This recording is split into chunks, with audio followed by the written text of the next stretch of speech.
This is the ESL Mobile Open, presented by AT&T.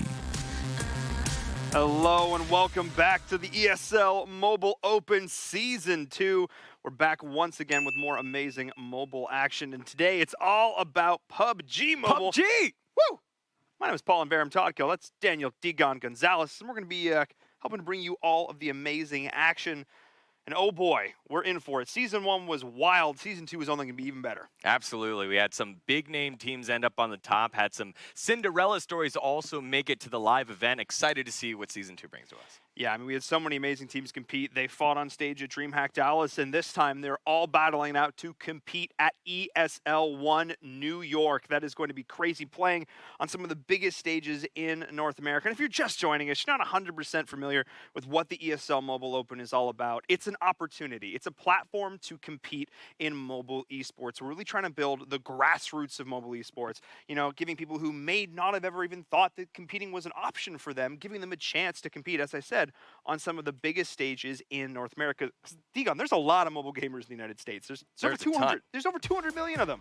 200 million mobile gamers. How many made it in our Mobile Open this season in Season 2? We had over 150,000 players compete. That's a ton of players compete in the second season of the Mobile Open. We narrowed that down in terms of PUBG to 40 squads. Those 40 squads are competing here and now in our playoffs, but only 10 of them will make it to play at ESL 1 New York. That is what they're fighting for. Not only are there bragging rights, not only is there that stage, but they're also competing for a fair sum of money. $350,000 is the prize pool for this year. That is a lot of money on the line. It's a ton of money. And again, just seeing all the teams come together like they did over at DreamHack Dallas was just such a unique experience. It was so much fun. I'm very excited to see which teams will start making their way to make it to ESL 1 New York. It's only going to be better. Oh yeah, especially because, you know, a lot of these players haven't been given that same opportunity, especially in mobile esports. A lot of them hadn't even met their teammates in real life before, so that was its own unique experience, of course, as well. But there's a lot going on so far in Season 2. We want to give you a quick update on what's going on and breaking it all down. Welcome to the ESL Mobile Open, presented by AT&T. Gamers from across North America will compete in various mobile titles, secure their place on the largest esports stages, and for their share of over $350,000. Anyone can play online to earn points during the open qualifiers. From there, players will advance to the closed qualifiers, where top players will compete to advance into the playoffs. The playoffs will whittle down the field to our few remaining contenders, with the very best securing their place at the live finals. The finalists for Season 2 will win a trip to ESL 1 New York to compete on the main stage of one of the world's largest esports events. These games will be broadcast for the community to watch, learn, and root for their favorite players. The ESL Mobile Open will run year-round across 3 seasons, each culminating with a major LAN event, with more prizes up for grabs. This is the ESL Mobile Open, where everybody can be somebody. Well, you heard it there, where everybody can be somebody. That's really the mantra of this program as a whole, giving an opportunity for players to compete. And I think it's great because we've seen a lot of rising stars in this tournament. Oh, yeah, absolutely. Again, the dominant performances by last year's champions, Misfits. They were head and shoulders above the competition, especially when it came to the LAN portion. But we had Cinderella stories as well, like the team Bloodline. Bloodline was the only unsigned team that qualified. And as you guys will see in just a bit, their fortunes changed for Season 2. Yes, indeed. We'll touch on that in just a bit. There's a lot going on, as I mentioned, with Season 2, and a lot of ways to get involved if you're watching, if you're at home. One of the great ways to do so, of course, is on social media. You guys can hit us up on Twitter, Facebook, Instagram, !social, and your respective streaming service chat. We'll bring up all of those links. We have the new Instagram, the Mobile Open Instagram, which is really cool. You should be sure to check that out. Yeah, you get to see his face. A lot of behind-the-scenes stuff by the superstar over here. So make sure you go there and check us out, ESL_Mobile Open, for all of your Instagram social needs. But that's not the only social we're going to be hitting up. We're also going to be hitting up Discord. Make sure to join our Discord, !Discord in the chat so that you can get situated there. You'll get a lot of the news and updates on the Mobile Open. Oh, yeah. We're going to be doing a live Q&A later on in the broadcast. If you have questions for us, if you're like, hey, Verum, Dgon, I want to know things. What kind of product did you use in your hair? They should be asking you that question. Well, both of us. Look at this. Look at that. Yours is like here. this really tall. Mine's a spike. You have questions. You have questions. We'll be able to answer them. Maybe some of them are PUBG Mobile related. Maybe some of them are memes. Maybe some. There's also going to be a giveaway that we're going to be doing later on at the end of the show. You can be winning some cool like pseudo cash prizes, some like in-game currency type stuff, I believe. So you should head on over to Discord and check that out. Like Dgon said, !Discord will bring up the link for that. And it's also a great place, I don't know, to maybe connect with some other people in the community, to, I don't know, maybe find a team. Find a team for Season 3 because we are very proud to announce that the Season 3 signups are going live. Are live. Right now. When will then be now? Soon. But actually right now. It's actually now. We're actually right now. ESLMobileOpen.com. If you are a PUBG Mobile player and you want to get involved in Season 3, you can head on over, get your squad together, and play-ins for that are starting in the next few weeks. So definitely get on that sooner rather than later. And get your squad together there because there are a lot of talented squads competing already and a lot who have already qualified. So let's take a look at some of those squads who have made it this far. The top 40 teams out of so many hundreds that competed. And sitting up top at the head, wow, that's a big surprise. It's last year's champions, Misfits, rounding off our top 20 here to start things off, and it's a lot of names that we do know. The ones like Jovi, Tempo Storm, obviously in there, but a lot of teams that we don't know. Some maybe new signed, but I think that shows to the quality of the competition, also the new blood that's getting an opportunity here to pave their way to ESL 1 New York. Yeah, these are the top 20. We have the next 20 as well with a lot more familiar faces, but I really want to touch on what you said, Dgon. Which was that there's so many new talented teams coming up because of the way our format works. So it gives lots of opportunities to teams to compete, to get involved, to grind out the games and make it into this top 20 or top 40, I should say. And squeaking in there right at the bottom, we actually had a disqualification. So Omen Elite, one of the fan favorites, one of the crowd favorites, actually just now, like literally right before we went live, I found out, made it in. So we'll be keeping an eye on them for sure, barely squeaking in by the skin of their teeth. And it's cool also down at the bottom, their Existence North America, one of the teams, we talk about North America. We opened it up beyond just the continental United States for this season. Existence is actually a Mexican organization, which is really cool. We have some Canadian teams, we've got some Mexican orgs. So really excited to see how this expanded pool of talent is going to perform. Yeah, definitely. I think another team to look out there for, touched on it at the top of the show, Echo Esports, formerly Bloodline, the only unsigned team to make it to the live portion in season number 1. They get signed, they make it back into the playoffs and have another opportunity representing their new organization. So congratulations to the boys, formerly of Bloodline, now for Echo Esports. We'll keep an eye on them throughout the season. And that's kind of the dream right there. You go in, you compete in an event like this, you prove yourself, make a name for yourself, get picked up by an org. That's really, that's kind of one of the goals of all this, is to give, again, these people a platform to compete, to grow, to get better, to improve. And we'll see if they end up, stepping up again this time around and maybe make it all the way to ESL 1. But they have a few weeks to go through. There's a bit of competition left to get there. Let's actually take a look at our schedule because, of course, this is only week 1. Nicely done. You're welcome. That was good timing. Practice. Ooh. There's only week 1, of course, of our playoffs. We're starting with Group 2 today. Next week, we have Group 1, and then we'll have the final game. So we're going to have 6 matches today, 6 matches next week, and then the final 3 rounding things out there in order to get into the finals, because really it's all about that cumulative score. Playing 9 matches is really going to have those top teams rise up to the top. There's no flukes going on there. Right. It's all about consistency, especially in a game like PUBG, right? You have one massive game that's great, but there's almost no way that one game alone, one game performance alone will be able to get you through. And I think that's what I like about our format and the game in general. It rewards success, consistent success, rather than just little peaks and valleys, right? So I think teams that are able to replicate that on a consistent basis will find themselves punching their ticket to the Big Apple. Yeah, I mean, it's all about scoring. It's all about how you perform, and it's all about, as you said, doing it consistently. One-off games aren't going to result in a victory. Let's actually take a look at our scoring format as a whole. You, of course, have benefited for placement. The higher up you place by staying alive, and also by securing those kills. 5 points apiece for that. And that #1 place, that winner chicken dinner, that is a significant chunk of points. There's a reason it's head and shoulders above that second place, because if you made it to the end, you deserve those points. Yeah, a big jump here in terms of points. 150 down to 110 for second place, and then everything else dropping off from there. 5 points per kill. So kills do add up over time, but unless your team is wiping up like 20 kills, placement is going to be huge. So you'll find some teams pick different types of strategies. Do they want to play aggressive, rack up the points? Do they want to wait till half the lobby is gone, then they play aggressive to try and get the points that way? Or do they just sneaky snake their way on into the final circle and try to get themselves the final placement points? I mean, we've seen so many teams benefited by one player, one sneaky player, like you mentioned, surviving all the way through to get them in a top 3, top 4, and a team that looked like they were getting knocked out in 14th, 15th position finds themselves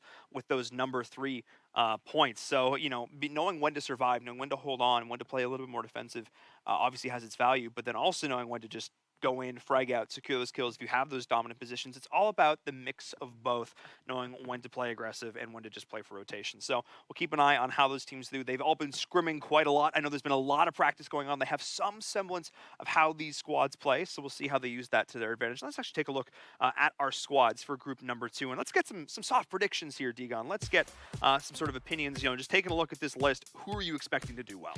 Yeah, just right off the bat, you see Jovi, one of the highest rated squads coming on in, the majority female squad with Caitlyn as their IGL. I think that'll be a lot of fun to watch. Savage Hearts, another squad that was just barely off the cut, as well as Method. Those two teams from Season 1 barely missed the cut to head on over to DreamHack Dallas, and we're in contention in that final week.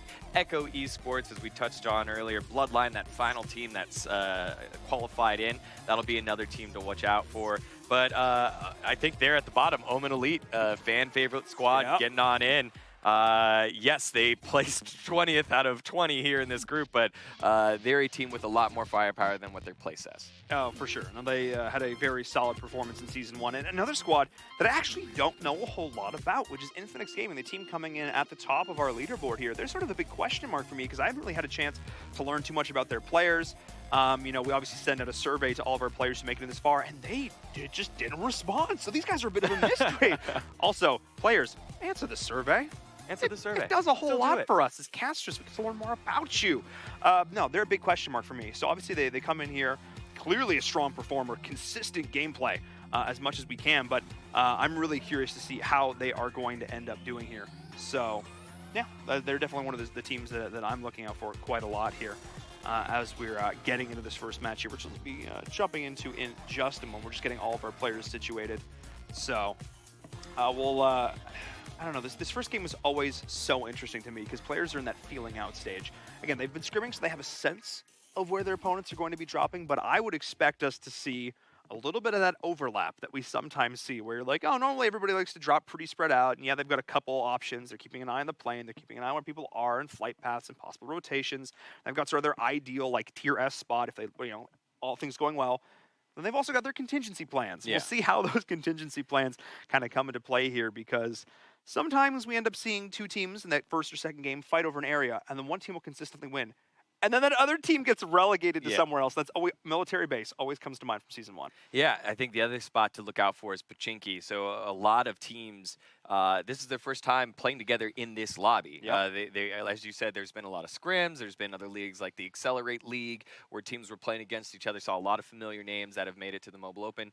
However, that first drop, the first couple of drops, you really have to decide, did we lose Pachinki because we had a bad drop, or did we lose Pachinki because this team is better and we don't want to risk this gunfight, so we have to find somewhere else, and now you're forcing this hot drop somewhere else and hoping that no one else is around. So it's going to be very, very interesting. And the first drop of a new lobby is always fun. So I'm really excited to see which teams are going to be overlapping here. It's so funny, like in Season 1, like when you think about Pachinki, great example, is Temple Storm. Temple Storm would consistently drop there, and it literally got to the point where they just could free farm. They could just, to use the terminology. Nobody wanted to be Nobody wanted to touch them in Pachinki, but they had such an amazing high-density loot zone. We talk about the idea of loot economy and loot efficiency, and the idea of how fast and how strong is the loot in that area, and then how fast can you actually get it done? Can you get it on your body and get to where you need to be? And Pachinki is one of those areas that just consistently does well, and especially if you have no contention, it's amazing. So, the lights are chiming in, guys. We're in the plane. We're ready to rock and roll. Enough talking from us. Enough chatter. The players are ready to get into this. Let's drop into game number 1. We're ready to get things going. Season 2, the playoffs are here, and what better flight path to start things off? The entire map is their oyster. Dgon, let's see what these teams do. Yeah, nice start off here, east to west, and that means basically everything's playable here. It is a little bit of a hike to get to Millie if you wanted to hop that way, but it does seem like half the lobby is ready to go and jump very early and get their boots onto the ground and get going. Again, I'm excited to see which teams are going to go mill base. I'm excited to see which teams go to Pachinki, because that was something that we noted on our survey. So teams that did fill that out, they did list, hey, what is our favorite spot? Pachinki was one of those hot spots. Another thing that was funny in the survey was when one team would say 4 different locations. Yes. It's like, yeah, we're going South Georgie, North Georgie, Millie. Oh, no, I love shooting range. And that's what happens. But overall, it seems like a relatively spread out start. No one really wants to land towards farm. Again, most of the time you get going and you drop, get a vehicle and head out. And it looks like Romp already picked up a kill here for Jovi. And so we have our first knock. I don't know. I didn't actually get to see who got knocked, but Jovi on the board. There it is. Romp punching Killer right in the face. And there's our first kill of Season 2 playoffs underway here for group number 2. It's interesting, and it's so funny that we're here in Apps, because this is an area we actually had one of our most stellar finishes in Season 1, one of our craziest final circles. And it looks like Jovi is already putting their stamp on it, picking up that first kill. We talked about it, the overlap at the start, because players don't exactly know. They're still going on. We're already seeing the more knocks coming in through here as well, as already the action is heating up. And that is another kill going on through there. Another couple of kills, actually, to start this off. So already 3 players. Wow, this is aggression. We saw some pretty passive play to start off some games, but this is not one of those, Dgon. No, it's not. 6 a.m. already taking care of business here against the New England Whalers. So the Whalers already down 2, maybe 3 members right now. I think it's just 2 members right now. And so that's just going to leave 2 more members of the Whalers up. They're going to have to drop back and figure out what the game plan is. But not exactly the start you want there. Great start for 6 a.m. Yeah, really nice start there, all in all, as we're here in crates. 2 squads right on top of each other. Close person-to-person combat. Got the revolver in hand. Cassidy's going to be looking to go in and do some work with that close range, that gun. Especially this early phase, people don't have armor. That is real tough to deal with. Shotguns as well. Keep an eye on those. The DP getting those knocks as both these 2 teams are looking to set themselves up. Cover is interesting. Cover around crates in particular, because if you're down in the crates, it's this weird positional advantage and disadvantage. You've obviously got some options with mobility, but the second you get up top, there's really nowhere to go. You don't have any cover. So you have to sort of, do I give up a little bit of my position for a little bit of safety in the crates? But if you're doing that, you can't tell if a team is pushing you. No, you can't. It'll be very difficult as we follow along here with Cream Esports over here in South Georgia along the crates. Action happening across the map, but a little bit of an early spread here by Cream Esports. They're taking a look at Militia, Fishy, and the rest of Militia here. Just going to loot up, almost like a gentleman's agreement here. While, again, Skrilla is just taking care of business here against Savage Hearts. Not exactly sure where all that action is, but Skrilla is doing a lot of work, and it does look like Savage Hearts is their first team eliminated. Savage Hearts, one of the squads that was returning from last season, had high hopes, again, was in playoff contention into the final day. Not getting the start that they wanted. They're your first team eliminated here in Season 2. Yeah, that's never the situation you want to be in, but as you mentioned, this stage, teams are still feeling each other out, and there's still opportunities for those sort of just quick drops to go awry, as we are seeing the rotation now looking to come in from Cream Esports, pushing in here. Wow, they're really grouped up towards Militia, for better or for worse here, covering the flank as well, trying to go in with some tactical precision as they're working their way around, using smokes to get themselves in a spot where they can find the vehicle. Actually, they're not just going to disengage. They don't want to take this fight at all. They're just going to ditch, leave their opponents here, let them have the loot, as it were, but also make sure that they're not getting knocked early, as we're once again seeing additional shots come in, this time with the M4. Yep. Munoz and the rest of the boys for Cream Esports. This is their first rodeo, so they're going to take a quick dive. Just a little hop in the lake there. No one saw that. Nobody saw that. How important is driving in PUBG Mobile? Is it, I don't know, the most undervalued skill in the game? It's so undervalued that every time we talk about driving and someone driving, they happen to crash. So glad that that's already in place. Yeah, look, it literally became a bit of a joke in Season 1 because we would switch to a player and they would crash. We'd switch to another player and they would crash. And we would switch to another player and they would flip their car and almost kill themselves and their teammates. And it became such a point where we go, guys, driving skills, underrated, you know.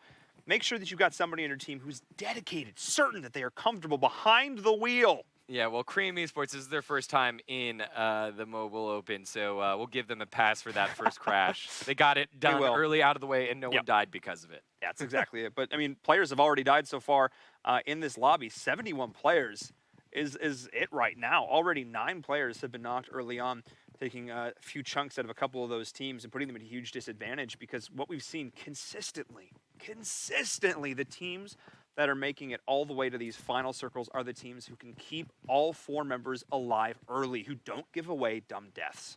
Now they down as we follow along here with a team with 4 members up. It's Shadowside Nation. Those guys holding North George, and we follow along now with Method. Method, another squad so close to making it through. Clay and the boys were so close to making it to DreamHack Dallas. Were unable to, and they return here to try to avenge their loss, also in North Georgia, so a possible confrontation between Method and Shadowside a little bit here in the northern region of Georgia Pole. Still a lot of time here in this first zone. Waiting to see where the circle starts moving to here in 15 seconds. And guys, doing the typical move here, get the vehicle early and loot up a nice place, take a couple pot shots if you need to, and then get yourself out of dodge and start working towards the circle. Again, we talked about it in terms of point placement.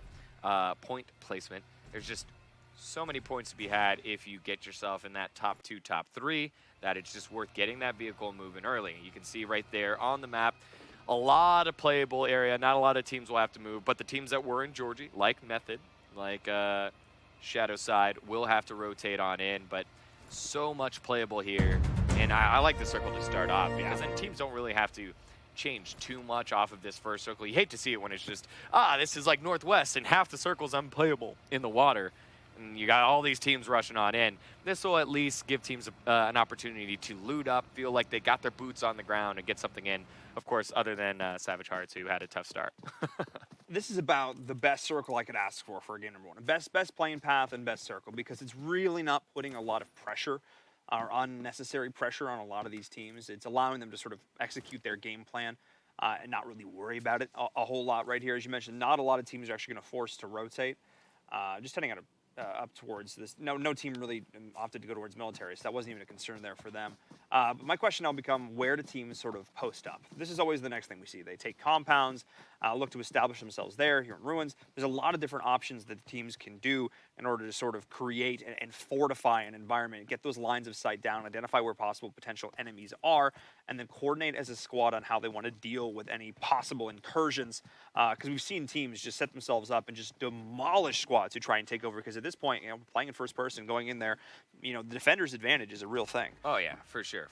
And I think, again, being the first to move definitely helps with fortifying those areas that you want to control, just like what we're seeing here with Zifan and the rest of his team. You just want to make sure that you're the first to move, you get there safely, and then you can just focus on your gunfights. Right? And I think that's something that was highly underrated in PUBG Mobile, how often these gunfights break out. And the skill of a lot of these players. A lot of times it's like, it's harder to see on mobile. And all these players have to be playing on a phone. Yep. They cannot be playing on some sort of PC emulator. Or tablets. No, it's all on phones, even playing field. And that's super important. And it's also interesting because I always forget. We're both people who've played, a lot of PUBG, both on PC and on mobile. And I forget watching these players how good they are that they're playing on a phone, because their spray control, their movement is so fluid. It's incredible to watch what these guys can do. And seriously, when I'm watching this, I literally forget that they're just doing this with their thumbs. All right, looks like we're going to have some action here. Jovi following along with their IGL Caitlyn. Caitlyn was doing some forward scouting and realizes, okay, maybe this is more than enough scouting. We'll return Here we go. 6 a.m. now. We'll be taking the building to the northwest of them. And Caitlyn taking some pot shots, has some damage down, but we'll be safe, far enough away that she should be fine. Again, Jovi, female squad here that with their female IGL leader in the form of Caitlyn. Squad that another team that was in contention. So it's pretty cool. A lot of the teams that were in contention from season 1 that almost made it on in, come right back on in, qualify for playoffs yet again, and have themselves an opportunity to get things kicked off. Yeah, I'll be keeping an eye on them here in the VSS. The gun, the weapon, the myth, the legend that we saw so much in Season 1. And it seems to be a favorite for so many of these players. The bullets may not do a whole lot of damage, but having that early silence, be able to take these pot shots, the range, the optics to start things off, all built into that one little package there, does a lot for them. We've seen some solid kills actually coming out from there as well, as we are seeing these teams post up. But a lot of real estate here for Jovi. But Abs are one of those, they're tricky because, you know, you spread yourself out like it's one thing, but it's also if one of your teammates gets pushed, it can be kind of hard to cover them just because there's so many wonky angles. Yeah, we follow along here with HP Sama, part of the 6 Angry Men to the place northwest of the Abs, just kind of peeking around. And again, the first couple circles always going to be a little slow, especially since this first one isn't forcing a lot of action. But a lot of the action came from the drop already. 9 players already knocked out, 1 team already gone. As you see, Caitlyn getting to peek here, and nice little look as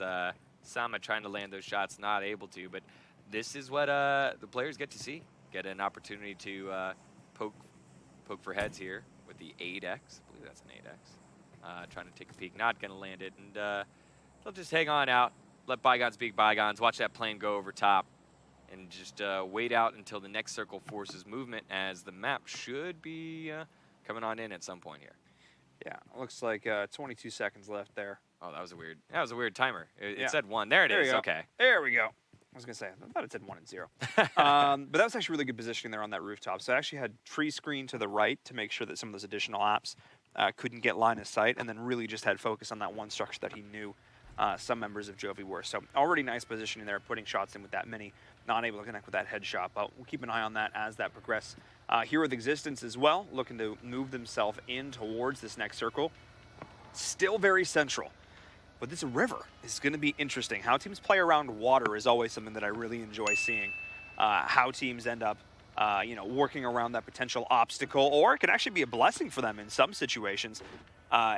Because oftentimes we see teams, get themselves out of some really tough spots, but just, swim, dive deep, and try and hope somebody else distracts and you can get yourself out of there. Yeah, the Razak River will play a big part here, if you're deciding to be north or south of it. A lot of time teams like to be on the south side because there are more buildings to play around, to play through. However, it's not always the case. School, very much occupied by a couple teams, so you stay safe there. You have apps there. You've got a couple of houses down on the south side of Razak. But if the circle does shift north and you have to go through the river, through Razak, that's going to be a lot of gunfights and a lot of just like hills, kind of like what we're seeing here with FX and Jag and the rest of the boys. It's just making sure you know where the terrain is. You want high terrain and know where the little divots are, so if you need an opportunity to pop down, get a heal on, you have an opportunity to do so. Yeah, playing around your hills and defilades is one of these super critical things, especially here in the mid game, as people are rotating and you can set traps. We saw some fantastic positional traps set up in Season 1. Teams, driving through out in the open, all of a sudden 4 heads pop up over that hill like 4 little gophers or something. Little meerkats, except they got guns. Just blowing up vehicles left and right is something we oftentimes saw. But I'm actually, which is actually kind of what's happening right now, as you can see. That's exactly it, what we're seeing right there. A couple kills going on over. Full effects, in full effect right now. Taking that into action, and that feels real good. You call for it, it's like they can hear me through the ether and they answer. Yeah, so 6 a.m. Or in full effects, that's who we fought along with. We're taking shots at it, but it was actually 6 a.m. that picked up the kill. So it was the 6 Angry Men getting our first kills after a little while of waiting. That was a long while of waiting, actually. We kind of were just kind of hanging around, waiting to see some action. There was the pop-off, and we finally got to see it there. 6 Angry Men picking up a couple more kills, and you know, there haven't been that many, but we've called out 6 Angry Men's squad multiple times now. They're doing a solid job getting themselves in the action, but not in a way that they're vulnerable. Accidental team shooting, except it's with a different team in that time. We're actually seeing a bit of an invade coming in there as well, as we're actually seeing Existence looking like they're wandered into the wrong structure there. The squad there from Mexico looking to be in a bit of a rough spot, as we're actually seeing some nice shots going on through. Yeah, spread out, I think. Maybe just a little bit too eager there by Existence, and so Jovi are able to rally around their IGL, pick up the kill, and so Teresa making that happen. That's interesting, too, because I mentioned how difficult apps can be, that if you're all spread out, it can be tough to back yourselves up, but they actually brought themselves together really well. They were aware they were being encroached on, able to collapse really beautifully, so nice play there. From Jovi, I know they're a squad who's been really looking to put in the work. You actually got a chance to speak to Caitlin at DreamHack Dallas, and you know, just I think being there, experiencing that event as a spectator, as a fan, was sort of that conditional driving factor to want to bring her in and compete as a player. Oh, for sure, and even though she didn't get to compete, again, it was very single track minded kind of thing. It was a laser like focus of, man, I really want this, and I know I'm good enough to do this, and so we got to chat with them a little earlier, and the amount of time and effort that they put in, I think they are setting themselves up well in the way that this game has turned out so far. Their apartment hold has been patient, the circle has been favorable, and has led them to have a nice start here. It has indeed, and again, we're sort of seeing that lull, and this is the thing that's always interesting about PUBG Mobile in particular, is the peaks and valleys. It's the ebbs and flows of the way these games work, and it's always, of course, driven around how that circle is moving and how teams are choosing to rotate. You see a flurry of activity in the beginning, and then there's this lull that we're seeing now, but then as these next few circles start to close in, as the vehicles start rumbling, as the packs of cars start going on through, it's going to, like, we wandered into Mad Max here real quick in just a bit, that's when the action's going to heat up again. But it's these pokes, these small battles back and forth. Teams aren't actually expecting to get kills. Like, yeah, you might get a knock or two here, but you're not going to be able to go finish that off. This is really just to sort of establish pace and put some fear in, put some thought into the minds of your opponents. Like, you don't want to mess with us. When we rotate here, you don't want to be on our bad side. Right, and again, right, it's so difficult to stay disciplined, not peek, and not want to at least try to get a knock, ruin their helmet, make them use their resources early on. Yep. And you could see, finally, one of the shots from 6 a.m. did connect. So one of the members of FX, a little pinged up here as we were waiting for the end of the second circle. Should be coming on in about, I think, 30 seconds. And I'm so glad you talked about resources here, D-Gun, because that is oh so critical at this stage in the game. Because, as I said, you're not going to be able to go and loot the opponents that you knock or kill. That's not going to be a thing at this point. So if you can do some damage, if you can ruin some armor, if you can ruin some helmets, if you can force them to spend meds or stims, that's stuff that they don't have to fight you later in the game. That makes the next fight even easier. But what's not going to be easy is the rotation for some of these teams. That is a very interesting circle. A lot of people are going to have to be forced to move. Yeah, it does finally shift hard, not into the central way for once. It's going southeast. So that does put out a lot of the teams. The apartment teams do look like they are safe, but I'm expecting finally some moves here. Cream Esports, Shadow. Shadow's going to have to move as well. Echo, we haven't really touched on them yet. They picked the north side of Razak. They picked wrong. A lot of teams are going to have to make the big rotations around. You mentioned that a lot of teams like to stay on the south side of the river here, and those teams are being rewarded in this case. But, man, there is a hard exodus coming in right now. They don't want to be left behind here. They want to be moving in quickly, getting themselves a piece of real estate, and then camping themselves out on it. School, of course, we're going to see some potential shots over towards that as well. Shots of the VSS and not going to be connecting there is, man, this is going to be interesting. This is where the action's going to heat up, and we're seeing it as knocks are starting to appear on your kill feed. Yeah, Caitlin roaming along here, but it does look like we have some action along the rest of the way. Caitlin and the rest of Jovi will be playing gatekeeper for teams that need to rotate on in. It does look like the school area is safe, so that just might be all she wrote there. Is follow along with Luis. Luis trying to take some shots through the smoke, doesn't realize no one's there, but now taking return fire, forced to get down. Raven trying to get lucky, not lucky, and Luis able to pick up the kill. Nice rotation there by Stevo. They do lose one. Sharky does go down, but Steve-O keeps his teammate up and alive. Nice play there. You know, having that body advantage in that situation is huge. We're seeing another team going down there, so it's taking out another one. This is where, as I said before, this is where the action is going to heat up. You cannot be complacent with these rotations. Rumbling in with the vehicles is one way to go about it, but you're giving yourself away and putting yourself in a spot to potentially be capitalized on there out in the trees. And oh man, one lucky team is going to be benefiting quite heavily. That drop is just right in their backyard. Yeah, that's Zen Gamers, and that's a heck of a drop right there. That's got to be Amazon-esque. go buy a lot. Go buy a lot of. Yeah, seriously, they're bringing in the drones at this point. Just I wonder special if they delivery. even know it's there. I don't know. It does look like They're all indoors. Yeah, the Zen Gamers have been very tranquil and chilling, camping inside their house, and they might not know it's right next to them. Oh no, that's gonna be so sad. We'll have to check somebody's it on gonna it notice the smoke. Maybe. Somebody's gonna. So Zen Gamers is actually funny. So they're a bunch of Vietnamese people, players by background, a bunch of young folks. They all play together. 3 out of the 4 of them go to the same high school. They're a bunch of 16-year-olds just competing, playing. And this is fantastic for them, obviously making it into the playoffs now. But knowing each other in real life has got to be a huge advantage in this situation, because I guarantee they've been able, and maybe they're doing it right now. Maybe they're sitting playing together in person, and that just helps that communication, takes it to another level. Yeah, that would be. I'm very interested to see how their communication does as we get closer and closer to more difficult times. There it is. Find it, pick it up, and share the goods with everybody else in just a bit. That level 3 gear makes such a difference. It just makes you so much more. Totally fine. Stuck the landing. Yeah, he did. Stuck the landing. Broke our camera, though. That's fine. We don't need that camera. But once again, wandering into a squad we've already seen do a lot of work. We're seeing the shots raining on through in the back of the buggy, but somehow surviving the shots, not actually get there. Finally securing the down and securing the additional kill. Luis is there on the back of that dinner plate, smashing it over the head of his opponents there. But one of those players actually did end up surviving through our brave little buggy driver that could.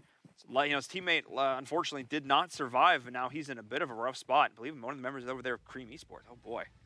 Yeah, so Pirate able to get on through. Munoz not able to make it. And one of those times where you just had to send it, get inside the zone, as we see the zone has marked again. And now, usually around zone number 4, which is what we're at right now, that's when the damage starts picking up as Nade's starting to ring on through here. So Pirate's going to have to rotate. He thought he was in a safe spot, not so fast, forced to run away. Looked like Existence was on the call here, as kind of smokes just out of nowhere here for Shadow Side Nation. They're forced to run away, and Echo now actually getting shot at as well.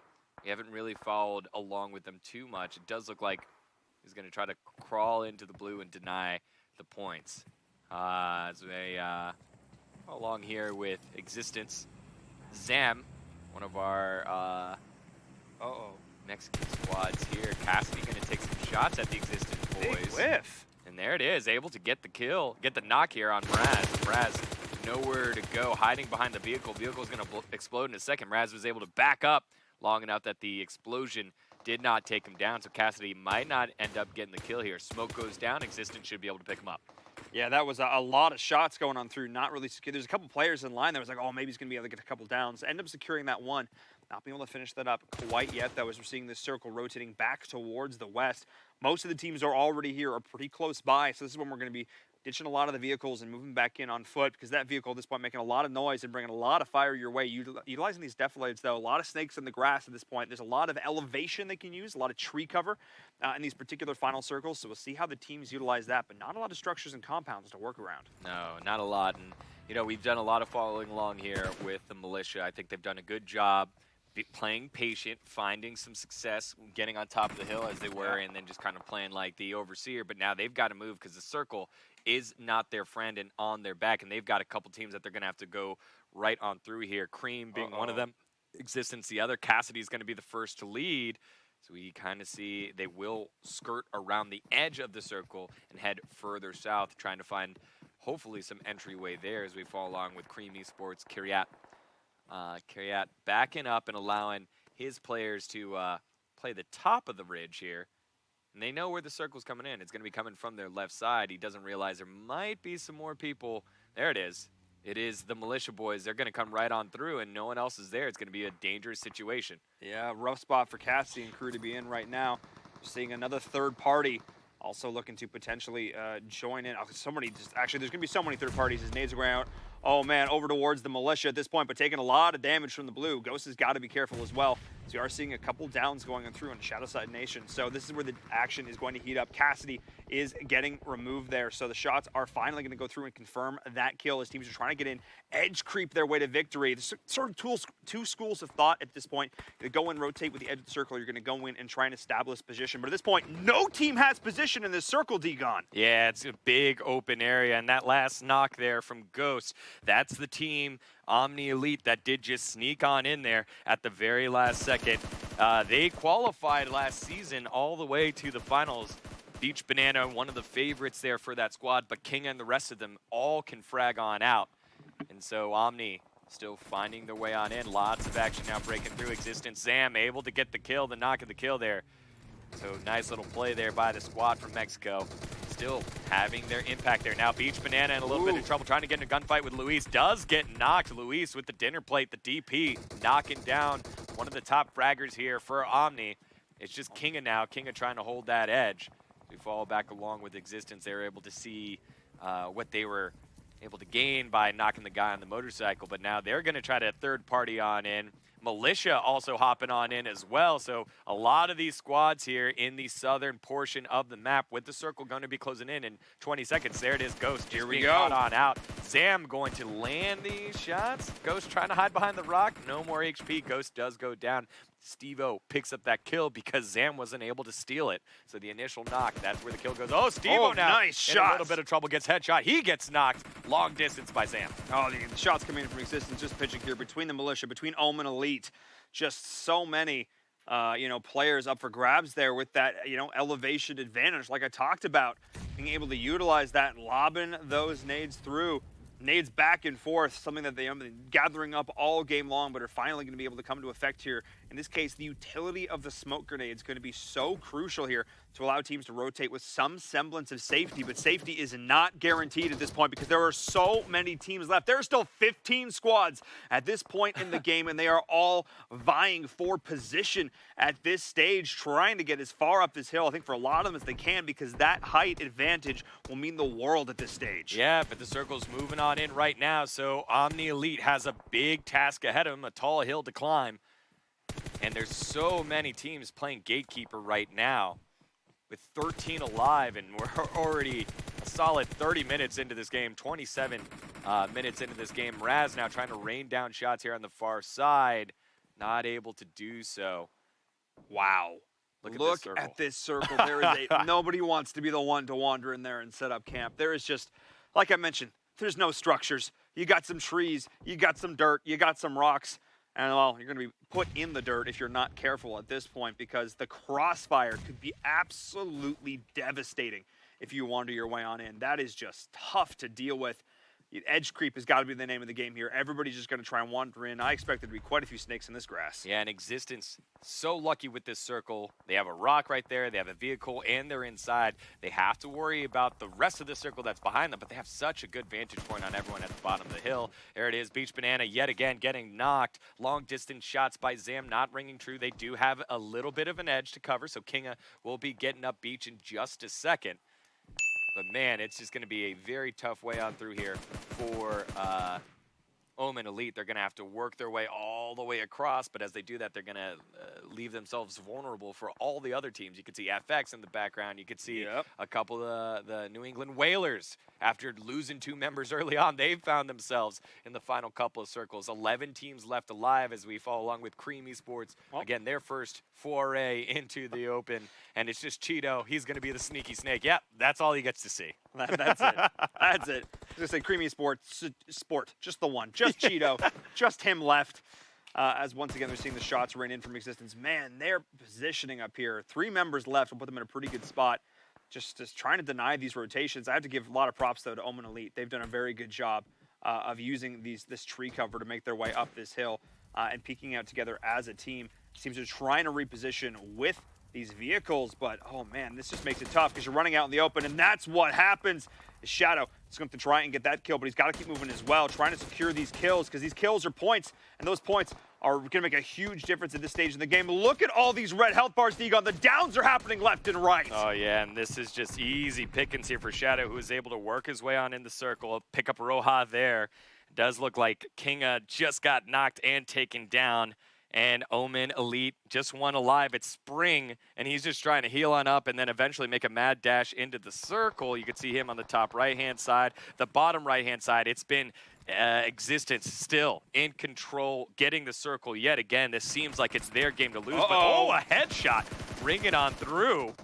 And down goes one of the members of Existence. It was the Spring, who had been waiting outside for such a long time. They thought he was safe, and he does get the kill there. So Spring, even though he was surviving all as in lonesome, the final member there for Omen Elite was able to get something going there. Yeah, helping quit addiction. This is Kevin, the possible Canadian squad, actually.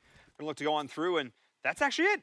I cannot believe it. Existence, who are looking so strong, just got knocked outright. I don't think they realize that he's dead, but that's actually the beautiful rotation. We see Dan actually going on through on the flank, and he picked up that kill. That team, it was sort of a bit of jazz hands kind of situation. Take a look at my left, and I'll be taking you out with a sucker punch from the right. That was a beautiful flank going in there from them, capitalizing on players rotating on the low ground, and then also getting that flank up onto the high ground. That beautiful headshot to start it all off. 3 members of Existence became 0 real quick.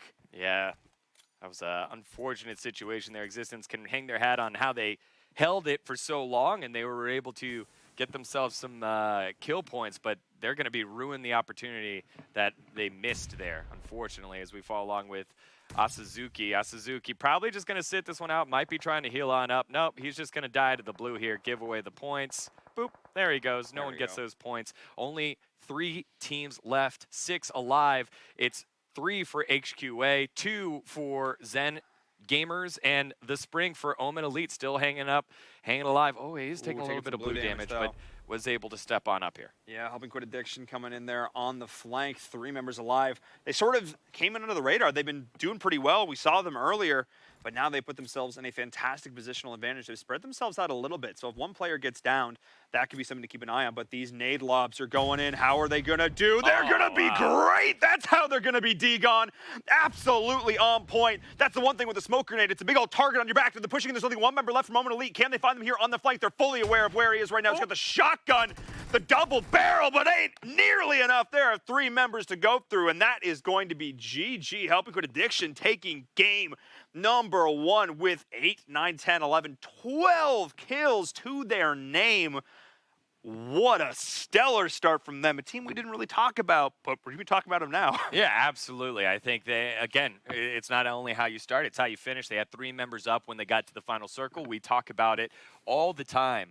It's so important. Such a simple concept, but so important. How many guys do you have left up in the circle at the very end? And, we thought the team was going to be Existence. They had the circle help. They had the hype. They had a rock. They had a vehicle. And unfortunately, they thought they had gotten rid of all the members of Omen Elite. They did not.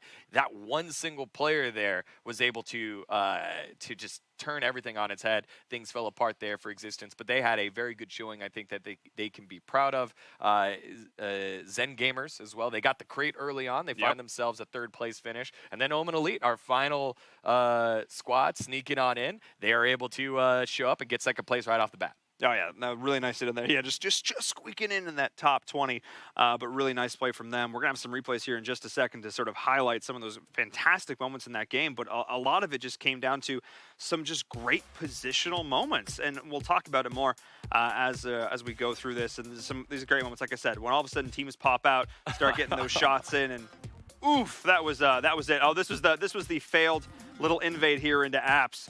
Oh no, surprise! Yeah, so Storm actually did a good job picking up that kill. And again, Existence to lose a player that early and bounce back was a good job. We followed along a lot with this team here, Militia. The Militia did a fantastic job following along with Cassidy, and Cassidy playing that front type position, the point position. He did a great job. But again, Sam, I think, we followed along with him the whole time here, and he led the way for this Mexican squad. Yeah, absolutely huge. Massive plays from them. This is the right flank. They were so focused on the right flank. There were so many teams. You dealt with the Militia. You dealt with Omen Elite. You dealt with all the teams that were coming in here. but it was getting shot in the back that eventually was what brought them down. Those few shots that came in from Shadow and crew, they multitasked so beautifully. They took out all these teams moving in on the left flank. They dealt with this so well, made sure that there was nobody in immediate proximity, trying to pick up as many of these points as possible. But then simultaneously, they were able to get these 6 flanks here onto existence, those 2 downs, and this was the final rotation that came on through. Those shots with the M16, close range, point blank, single tap, getting it done. And then it was this last push for all the marbles. The double barrel was not enough to get it done. They had the micro Uzi there. But Shadow on that flank was it. And in unison, all 3 members were collapsing there, and they had more than enough to get it done and secure our first chicken dinner of the Season 2 playoffs. I love it. Yeah, again, a little slower than what I thought. It was actually a lot of action early on at the initial drop, but then a lull for about 2 zones. The circle was very, very, very kind to these players to start. Just everything in the center. Everyone started center. You had a couple teams had to rotate, but they didn't run into anybody else. I'm expecting to see a little bit more action with the circles after we take a little reset here. Yeah, for sure. I mean, just really, you know, again, as you mentioned, a little bit slower than I'm kind of expecting, but a little bit of a feeling out stage for a lot of these players. So we'll be keeping an eye on how they continue to evolve here, because we have 5 more games to go through today, guys. So that's absolutely fantastic. And if you want to get a little bit more involved, you're watching this going, wow, this is really cool. How can I find out more information? How can I keep up to date? Well, you can do so by hitting _social, Twitter, Facebook, new Instagram account. Go check that out if you want cool, wacky, behind-the-scenes stuff. You should. We're kind of goofballs, so you should go check that out. And then, of course, over on Discord, if you want to get involved there, !Discord. If you're looking for a team for Season 3, if you want to, I don't know, join in our Q&A and our, giveaway later on in the day, you should probably do that. We're going to be doing a live Q&A here on the broadcast. If you want to have your questions answered by myself or Degon, you should put them in there. Our lovely social media manager, Kurt, will assemble those all and then feed them to us like a giant buffet of awesomeness. Hi, Kurt. Hi, Kurt. And then at the end of the broadcast, we'll be doing a really cool giveaway where you can win in-game currency. So you should definitely go check that out. We'll be announcing the details about that, how you can join at the end of the survey. And, of course, if you want to sign up for Season 3, we have just announced today, here and now on this broadcast, you can go to that. So you can go hit the Sign Up Now link on the ESLMobileOpen.com website. It says register now. It's a button. You can click it. It will take you to the ESL play page, and you can do all sorts of wonderful adventures in there, like assembling your squad for Season 3. Because, of course, Season 3 culminates live on stage at DreamHack Atlanta, which is also going to be very cool. Yeah.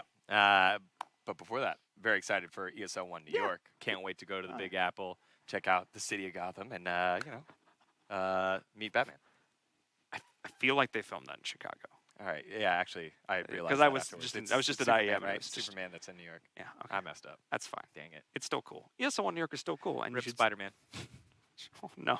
All right, guys, we're going to hop onto a show that's too real. We're going to hop onto a short break. When we return, we'll have match number 2 here for the ESL Mobile Open PUBG. Don't go anywhere.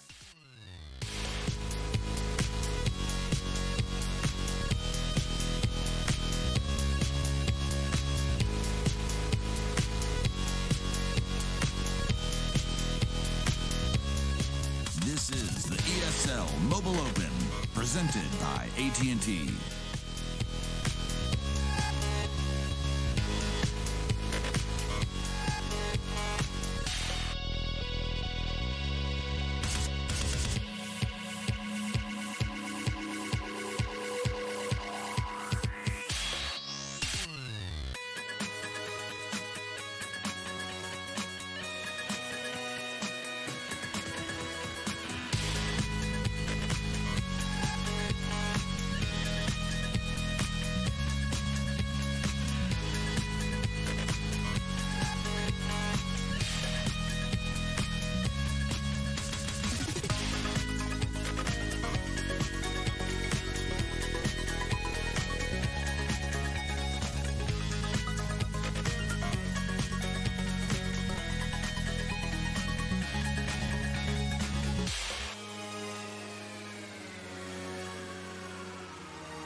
is the ESL Mobile Open, presented by AT&T.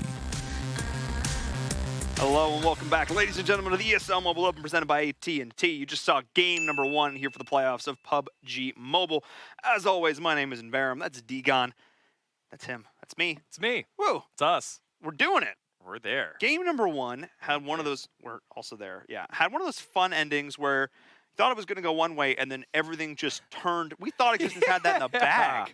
That was so weird. I think it's going to be a testament to their resilience on how they do in this next game, right? Because that seemed like the game was set up for theirs to win, and anytime you play PUBG, you have to deal with losses like that. Hey, this seems like everything went our way and we lost the opportunity. How do we respond? This will be a great opportunity here for us to see a team that we don't know, a little unknown team, how they're going to bounce back. The fact that they got in that position, great. Now let's focus on closing it out. Yeah, I mean, this is an org that I'm familiar with from other games, so I'm stoked to see what they're going to be able to do here. They put themselves obviously in a fantastic spot. So I love seeing a team that we're not necessarily familiar with in the Mobile Open doing well, but a team that we are familiar with in the Mobile Open, maybe a little bit more of Jovi, a team we highlighted a decent amount in that last game. We actually got a chance to chat with Caitlin, their in-game leader, the only female in-game leader in the playoffs here for the PUBG Mobile Open. Obviously there with Cassandra, Romp, and Slump as well.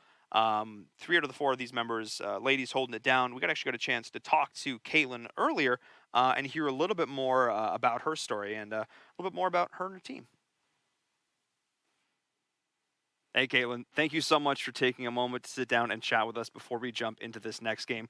We had a moment to talk with you a little bit before the interview, just hearing a little bit about your story from last season now into this season. Can you bring the audience in on it?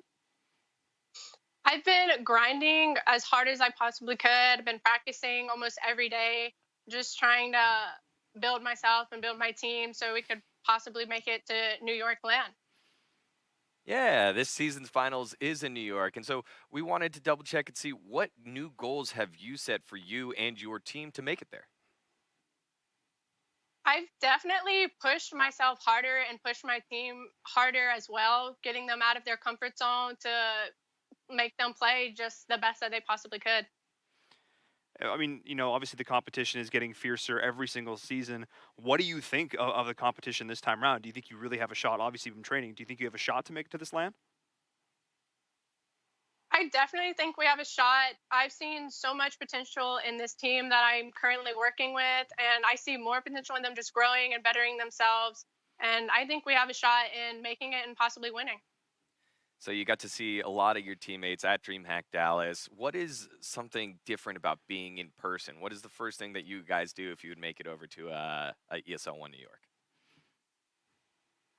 Well, I play with these people every day. You grow a bond with them, but you don't get to see them face to face. And then seeing them face to face, it's almost surreal. And you realize that they're just one of your best friends. The whole team is just like a family. Well, you're coming into this time around as one of the higher seeds in your group. What are you going to do when you land, boots on the ground? What are you going to do to make sure that you're executing on your game plan? Do you have any sneaky strategies, not giving too much away for your opponents? Well, we definitely have built some strats to come into these qualifiers that people they don't know yet. They can't guess what we're going to do, but we're just going to play like we always do. Awesome. Well, thank you so much for taking a moment to sit down and chatting with us, and good luck in this next game. Thank you. Well, you heard it there. Just keep doing what they're doing, keep practicing. And I think one of the things she said there really stuck out to me is the potential of this team. You know what I mean? Because we've obviously seen them in Season 1, and they did pretty well. Weren't at the top of the standings, but they're coming in now as the 4th seed in their group. That's a pretty dramatic improvement from Season number 1. And, of course, we're just really getting into the thick of it here. Yeah. So, yeah, really solid from them. Yeah, it definitely is, and I'm expecting them to excel. We know that they, from a technical standpoint, are very good. We followed along in that last game. They're able to go and shoot headshots back and forth through distance. Yep. They were able to siege a room and take care of somebody without losing a member. Those are very good technical standpoint things, but we need to see them win some games, get themselves to the final couple circles as we take a look at the leaderboard overall. Again, big game there by Wow. helping quit addiction. A huge lead here. Omen Elite, again, that final team to qualify. They were 20th coming in, now find themselves at second. Zen Gamers, they were third overall, and that's where they find the points. Infinix Gaming and Existence round out our top 5. The 2 teams in 19th and 20th position are rounding out our top 5. Absolutely fantastic. And then Jovi as well, up towards the top. Infinix, of course, coming in as the #1 seed, locking things down in our 4th place spot. So some slight upsets or some slight surprises. But again, I think just looking at this, the seeding, take that with a grain of salt coming into this group stage here. This is really anybody's game to win. We're going to be hopping into the plane shortly, getting ready to drop. Or heck, maybe we're going to be doing it right about now. Oh, there they are. The lights are. There we go. That's what I was looking for. The ramp is lowering. We're about to be jumping out here onto the map. Erangel is calling, so let's get things started. Oh, a very complimentary flight path from our game #1. This time it is south to north, but almost once again, dead center. Yeah, a little bit to the west, but again, enough where if everything's playable. If you want to drop and pull your chute early and float across the map, more than capable of doing that. This is asking teams that are possibly tempted to go to military base to jump now. And we had a team called Those Guys. Those in Guys. Season number Those 1. guys? Those guys. Those guys. They loved dropping military base anytime they had the opportunity to. And last year in PUBG, or last season in PUBG Mobile, they were that home team. Interesting to see if any of those teams hovering over it now will take up the mantle of Those Guys. It does look like Shadowside Nation is hovering over it, but might be flying past it. Yeah, it does look like most teams will be flying past it. I think the other place that's highly interesting here is the Pachinki drop again. It goes right on over Pachinki. So all teams, again, this is an opportunity here in the first couple games to really settle down. This is our place. If you want it, you're going to have to fight us. Otherwise, find somewhere else to go. I think a team that I want to see bounce back here is Savage Hearts. They were the first team knocked out, but they're a returning team from season #1. I expect more out of them. I think they'll have a better game too. Yeah, and we're seeing multiple teams dropping here around apps once again. It's not just going to be Jovi here. Actually saw Caitlin, another player heading towards that compound, opting to instead bail out and join with the rest of her team here in apps. So this seems to be a bit of a comfort drop there for them. Taking a little bit of fall damage off the top of that roof, but nothing too substantial. Need to get on the ground, find a gun, and we are seeing that additional member just getting right on out of there. And heading up north here, not wanting to take an early fight here. Very different from game #1. No gunshot. Well, maybe a couple gunshots ringing in my ears a little bit here, as we are seeing teams getting a little bit of initial combat, but nothing too crazy. Yeah, it's Savage Hearts again. Infinix Gaming getting a little cheeky there. Joe very, very low. Will be able to survive here, but Hawkeye still on the prowl looking for shot as we have our first knock. Might be our first kill here coming up very shortly. And we're seeing another very central circle here once again. Not really asking too many questions of teams when it comes to these rotations, giving them plenty of options to work with. This is Savage Hearts and Infinix. Savage Hearts, the squad that got knocked out first that last time around, going in against the #1 seed, but it seems like the #1 seed is the one on the back step here as the guns have gone in favor of Savage Hearts so far. Is looking to push in a lot of great little cover there to work around as they are going to continue to fight it out. The ARs did get in the hands of Savage Hearts. They're going to take advantage of it. Yeah, Hot Juke's a new member on this squad. Salty Bay, returning member. And again, this team was very, very close. I think they had a qualifying spot until the final 2 games. They kind of fell short and then lost that spot to book their ticket to Dallas. So they retooled their squad, they retooled their roster, looking to bounce back here. Yeah, and Kira YouTube here for Cream Esports. Looking to hold things down with the Scar and Crates once again. The Militia's here as well. Oh. Fishy, ooh, shots going out there. They're aware that there's a player here. There's aware that, oh man, look at those shots going on through, barely just missing at range with only a red dot. Not the easiest thing, but actually it was Pirate who took the return shots to Cassidy. 2 members are actually looking to push in here towards this particular warehouse. Oh, 3 members here. Cream's actually a little bit outgunned now. They've got to get their member up. Yeah, Munoz is flanking around the corner, but still looking to get himself looted on up. It is a 2v4 here with Pirate already very low. Nade over the window. Very cheeky throw here by Steve-O. If Pirate takes any of that damage, down he goes. But no, Pirate able to take a couple of shotgun shots. Not able to land any. So now Luis has the exit covered off. Munoz is right outside the vision of Luis. He does not know here. Could just hold this angle for a bit. And again, Munoz already kind of dinged here. A couple shots might spell doom here for him. So are we about to see a textbook example of how to breach a compound? That is my question. The nade was used, in my opinion, not super optimally there. If you want to have that distraction, if you want to force the potential movement off the nade, you've got to push in that exact moment. The second people are like, wait a second, where's that landing? That moment of confusion, that slight moment of hesitation is when you should be pushing in. And I think that moment was a little bit wasted here, as this is a complete surround on this warehouse now from the militia. Yeah, Kira. There we go. Kira sitting there as a nice nade coming on through. The Vector is in hand. This is one of those times where you wish you had an extended mag for the Vector. Vector's great in short range, but again, it's 13 clips, not so great. It's the UMP not going to land here for Cassidy. Pirate still peeking around. I wonder if he can see the barrel of the gun for Pirate as he was reloading, but Pirate's still trying to get a peek. You can see him doing a stretching, peeking one side to the other, but Militia playing this one slow here.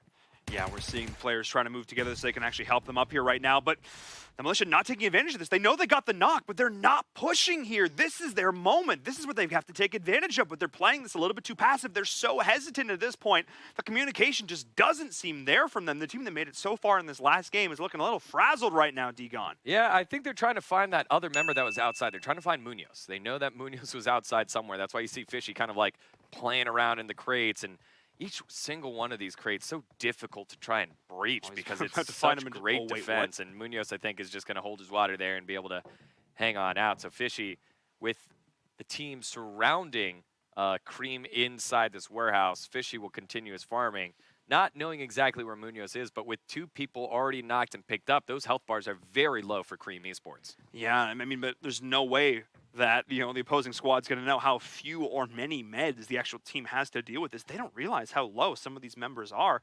And you're right, they're just trying to find this member that's outside. They thought they heard somebody. They're trying to track him down, but Munoz has been just camping up underneath that little watchtower. He has not moved, but they're all battered and bruised right now. The Militia, this is an opportunity here. They don't know how close they are to finding success. They just have to pull the trigger. Quite literally. Oh, Munoz, Fishy, hello. Fishy gonna check this one. He's checked all the other ones. I think he knows. Come on. I don't think he knows. Oh, look at the way he's positioned this. He's If had that man all has day. a pistol and you have an AK-47. Fishy. Reel him in, boy. Munoz. Oh man, this boy. is just a tough spot to be in with the revolver. Oh boy, this is just. This takes nerves of steel right now. This is a Superman moment, that's for sure. Munoz just hanging out. Fishy getting closer. Here we go. Fishy moving on in. Oh, they get him! And a little bit of a team kill there.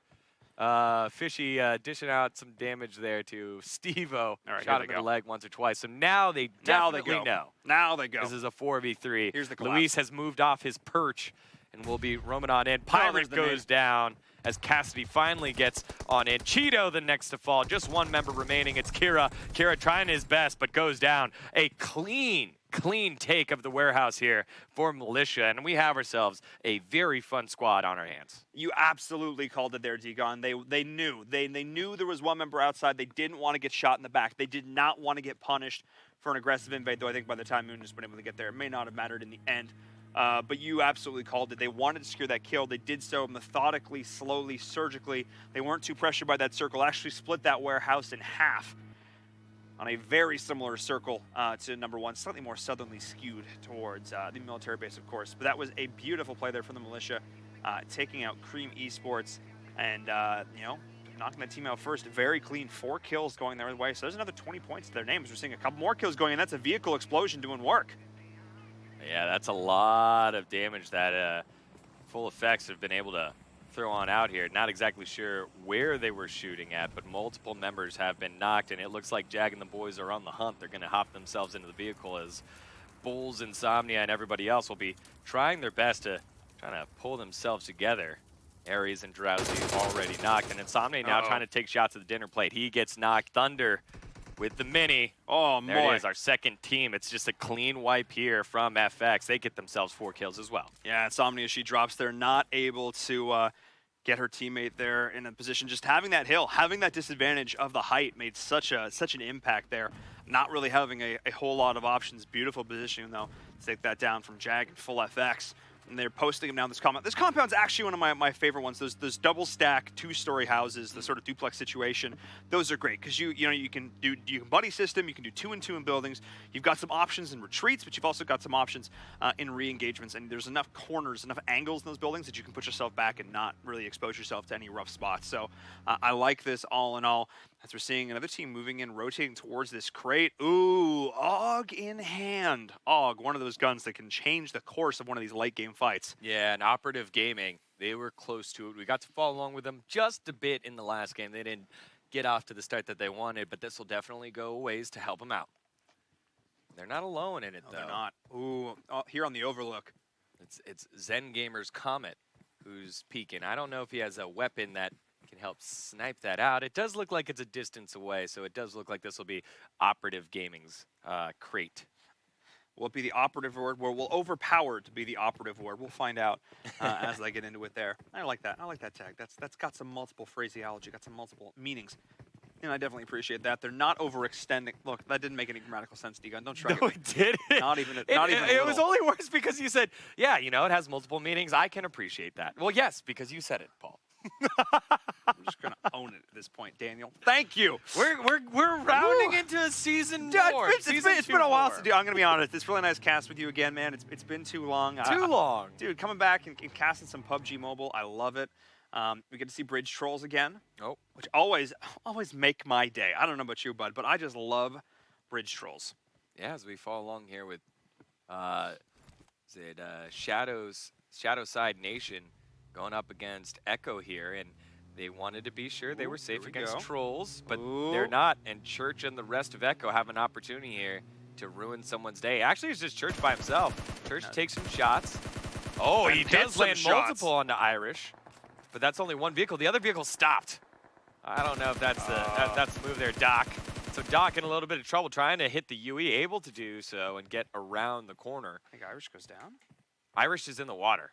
Oh, boy. Wow, he actually managed to get himself out of it. He had to peel into the water because the rest of Echo came out of the gas station. So that was an interesting position from Echo. So it almost sort of felt like, he waited until they drove past afterwards because he wanted to sort of bait them in to continue to drive. But I feel like, again, buddy system, having 2 members there at the end of the bridge, having 2 members at gas station probably would have resulted in a kill there. Instead, it didn't result in any, and Irish is actually looking to try and get himself out of here, but doesn't have a whole lot of options and places to go because Circle is going to dictate this rotation pretty darn hard. Yeah, he's going to have a long way to go, and at some point he's going to have to peek his head on up. There it is. His head is peeking on up, and luckily for him, no one's looking. Oh, there it is. There, they see it. Oh, that's a mini with a 4X. Bias just looking right on at him, waiting for him to peek his head on up. Luck of the Irish there, that they've got the exact optic to make this real sad. Oh, oh boy. Oh, Irish, you're trying. He's taking health damage. He might just drown. Yeah, I think he's just gone. At this point, just deny yourself. Yeah. Nope. Gave it over to Bias, and Bias taking that one. Yeah, that's a problem. At that point, there's giving yourself over to the circle, just denying points, or giving yourself over to the water at that point might have been the better option in that situation. So we're seeing now Shadowside Nation down a member. And that's one of those times when, you can spread out, work with the buddy system, all that good stuff can work to your benefit. But if you're not actually really playing that buddy system, you just find yourself down a team member there. So not having them together in that situation, not optimal. And now Shadowside Nation kind of just wandering around here down in the military. They obviously don't want to go back across this other bridge, but that's actually the exact direction that he's driving in. So we'll keep an eye on that. His method is actually getting a kill there onto Savage Hearts, as well as Omen Elite, taking down a member there of the militia who did so well earlier. There's actually Fishy going down, and Steamy just really hates clouds. Yep. Oh, there we go. There we go. He still doesn't like clouds. I'm going to stand by that statement as Raven and crew moving on in. The winners, obviously, Helping Quit Addiction, Shadow and crew. From what I can see from their team profile, something about Canada. So I'm going to own the fact that they're Canadian, and we're just going to roll with that. I'm just going to make a wild assumption that that's true, and go Canada, baby. Let's go. I guess teams that aren't Canadian wouldn't say that they were Canadian. That's actually a real thing overseas. Americans pretending to be Canadian. Is it really? That's a whole thing. Oh, yeah, putting Canadian flags on their backpacks and stuff. We'll get to that in a minute. As Zedley Gaming YouTube and crew here for Zen Gamers and stuff, looking like they're maybe want to breach a compound or two. Got a point-blank AR. And, here at Dirty Dozen, this is going to be interesting. These small houses do not offer a lot of options. especially when you have the rest of your teammates coming on through. There's a lot of open ground between them as well. So we'll see how this plays out, as we're already seeing one down as the team is looking to push on through. Yeah, to be fair, like, again, Zen Gamers is going up against this squad that we saw his name pop up a lot. It was Skrilla. Skrilla just putting a ton of bullets into people in that first round. They weren't able to gain team success, but he was getting a ton of knocks in that first game. So a dangerous situation here for the Zen Gamers. Yes, it is. So backed into a corner now. I really want to full screen jump into this action here if we can, because there's a lot of bullets trading back and forth right now. UMP at distance, though, not necessarily the most optimal situation there for Comet, having these close-range submachine guns, really where those thrive. We'll see if one team, they've got a lot of vehicles to work with, too. We'll see if maybe they're going to opt to back out, or if they really want to take this fight at this point, because getting a fight, keeping your members alive, I think is almost more important. I mean, look at this. They perfectly split this in half. As doing damage back and forth. Zenly snaking the grass, though, out behind that vehicle there on the right flank, and they've really spread themselves out, so one down could force a massive rotational shift here. Yeah, and the Whalers also in the background there. I think we saw Dabs, who was just kind of sneaking a bit further around as, Kawaii taking a little bit of damage there. Not exactly sure where he was taking that from, but AIM is holding this outside corner, making sure that anyone here for Independent, if they decide to work their way on out, he would spot them out. But you can see in the background, the Whalers actually getting shot by FX. So FX somewhere, long distance here. And so J2 Bomb and the rest of the Whalers, their tough day continues. Only one member still alive. It's exclusive, who's more than happy to just kind of hang out here. Yeah, they're on the flank, and a potential third party in this fight got third party in that situation up at the top of the hill, ended up getting taken out. As now we're seeing a little bit of a push going on in. Comet here on the flank. He's kind of out and exposed, though, trusting that his teammates have his back, because all four members staring. No, sees the peek through the window, gets the shots through, not doing a whole lot of damage yet. As I mentioned, the UMP at range, not going to be doing a whole lot there. That 9, we'll keep an eye on this as they're going to continue. That's another member there of New England Whalers, as you mentioned, is finally going to end up going down there at the top of that hill. So only 2 members of that squad left here with the 4X, trying to find some shots, but neither team wants to be the one to make the mistake. Yeah, and just to recap, the circle has centered around Pachinki, so within Pachinki's relatively good. Any of the teams that are south of Bridge are going to have to cross the bridge and work their way on through, and that's what the circle is doing right now. It is very slow, only phase 2. However, this is just a consideration that these squads have to figure out here. As Skrilla played a little aggressive earlier. He was in a vehicle, started it up, and then hopped out to let the vehicle roll on through. Teams did not shoot at it to give away their positions yet. So, again, it's a trade-off. Yes, that vehicle's out in the way. You could very easily damage it, but you'd rather not give away your position. Could also be a little bit of a bait, thinking that they are getting in vehicles, trying to drive away and escape, trying to bring the opponents in as well. Maybe try and take some shots, put themselves out of position. We oftentimes see teams try and play those mind games. It's this 4v4 situation, this stalemate here around yellow houses. Dirty Dozen, as I lovingly call it. Though there's not quite 12, but that's just what we always called it. As we are seeing, ward spotting. So this is it. You try to identify what houses contain opponents so you can get your angles on them. That's what it's all about here, is trying to make sure that you know and have eyes on every single opponent in these fights, because they are going to have to rotate up towards school. Yeah, a little bit more of a northwestern shift here, so Militia will have to move on out, as well as Echo, who were our bridge trolls. But here we go. It does look like Zen Gamers are going to make their move here. One has already been knocked. It's Caveman, who's down for Independent. And so AIM clearing out a couple of these houses, making sure they're clear here. And it does look like Skrilla might be making a move for the vehicle.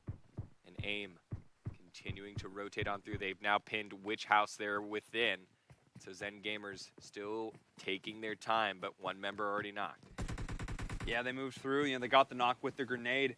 Now Kawhi's going to be able to help up his ally here. So the slight advantage that Zen Gamers actually had is going to be sort of fading away at this point, as they are going to be able to get that teammate up. So slowing it down. Zen Gamers not pushing their advantage here. I think they kind of moved up a little bit, but we're not able to execute on that. Yeah, I'm interested in the fact that we haven't seen too much utility used quite yet. Haven't seen that many aggressive smokes. Haven't seen any nades come on in here by Zen Gamers. This AIM now has been spotted out by Kawaii, and Kawaii will be possibly taking this gunfight here. Both members now playing the crouch game. There's the head. Nice and Kawaii shot. found it. AIM does get dinged there, but is able to fall back and heal on up. But Kauai doing a solid job, Oh not my. only picking up his teammate, but then getting some damage down. There's the flank going through on the rocks by the cliff. Comet is there. He sees them. That's the pin. That's a little bit slow on the trigger there, standing in the doorway, actually leading the doorway.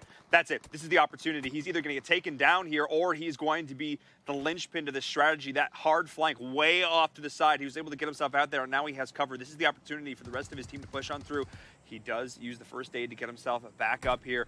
See another fight as Echo is going up against Jovi. Fights are breaking out across the board. Savage Hearts are going down as well. Lots of action, but we're staying on board here with Zen Gamers. We want to see the resolution of this fight as Echo is getting just absolutely wrecked, walking into the middle of a bunch of other teams. I saw Omen Elite get in on that. I saw a bunch of other ones. FX is taking down Savage Hearts as well. That is another team out of it, down to 17 squads remaining, but we're going to see who walks away here. 2 teams enter, 1 squad leaves, as Zen Gamers are going toe-to-toe with their opponents here. And oh man, look at his Zenly Gaming YouTube. Almost finding those shots with that AK-47. Yeah, Lee just not able to ring true here. Did catch a little bit of a glimpse there of Dirty Caveman, but again, Zen Gamers is playing this one very slow after seeming to be on the front foot there, as Caveman getting pinged there and aim from long distance, able to knock down Dirty Caveman. That's Nice the second shots. time. Kauai now very low, down to 1 more bullet. Will get himself to safety, and at some point, Zen Gamers is going to have to pull the trigger here. It does look like Skrilla Here they go. trying his best to figure out what the move is in. Oh, aim is right here in the corner. What? There you go. Just 1 bullet for both of these guys since they both got picked up. Aim not able to get away, and Aim gets taken down by Dirty Caveman. Or gets taken down by Not Nice. Not Nice actually coming on in from nowhere, actually. And Not Nice getting another one here on Comet. So now Ward has to get up. He's chasing the kill, turning around. It's the gunfight. Ward, can he get the shots? They're sprinting around. It's the teammate. They were shooting teammates, and Not Nice is outside the building. Outside the window. There Ward, we and go. Finally, we get the kill on the independent members. Zen Gamers get 4 kills and only lose 1. Yeah, I mean, that's about the best trade you guys for. Wow, they're just spinning in circles, passing like ships in the night throughout the smoke. That was a comedy of errors almost. Wow. That was just what looked like was going to be a great execution. Started things off, just turned into pure chaos, pure gun skill, pure reaction, pure composure at the end. But now Zen Gamers are really far outside there in the circle. Luckily, they've got enough vehicles to be able to get them in, get that loot, and get themselves out of there. Losing 1 member, like you mentioned, will definitely put a ding in their chances there, as having all 4 members alive is going to be so critical to surviving here into this late game. But we'll see how well they do racking up those 20 kill points, as we're seeing the circle closing in on Pachinki. Pachinki is one of these final circles that always gets so spicy, so exciting, building to building, team to team, super close combat. Expect shotguns to come out, expect Uzis to come out, and expect to see some pretty tactical, in-your-face gameplay when we get to that stage. Yeah, you got to take a look at the circle there. Wow. Zone number 4, Shadowside relatively Nation's central gone. again. As Shadowside Nation, they're a little hurt right now. They're a little rough. Outside the zone, Goose needs some help. He does have Steven nearby, who before you help someone, you got to help yourself. So Steven making sure he's able to heal up. Took a couple of bullets there, but Goose gets knocked. So just 1 more member alive here for Shadowside Nation. We followed along with them early on in game number 1, not having a game number 2 to remember. And sure, he's able to heal up, to snake his way on in. Let's follow along with Omen Elite, though. Wow. This is a fan favorite squad, as Ghost was able to get a kill on the run. Now they had to pop off, and Beach Banana now trying to play anchor here from inside the house, give some cover. Yeah, they are. They're just trying to make their way into Pachinki right now. Oh, Beach trying to give some smoke cover to his teammate here. So we have the open field as well. So many damage HP bars on your screen right now. Trying to keep track of all that, trying to give some opportunity for his last teammate also to make their way in. They actually passed through 1 squad out in the open who are just getting wrecked from all directions right now, as OP is just in a bit of a rough spot. They're just left out. They weren't quite able to make that final rotation to get into the cover of these structures, and Omen Elite just moved right past them. But now Method is here as well to add their voices to this chorus of destruction as they're chucking nades in. Beach Banana's got to be careful, though. Take a look at this picture. So many teams have already made their way in. You've got Existence, you've got Jovi, you've got Method, you've got Omen Elite. So many of these big name squads in a very, very small area. Yeah, and all the way to the northwest of it, you've got 6 Angry Men. We got to see their gun skills in game number 1. So smart play here by these squads holding Pachinki. And that's a bait. Yes, that's a Groza. You got all the level 3 stuff, but you're in the middle of a field. I don't think any team's going to be picking this up anytime soon. Barring some exceptional circumstances, that Groza would be real nice in this fighting, I do have to say. But I don't expect anybody to end up going for that here, as everybody is now closing in on these last few. What a bustling city. Yeah, you know, it's thriving because it started off with nobody there. And then Zen Gamers now find themselves in a bit of a rough spot, as that's going to be Ward taken down. But now Echo is fighting up a hill. Got some nice shots there. Church is there, getting a couple of downs. I believe there's only one member left. It's Zenly Gaming YouTube. And oh my, do they know where he is? They want to secure these kills. They want to get these points. Wow, look at Church going in. Zenly, the last man standing out for his squad. Him against the world with the AK. Close range. Can he find the shots? The rest of the members are trying to move in here as well. As the last circle is closing in. Pachinki is the one member right in his face. Does he get the shot? And yes, he does. He gets that down, gets a counter kill. Some revenge for his teammates. Can he find the second one, though? He's looking at him. Oh, he's reloading. Bad timing on the reload. Because that's not where he wanted to be. Putting him on ice in that final situation there, and that is Zen Gamers down, despite a fantastic compound fight earlier on. Once they got out in the open, they just couldn't hold it together. Yeah, Biscuit getting the revenge kill. Wish, again, right, you know there's one more member up. You try your best to stay alive and work through it, but unfortunately they do lose one, as Dat able to pick up a couple of kills here at 6 a.m. And oh, Caitlyn with the reverse aggression, picking off Pika there. So Jovi still holding it, and Pachinki, no one getting out unscathed right now. FX has multiple members, but Nade coming on in. Slump cooking that one. What's for dinner? It's Thunder. And Slump picking up the kill there. Thunder it just should be a matter of time here. Nade's coming on through, and now Jag getting knocked by the unknown Raven with a nice headshot through a window somewhere. And so FX just in a constant state of trying to revive each other. Thunder cut off from the rest of his squad, and it does look like it's just Asazuki that is alive right now, and the circle will be moving on in here in 20 seconds. So a lot of these teams here in Pachinki, they have worked their way to the southern part of Pachinki, so it does look like everyone is safe. But now Raven, they were a squad that had to make a rotation on in. They're getting picked off by 6 Angry Men, but a nice nade here, and that's a lot of kills being collected. That's all of it. That's the whole squad. Oh, no, not quite. They're still alive a little. Oh, cheers. That is just like the unknown, looking like they had a great position, pushed on through, ended up trading out some downs right there. 2 members of Full Effects are still alive in that building right next to them now, realizing they needed to move in as they need to move towards the east side of the city here. Look at this top-down shot, D-Gun. There's only one squad right now not in the city. We'll see if that pays off for them here as now, like I mentioned. Oh, look at them going on in. Forget it. Forget playing slow. Forget playing safe. Teo just moves on in. Nothing is unknown about that push. Nothing is unknown about the opponent's position because you just put them away. Yeah, nice little push there by the unknown. They stay alive with 4 members still up as we follow along with Ace Smooth here. Ace Smooth and King, they are inside the zone. Yeah, so they'll be a little safe. Merciless, one of those squads that multiple members of the community, I think Dodger, former Misfits member, leading that roster as well. We follow along with Clay. Again, they're relatively safe. Again, Pachinki still into the circle, but it's a little bit more south. It looks like 1, 2, 3.5 teams now currently in. It does look like the operative gamers that looked very dire early on are still alive, and were able to get some cover with vehicles here. Yeah, they've stayed in the same spot. They were there was a bit of a drive-by for Moment Elite. They took a lot of damage, but nobody actually fell. And now they're actually looking in a pretty good spot because trying to, cross through this open area is pretty much death. But in this case, wow, we are seeing the unknown still going up. Now into 6 Angry Men. They've just been working through building to building to building. This is Jovi, I think, might be the next one on the menu if they're continuing to make their way through from west to east. Is now Slump was able to pick it up, so now Caitlyn is going to be a little bit further back to kind of cover.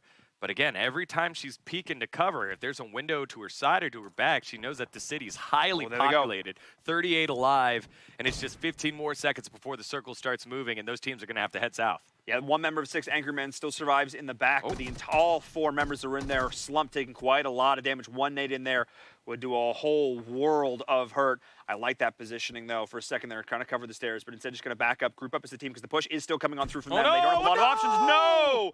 Misses the jump to the window. That is a terrible position to Slump, as Romp is also taking a lot of damage. They're trying to close on through. Jovi is here. But I just love the aggression from the unknown. They are just continuing to push in as Caitlyn is getting dropped as well. As we have Helping Quit Addiction here on the flank. They're stuck between a rock and a hard place. The smokes are down, but this is 2 squad pushing in onto Jovi.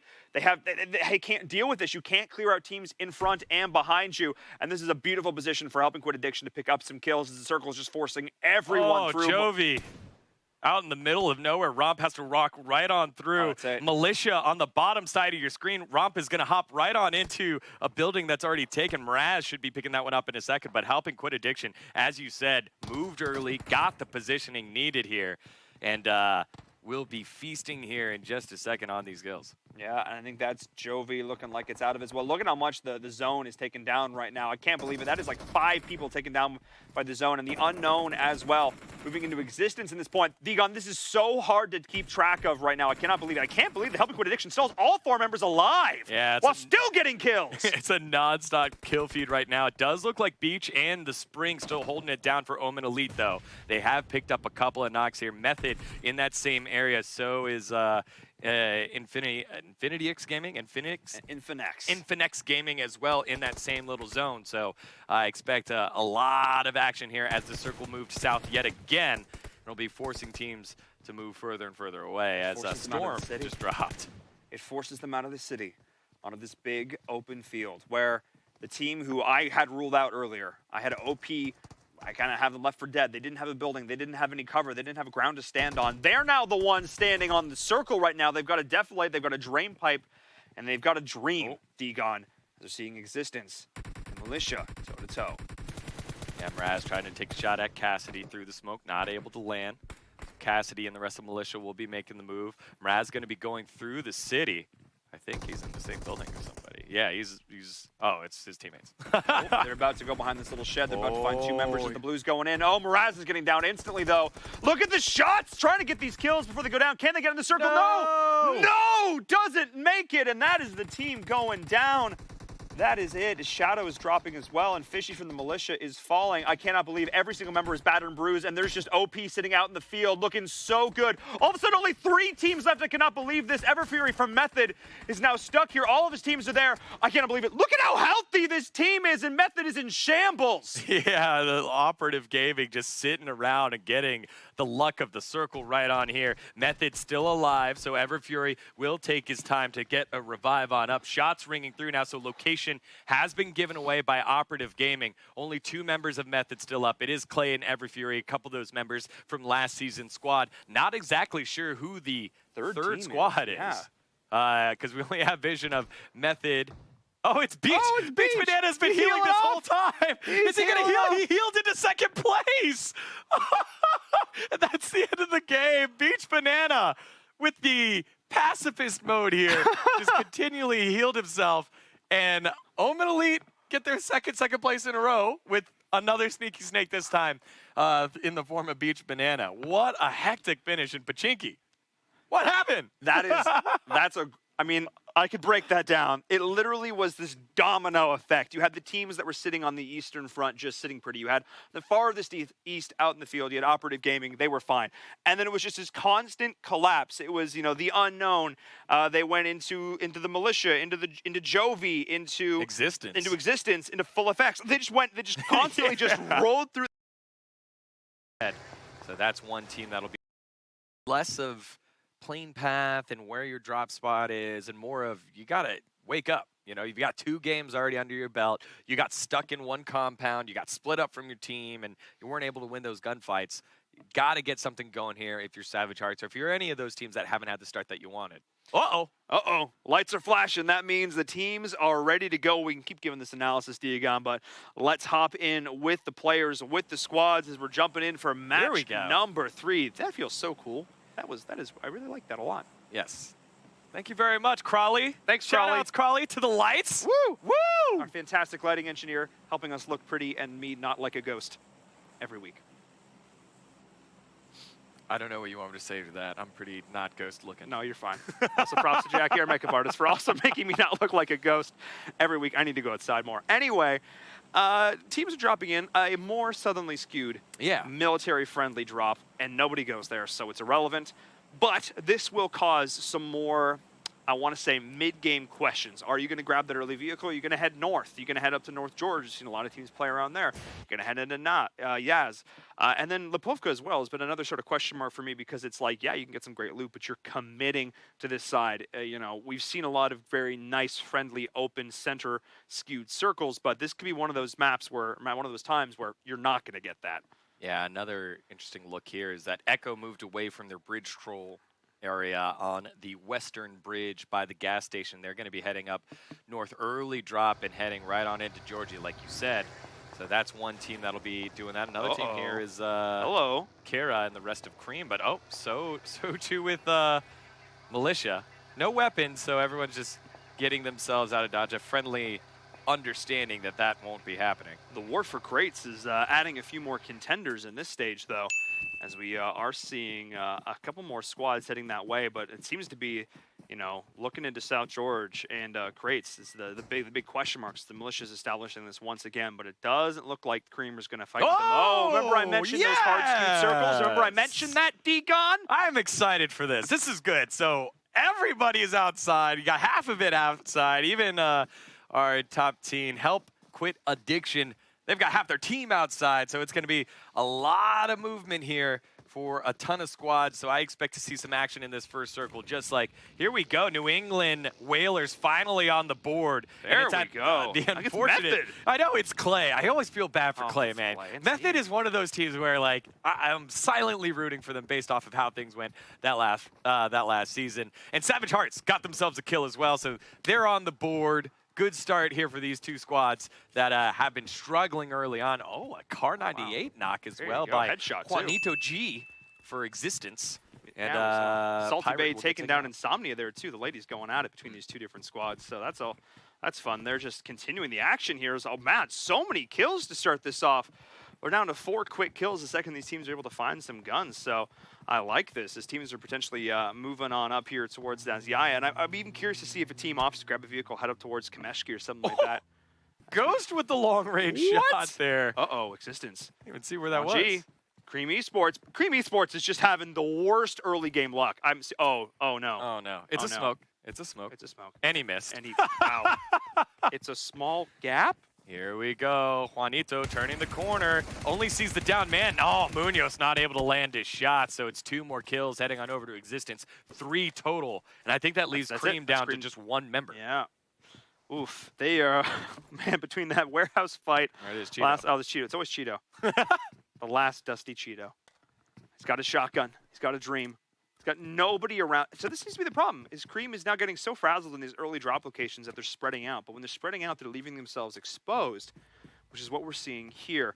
As we are seeing Kinga from Omen Elite. Oh, he's got a scar. He's got his eyes on a couple members here up towards the coast, but he needs to hop in a vehicle here. But that one's only a 2-seater. Get back to your dossier, friend. Get in there. Get in the action. Yeah, so I think it was Ghost that hit the long-range shot earlier there onto Bulls, and I guess they were able to pick him back up. Now Drowsy heading on over first, and it's nice to see Night Owl for Savage Hearts able to pick up a kill. There you go. 2 kills so far for the Savage Hearts squad. I like it. They're having a bit better already of an early game here from some of their past rounds. Of course, they've still got to survive through all of it as they're here on the coast. One of my personal favorite places to drop.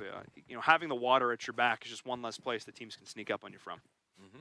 And I think it can be difficult if the circle isn't your friend, but based off of the way this northeastern circle started, Savage Hearts not complaining.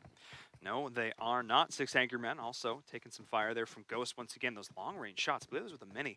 Doing a lot of work here. Oh, Infinex in Existence. Maybe going to be battling it up here in close range. That's the shotgun, though, from Raz.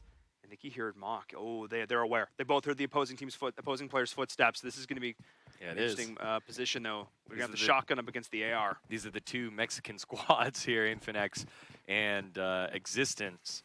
And it does look like Mock will be hopping on the vehicle. So will Raz. They're both just going to take the motorcycles and go away. Yeah, I just wanted your vehicle. So we hit the split screen to let you guys know. We can use this. We will use this in the future. Let's use that. That was awesome. More. I like this. Thank you very much, production squad. Thank you, AT&T. Yeah, I'm digging it. No, I also we'll go props to that witch hat. That's adorable. I mean, he's kind of wishing he had a helmet, but Yeah, the helmet can wait. Witch hat.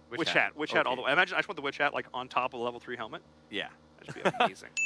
Looks so great. Mraz will cycle his way on out. And it seems like, again, we've hit that lull after the first initial drop. This always seems to happen, right? Everyone drops, get your weapons, 3 or 4 or 8 people die. This time it's not a whole squad, and then everyone goes up to looting. It's just the way of PUBG Mobile here. And it seems like, again, we've hit that lull after the first initial drop. This always seems to happen. Every other squad has at least 2 members still up and kicking. But this is great because it means that all of our teams are still in contention there. And Alman and Elite will tell you, you can get into some crazy situations at the end there if you just have a dream, if you just believe, and you can snake your way through just about anything in the chaos of some of these late-game fights. So don't even count some of these teams early who've taken some casualties. They can make it through, but winning requires 3 to 4. Yeah, and we're following along with one of those winners. It is Operative Gaming. They got that second game win. We'll see if they're able to stay consistent. Ghost, who's been active in these gunfights now, Go. has himself in a little bit of trouble. 6 Angry Men, Dat, we've called his name a lot. He's been very active and a lot of kills for his squad. He goes, finds the right angle, and Ghost all by his lonesome gets knocked. There is one team member trying to get on in time. Dat trying to figure out where it is. It's Kinga and Ghost. Beach. Kinga and Beach trying to close the space, but here comes Dat, and Dat has not been able to pick up the kill. Now 6 Angry Men's own Dat in trouble. He does not have backup, and he's stuck in this house. Kinga has a great shot, peeks the corner, and able to land it. And Dat, who's played aggressive throughout these first couple of matches, drops, and that's a big loss here for 6 Angry Men. Cheers, love. The cavalry is here. Omen Elite coming on in, bringing their, helping their teammate out. Beautiful play, and that was a great little rotation using the smoke that he threw. I mean, he caught holding that smoke for way too long and just took a, submachine gun to the face. But that being aside, was able to then get himself out. Both teammates came on through. It was almost acting like a superb bait, picking up that kill there from Omen. As we are seeing, just another kill racking up, but all these teams still surviving. But 9 dead already. I like it. We're seeing just enough action here. In this early game, teams are still just testing the waters, pushing how far they can go, and it's the circle that's caused these rotations, that's caused this additional level of fighting. I've been trying to figure out who's Ion, who's Ion Esports, but then I realized it's Valence Esports because Valence, covalence, yes. bonds. Yes. Huh. They're so smart. I took a science class. Yes, once years ago in high school. Thank you, Aries and Bulls. Shout out Drowsy and Insomnia. Yes, that's a very witty name. I like that. So 2 of the Insomnia and one of the other members of this team are actually a couple who play PUBG together, which is adorable. I might add as well. I don't know who it is, but maybe we can check our notes. But I think that's kind of cool. It's Drowsy, I believe. It's Drowsy. Oh, well, they're in the graveyard together. Oh, well, okay. Yeah, I think they met through the game, and that Drowsy spent 5 years in the Air Force. And so this is one way that they continue to bond. That's amazing. super cool. Dude, that's really... Mobile gaming. That's actually amazing. That is adorable. Oh. And the shots are rated on through there. Nice M4 shots. They're on to Pika. 6 Angry Men are down to, well, not 6, as Pika's in a bit of a rough spot. Gonna need to give himself a bit of a jolt here if he's going to have any hope up against Bulls. Nice shots. Oh, the collapse is so real right now. Whoa, the blind fire. Emphasis on blind. Oh, boy. Bulls does have cover with Aries. Shotgun. Got a war. Nice damage there. So Aries has to rethink. He is pushing. Oh, Pika almost gets the shots. Now Aries trying to get the shots. Drop shot. Using the not going to get it, and Pika wins the 1v2. And 6 Angry Men only needs 1 Angry Men. Pika on the board. Oh my, Pika, what a shot. That was absolutely beautiful. Oh my, that was the jukes back and forth. Having those close range weapons, having the shotgun, and having that Tommy gun, point blank range did a whole lot, but that was just a lot of spray and pray, and not a whole lot of success coming in there from Valence Esports. Yeah, Valence is going to have to work on their bonds just a little bit more there, just because that didn't seem very coherent. No, it was not cohesive. The 2 of them pushing on in there, not having a whole lot of success. But a team that has had a lot of success, it's the Militia. Luis looking quite good there. He's got optics. He's got the AR, feeling really comfortable right now. And fairly well looted up here on this up on this hill. I'm going to try and establish some vision control and keep an eye on teams that are rotating. And they've also got, this is everything going right for them right now. Yeah, so Luis used to play on Method. That's what I thought, yeah. Yeah, that's what confused me. I was like, the MTA seems very familiar. Assuming it's the same Luis, but I assume it is. So Luis and Clay used to be teammates on Method. That's beautiful. Now Luis is over Wow. on Militia as we take a beautiful look That's here at really the nice. Look at- Irongold wow. skyline as the spring is thoroughly enjoying his swimming around on the boat. And here we are on the coast where you can Yes. find your next new paradise on this deserted death island. Can Off the be coast of yours Russia. for only 2 million rubles. That's like $40. Exactly. Beautiful. Absolutely lovely here on the island of Erangel. Yeah. You can put a sniper scope on a dinner plate. So we follow along with.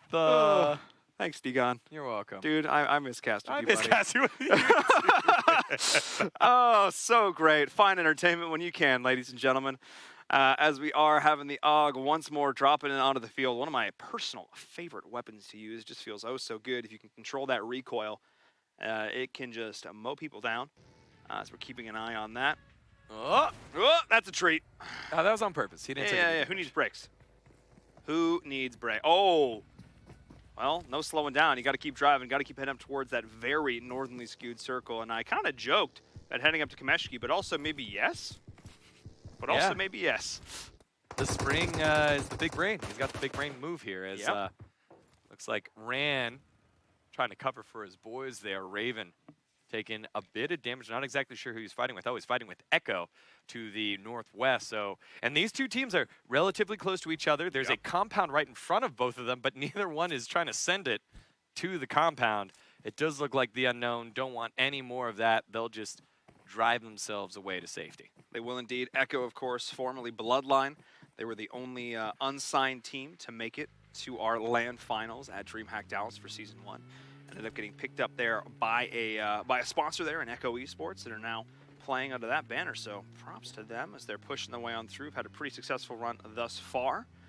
And they're actually opting to all just chill it in one vehicle, which we don't often see teams do because that one vehicle gets shot and explodes.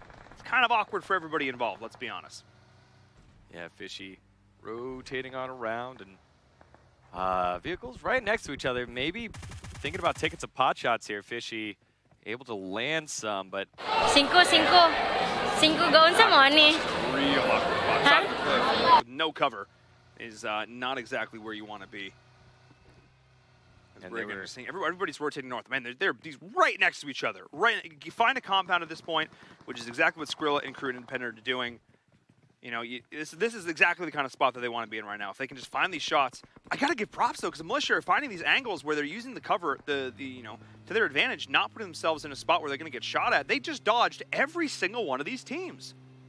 yeah, they did. So Militia working on forward and getting themselves out. And again, we've talked about how important it is to stay alive with 4 members once you get to the final circle. One of those strategies is move to the circle early. Yep. And that's what we're seeing a lot of these teams doing. And it feels unlucky, I guess, when you get randomly caught out as the team that is Jags feeling right now. getting Yeah. dinged right now, as Merciless is, as Irish trying to take some pot Ooh. shots in the window. Doc getting answered very quickly there by Dodger. So, Doc sounds like he needs one. yeah, has the luck of the Irish there behind him to help him up. Does indeed. And wow, they are pinched now between 2 squads though, as Infinex is up there. And they got the other squad they were shooting at earlier up the hill. So ooh, Savage Hearts potentially the other squad was potentially in a bit of a rough spot there. So now jumping on board once again with Savage Hearts, who have survived. There's 19 teams left, and they're one of them. That already an improvement over games 1 and 2. Oh, yeah, they are. Taking So the Hot same Jukes just leading the way. They do hold up here, just a bit short of Independent and Maniac. Maniac should be falling here in just a second. I think he's knocked. Yep, there he goes. So Hawkeye picks up the kill there on Maniac, but a little bit more action on the way. Menace has been caught out, will be shot. Same with Biased. And so 2 more kills heading the way of the Unknown. Actually, someone else took that kill on Biased. Didn't see who that was. So only 1 kill heading the way of the Unknown right now. Wow, down only 55 alive. This is Night Howl and Hot Jukes are getting picked up there. Kawhi Now putting it to Savage Hearts once again. They've got to try and survive through this, but everybody's just been forced to rotate. They haven't got a chance to get comfortable yet. There've been no real like big setup compound moments, stick it out for, 5 or 6 minutes. It's all just been, all right, we got to keep moving. All right, we got to keep moving because nobody wants to be the last team to move in here. It seems like edge creeping is less the name of the game and it's more move in early. Oh, uh-oh. Salty Bay might be coming up here on. Oh wait, no, those are teams. That's their teammate. Yeah. I was like, whoa. Why is Salty Bay like wide open right now?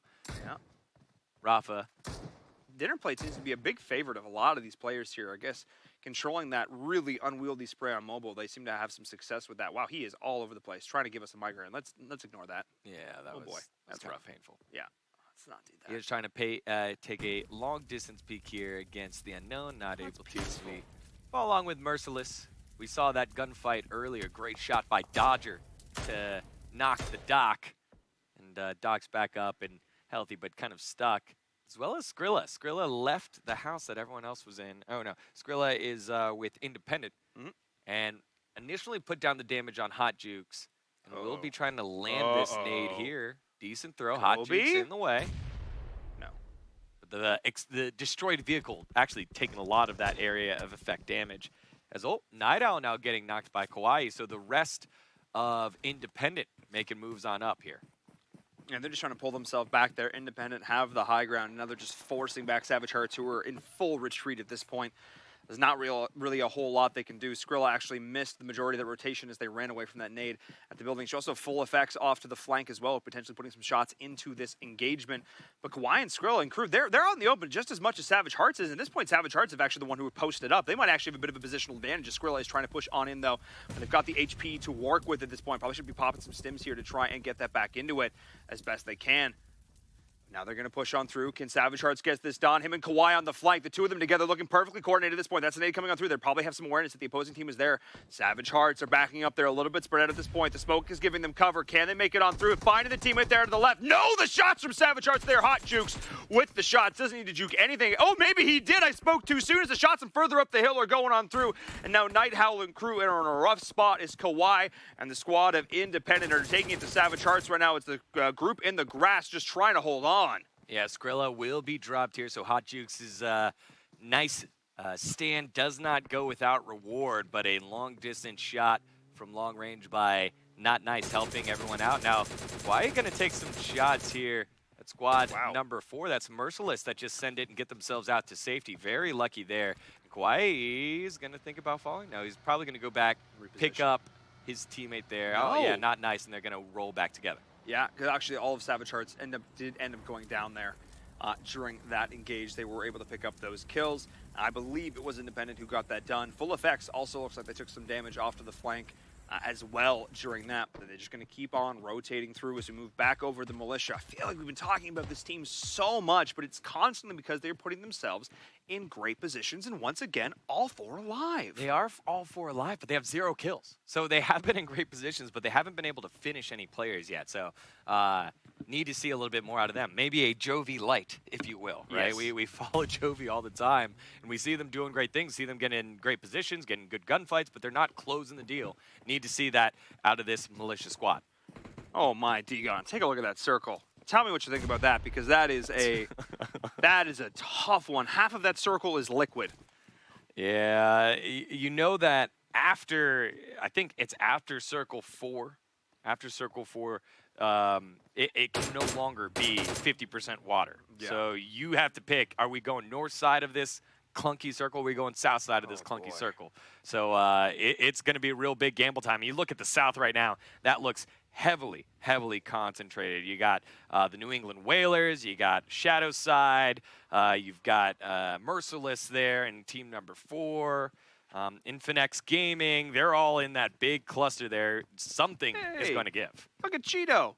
Look at him off there all by himself. Cheeto's still alive. Dusting himself off after a rough early game. Poor Cream, man. Cream has an opportunity to bounce back, but I don't think it's going to be this game.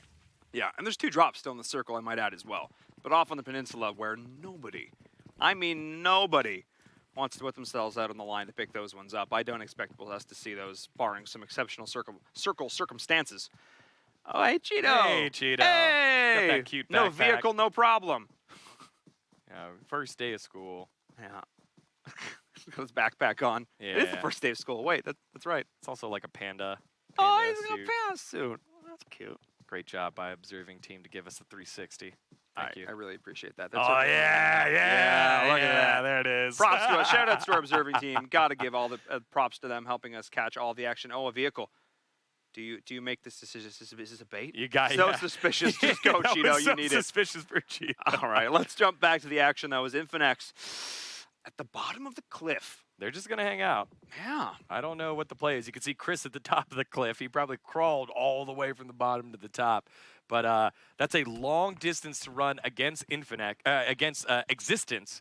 And Existence, not exactly schlubs here in terms of firepower. So I don't know if that's the kind of team you want to try to take on a good 100 meters to run to the door. Yeah, and the two Mexican squads facing off right here. Yet again. Well, yet again, coming in as the first and last place. Oh! Oh, wow. Coming in, first and last place seeds here. But look at this rotation. Where do they have to rotate to, Degon? Yeah. Into, I don't know, a team that's already set up at the bottom of this cliff, maybe? If we can pan to the right? Yeah, it does look like their teammates are already there. If you take a look at the mini-map, there's a couple ahead of them. But we got to see the gunfights there with Doc and the rest of the boys against Merciless, and it didn't go too well. You see, they're all the way to the south. So you're right. At some point, they'll have to run into Infinex. Yep. But the circle still staying in the water, no longer 50%, but a lot of these teams that were in the north or the south, it's actually relatively central from where that first circle was. So a lot of teams will have to rotate on in. Does look like Militia and Jovi, the Unknown, are relatively safe, but our second place squad, Omen Elite, will have to work their way on in. Same with our first place squad, helping quit Addiction. They're going to have to come in from the northern area. They are indeed, so bit of movement required from them as Existence still managing to keep all 4 members alive. Another team that's been able to do it for the first time going to these late game circles is the New England Whalers. And new squad here for Season 2, making their presence felt right now. They've got 1 kill as a team, looking to probably improve on that, improve on their placement. There are 15 teams left in contention at this point. We have a couple teams who have been able to take these compounds, and we'll see what they can do with it here. Oh man, New England Whalers, they're moving into well-established territory being held by multiple teams. Oh no. They're going right on into the rest of Infinex, and here we go. Dabs hops right out of the car, and he gets absolutely destroyed. And Infinex just chilling on out on the edge. They go fishing and find themselves 2 kills, and the Whalers turning into chowder. Not so good here for the boys from New England. Whale chowder. Oh! That nade onto Chris. Oh my. That was the big arm. That was, yeah. That was from Storm, there it is. Long arm of the law right there. Oh, eventually, Shadowside Nation will also be joining them at the bottom of this cliff. But as I said, New England Whalers going into highly contested area, and they found Infinex. The kill feed actually just popped off pretty hard there just a second ago. Jovi lost a couple members, but actually picked up, I think, about 3 kills, including against the #1 squad, helping quit Addiction. And so it'll be interesting to take a peek on that after we finish up the gunfight here. It did look like Existence got a little tired. They're like, hey, man, why is this team getting kills and we've just been sitting in this house the whole time? We need some points. So Storm and Juanito G starting to press up, and there it is. Storm does have an idea. Headshot right onto Chris. Chris goes down. Mock will be the second to fall. And so Existence's push goes unpunished. Joe coming on in and is the next to fall. The last member still alive is Rojas. Rojas is able to weather the storm. There's 1 knock. Juan G actually gets picked off by Iris. So Iris says, thank you very much for the 5 points. But Juan G finishes off the rest of Infinex Gaming. And so it is 3 points, 4 points, heading over to the side of Existence after sitting for such a long time. Yeah, they're picking up 5 points apiece, Degon. They're doing pretty well. 20 points for them if you get the whole squad. So nicely done. And Shadowside Nation actually came in too. I thought they were going to have to go all the way around, but they found a path up the cliff themselves, able to put some shots into the back of Existence, pick up one of those kills on Infinex. Actually, they didn't get all 20 then. Looking over there. Oh! Dodger trying to hit these 2 4 shots. The M24 shots from distance. Has given his position away now, but we got to see him earlier against Doc. Here we go. With those headshots. I think you got to lead a little more. Yeah, a little more. A little more lead. No. No. Not where they are, but where they're going. Oh, no, that's it. Oh, gosh. Ghost. That was scary, man. Dodger. Dodger. The fun fact about Dodger is that at some point in his life, this man, he hopes to slay a dragon. I'm not kidding. That was his response in the survey. He's Hopes got to slay a fantastic dragon. aim. He knows where the head is. Kill the head and the rest will follow. That's true. That's true. Or will 2 more take its place? That's the question. What kind of dragon are we talking about here? I guess that's a Hydra. Either way. That is a Hydra. That is a Hydra. It's also kind of dragonish. Is Gyarados a dragon? Yes? Yes, it is.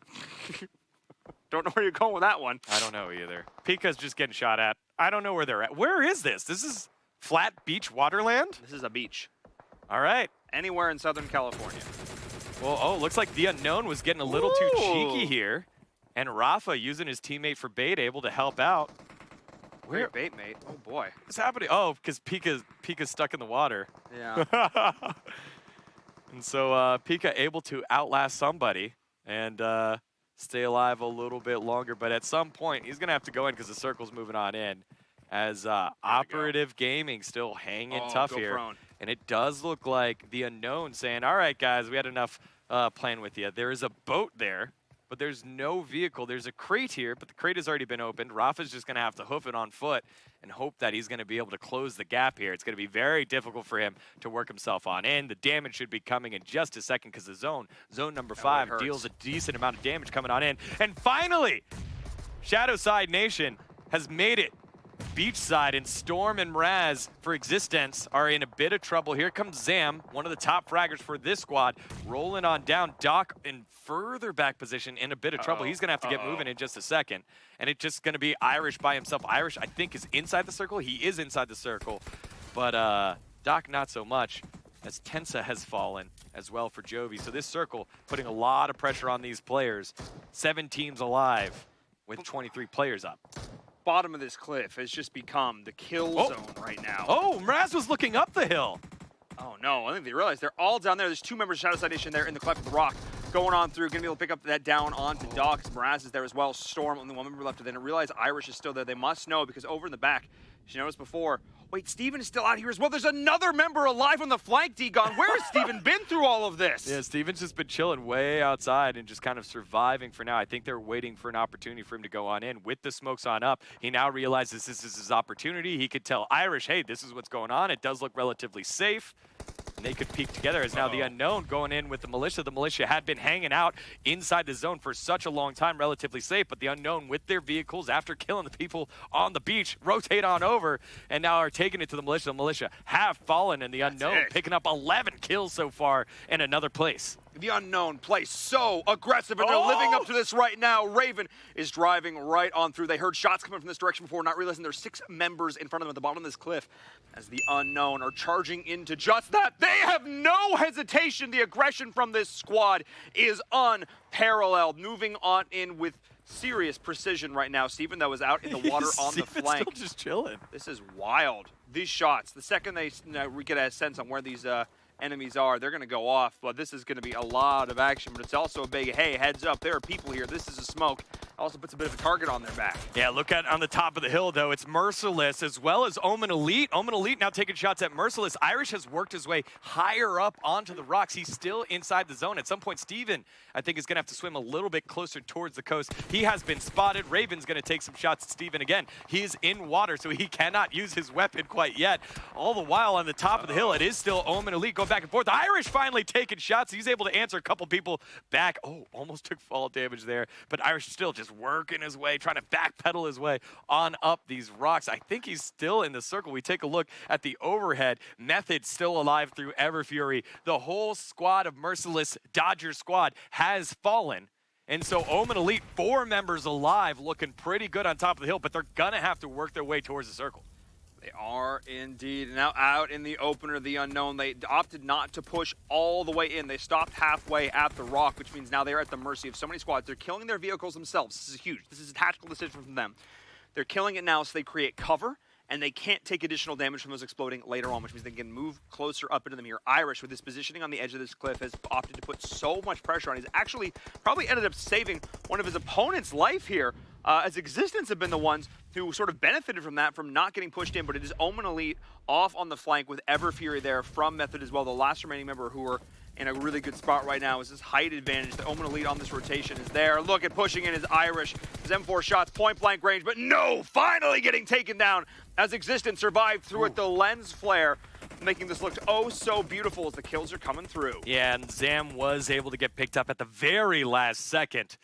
But with that, not a lot left here for these teams to do. I think Everfury's gonna have to make a move here and take some shots. The Spring getting shot down from Teo from behind the rock, so that's one member of Omen Elite knocked. You can see how close that circle's moving on in. It's not gonna provide a lot of cover here unless you're down by the water already. Ghost able to get the shots from up top. He's gonna finish off the Storm. Storm goes down. It's Mraz and Zam, the only ones left alive here for Existence, but they have assumed the safe position on the cliffs. All the while, Everfury has snuck his way on in, so he might be able to get one more position. He has been spotted. Down he goes, so Ghost picking that one up. Raven is outside of the circle, so it is Omen Elite. Consistent here against Existence.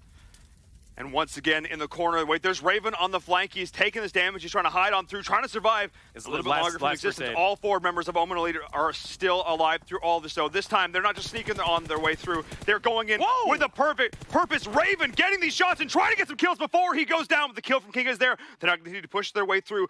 Teams have been fighting around this small rock formation all game long, but it all comes down to this last final push. Kinga has the rotation, gets the shots, catches them unaware, and takes them down. Omen Elite, Ghost with 9 kills, 18 kills for Omen to end that game. What a stellar performance from them. They had the flank, they had the angles, they rotated beautifully, they let other teams fight them out, then third party at the right moment. Ooh, that feels good. Yeah, it does. And for such a long time, I guess the first 2 games, this team was just trying to get over that second place hump and just show their superior dominance. They were able to do so, get themselves a victory, and they're going to be by far, once we get the scores tabulated, in first place. An 18-kill performance, a first-place win. That's massive here for this team. That's absolutely huge. I mean, they've done just, again, such a great job of sneaking their way into the... There's no sneaking here. They had all 4 members alive. That was a dominant performance. Since they're warming up a little, they're working out the kinks, they're just getting in there. Let's take a look at some highlights from that last game because there were so many great moments. I think just due to the nature of that circle, the action was just so much more constant in that last game. There were very few lulls going on. It was all fights all the time. Yeah, and again, a lot of them just off of a little bit more guerrilla warfare, a little bit more rotational play, just because of the way that the circles work. The northeast circle, hard shove. And then I think the 4th circle was 50% water. So a lot of teams didn't have a lot of playable area. I think Shadow Side Nation did a fantastic job making that big wrap around the water. Were patient, had a team play going, and were able to bide their time and get a couple position points that they shouldn't have, but did a solid job. Good for Savage Hearts to get themselves on the board and get some points here. Not exactly the ending that they wanted, and this was just so unfortunate for the Whalers. Again, just kind of hopping out. Oh God, there's 4 people here. And it was just bottom of the cliff that just spelled defeat for so many teams. And, it started out with Infinex, and then it ended up being Existence. We can see it there. They pushed in, took it out. And then the funny thing is Existence also, they could have stayed at the top of this cliff. They could have utilized this high ground, but instead they also opted to move down. Maybe it was a necessity for meds. Maybe it was the idea of loot. But giving up this high ground position, because there are some, you can see the areas there, giving that up ended up costing them in the late game, because that's where Omen eventually ended up rotating into. Yeah, and I think it would have been a tough fight to hold, because if they did not get down there and clear out everyone that was below them, if they were trying to fight the teams coming in like Omen Elite, like the Unknown from up top, it might have been a little tough, because then you could get snuck from behind. Yeah, so we're seeing this here, and it's a correction there. It's the Unnamed, not the Unknown. The Unnamed. The Unnamed. I mean, but they have a name. Their name is unknown. We're going to play that off. We knew that all along. The Unnamed. Perfect. Thank you, Digon. You're welcome. Thank you. Excellent. But yeah, look at these shots from Ghost. There's a reason this guy ended this game with 9 kills. Yeah, he was just a fiend with this single tap with the M16. You can see it there. And then Kinga, in the end, the one who was able to rotate through, not only get these shots there onto Raven, and then he eventually just makes his way over and finds those 2 additional members there on the flank. No questions asked. And 1, and 2. GG easy. Yeah, it was another hectic game there, and I love the fact that teams weren't afraid to rotate on across. I think, again, it's the same kind of thing where you just need those teams that we talk about a lot. The Militia, Jovi, where are they in the end circles? They got to get there because the teams that are finding themselves on the top side of the leaderboard, they're always there in those final 5. I think that's one thing that's really impressing me so far is how consistent that's been. Yeah. Like, we saw a lot of variation in Season 1 of a lot of different teams coming on through, but already it seems like the top 5 is already starting to break itself out. And we're seeing consistently the same teams in the top 3 over and over and over again, which means that other teams need to look to take them down, disrupt their game plan, because clearly whatever they're doing, it is working so far. So we'll keep an eye on what those other teams will be able to do to counteract that as we wrap up game number 3. Before we hop into a quick break, of course, be sure to check out our social media using !social in the chat. Follow us on Twitter, on Facebook, our new Instagram. Sure to go check out all of those things to keep up to date on when the broadcasts are. All sorts of new stuff coming in with Season 3, which we'll get to in just a second. But first, be sure to go check out that Discord. It's the Mobile Open Discord, !Discord, where you can get involved with the community. You can chat. You can find teammates. You can get involved in our Q&A, which is going to be happening quite shortly, I think, on the broadcast. Questions, answers. You can ask us some. We maybe give you some answers. We'll see. Also, a giveaway at the end of this broadcast. If you want to get involved in that with some in-game currency, all that good stuff, be sure to head on over to the Discord. And then, as I've mentioned, the Season 3 signups for PUBG Mobile are now live, which means that you should get yourself a squad together. If you're kind of been on the fence, you're like, I don't know, kind of should just go do it. Just go compete. You'll never know if you like it until you try it. Maybe if you don't have some teammates, head on over to the Discord. Check out if there's any looking for group stuff there. You can try and find a squad, put that together. Open, of course, to all of North America, Canada, the United States, and Mexico. So again, if you're on the fence, now is the time to get involved. We're going to hop onto a short break. When we return, match number 4. So don't go anywhere.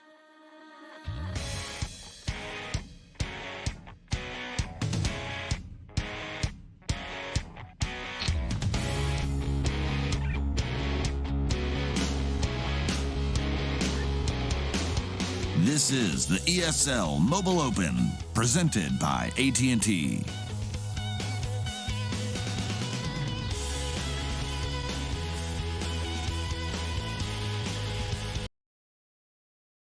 He definitely knows exactly.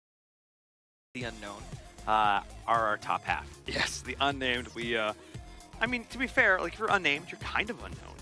You kind of mentioned that before. That is true. I'm agree with it. I'm just going to own our mistake. Let's go New England Whalers. Woo! That's the best name in here. Yes, so actually, I mean, it's just so out there. I just have old-timey sea sailors on the coast there, just, catching whales, catching fish, maybe some halibut. I like halibut, personally. Is there halibut in New England? I don't think so. Also, I didn't get that one. You just went real hard with the accent, and usually you're really good with it. That time it was a little bit more. I think we would save that one for a different characterization. Come on. That's Paul. fair. That's Got to start rounding on into. Oh, save me. Thank you, Plane. Zone. Thank you, Plane. Save me. Okay, let's get into the game, guys. Also, heads up, Infinix did not join this lobby. So our top-tier Mexican squad, nope.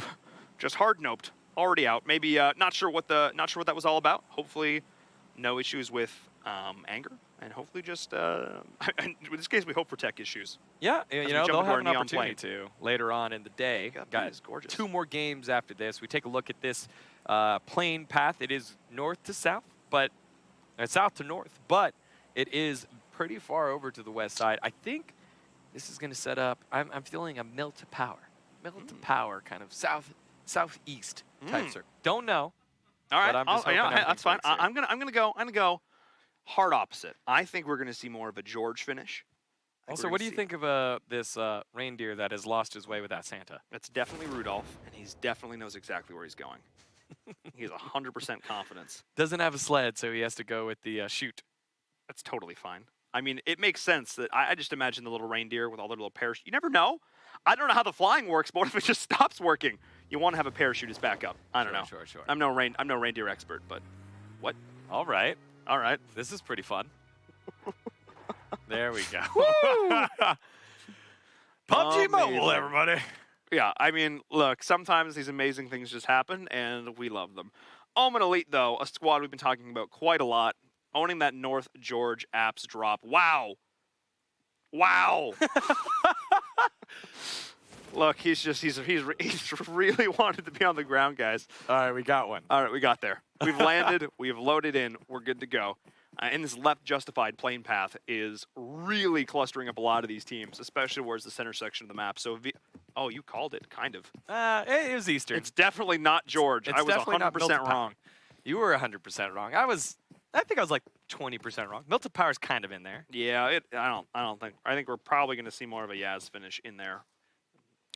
I'm going to go out on a limb and say Lipovka again. But Okay. more than, I would say, 2/3 of the squads in the server will have to rotate their way on over. And the first time we finally had teams drop military base, they get absolutely messed over here. They're going to have a long rotation out. There's already a couple teams set up on the bridge. It's going to be difficult for them to work their way out of there. Yeah, it's going to be tough. I mean, whatever team can initially control that bridge. I mean, taking a look, it looks like it's independent over there on the right. So one team's Kauai. I believe it's independent. Yeah. Or just one member of independent? Oh, no, independent, Skrilla, yeah. everyone else is rotating on over. Yeah, so they're there. So if they can control that, if they were able to keep eyes on who landed Millie, because there's a lot of teams. I'm hoping we can keep an eye on Millie as this progresses here.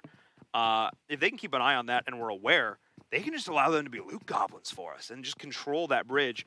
And then boats. Boats will be a huge factor, because if you can grab a boat off the coast of Novo and then move your way all the way up towards Kameshki, that could actually be a huge advantage for you here. Just completely cut these bridges out of the equation. Yeah, and we got to see in that last game from Shadowside Nation their patient play using the water to their advantage. Got themselves, again, probably like 5 or 6 places that they would not have gotten if they would have just forced right on in up on land. So we've seen the power of being patient, seen the power of the boats, and we'll keep an eye on that. But it does look like, you're right, it does look like over in Milta, we'll get a quick loot there for independent, and then they're going to rotate back on over and watch the bridge. Yeah, that would definitely be my call there, again, if they were cognizant of which teams did drop military, and there were a few.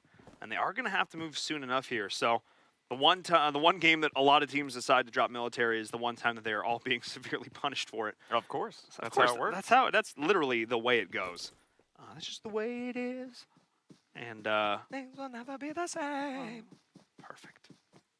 That's just the way it is. Yeah. Oh, that's a beautiful shot. It is a beautiful shot. Look at that. Wow. Fit the singing. It did. All of military just laid out in front of you. The world is your oyster. Here, have a gun. Unfortunately, it's a shotgun, so a little less optimal for your current position. Sorry, Yugi. Again, the hits keep on coming for Savage Hearts. They just have not been able to string anything together here, sitting in last place with 35 points. And Night Owl gets knocked to kick things off. Oh, boy. I'm pretty sure that's Yogi as well. I don't think it's Yugi. Yugi! It's 2 O's. What? Yogi? It's 2 O's. Oh, yeah, it would be. Oh, it is Yugi. Go ahead. Now's the time. Hey, Yugi! Sorry, I've been binge-watching Yu-Gi-Oh! Of late. I watched all of Season 1. It's your friend Joey Wheeler. Okay, all right. Grandpa! All right, he needs to believe in the heart of the cards right here, because potentially some rough positions coming in over there as Night Owls. That's all. Give me Joey Wheeler. It's Joey Wheeler. It's the only Bronx accent in all of early 2000s anime. All right. Yugi. Okay, that's enough. That's all you get. You missed us in rehearsal earlier. But you wouldn't have if you follow us on the ESL Mobile Open Instagram page. ESL_mobile. Uh-oh, Yugi's in trouble. He is. Gotta believe in the heart of the cards here, guys. Come on, he spots Doc down there on the flank. Irish with the long distance shot. Wow, the pinch is real right now. Third party, all up in this. Oh no, Yugi's in trouble. He is. He's got to summon Exodia. This is his only chance. Ooh, radar. That's it. That's it. That's done. Oh. Yikes. And there he goes. What was his name? Yugi! Savage Hearts. Normally I do a lot better too, guys. I'm put on the spot now. I'm feeling kind of flustered, I'm going to be honest. Normally they are top tier. They are. That's why really I good. was holding you to a higher standard earlier. I know. We just need to settle Kaiba to go in there and just I'm sorry, I'm done. That's the end. That's the end of it, guys. Hot Juke's in a little bit of trouble. He's on the radar and going further on up. He's going to give a nice, juicy target for anyone that looks up at any moment here. Oh, nice shots onto Steven, though.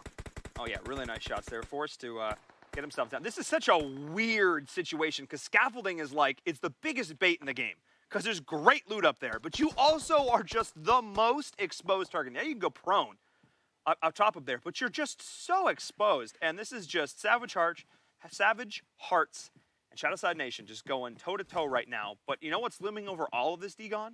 The circle. The circle. The circle. Yeah, the first circle, I think if you are, I guess, Shadowside Nation, if you're Salty Bay is just like, yeah, whatever. This was a bad drop for us. It's a bad start. But if you're a Shadowside, you now have the whole island to loot. Take your time. Deal with the damage. It's very little damage in that first circle. Take your time. Also, you want the loot goblins on the other side to go away. So you just take your time. Outwait the loot goblins once the circle comes on in, and then with your vehicles, if you could find at least one, which usually there's 4 or 5 that spawn on this island, you were able to rotate on over and just get to safety here. Yeah, Salty Bay, she's trying to make her way out of there, find a boat. Boats, boats, boats! And, Yugi! I'm sorry, dude. That was so good. All right, we're done. All right, we're really done. Really, really done. Really done. All right.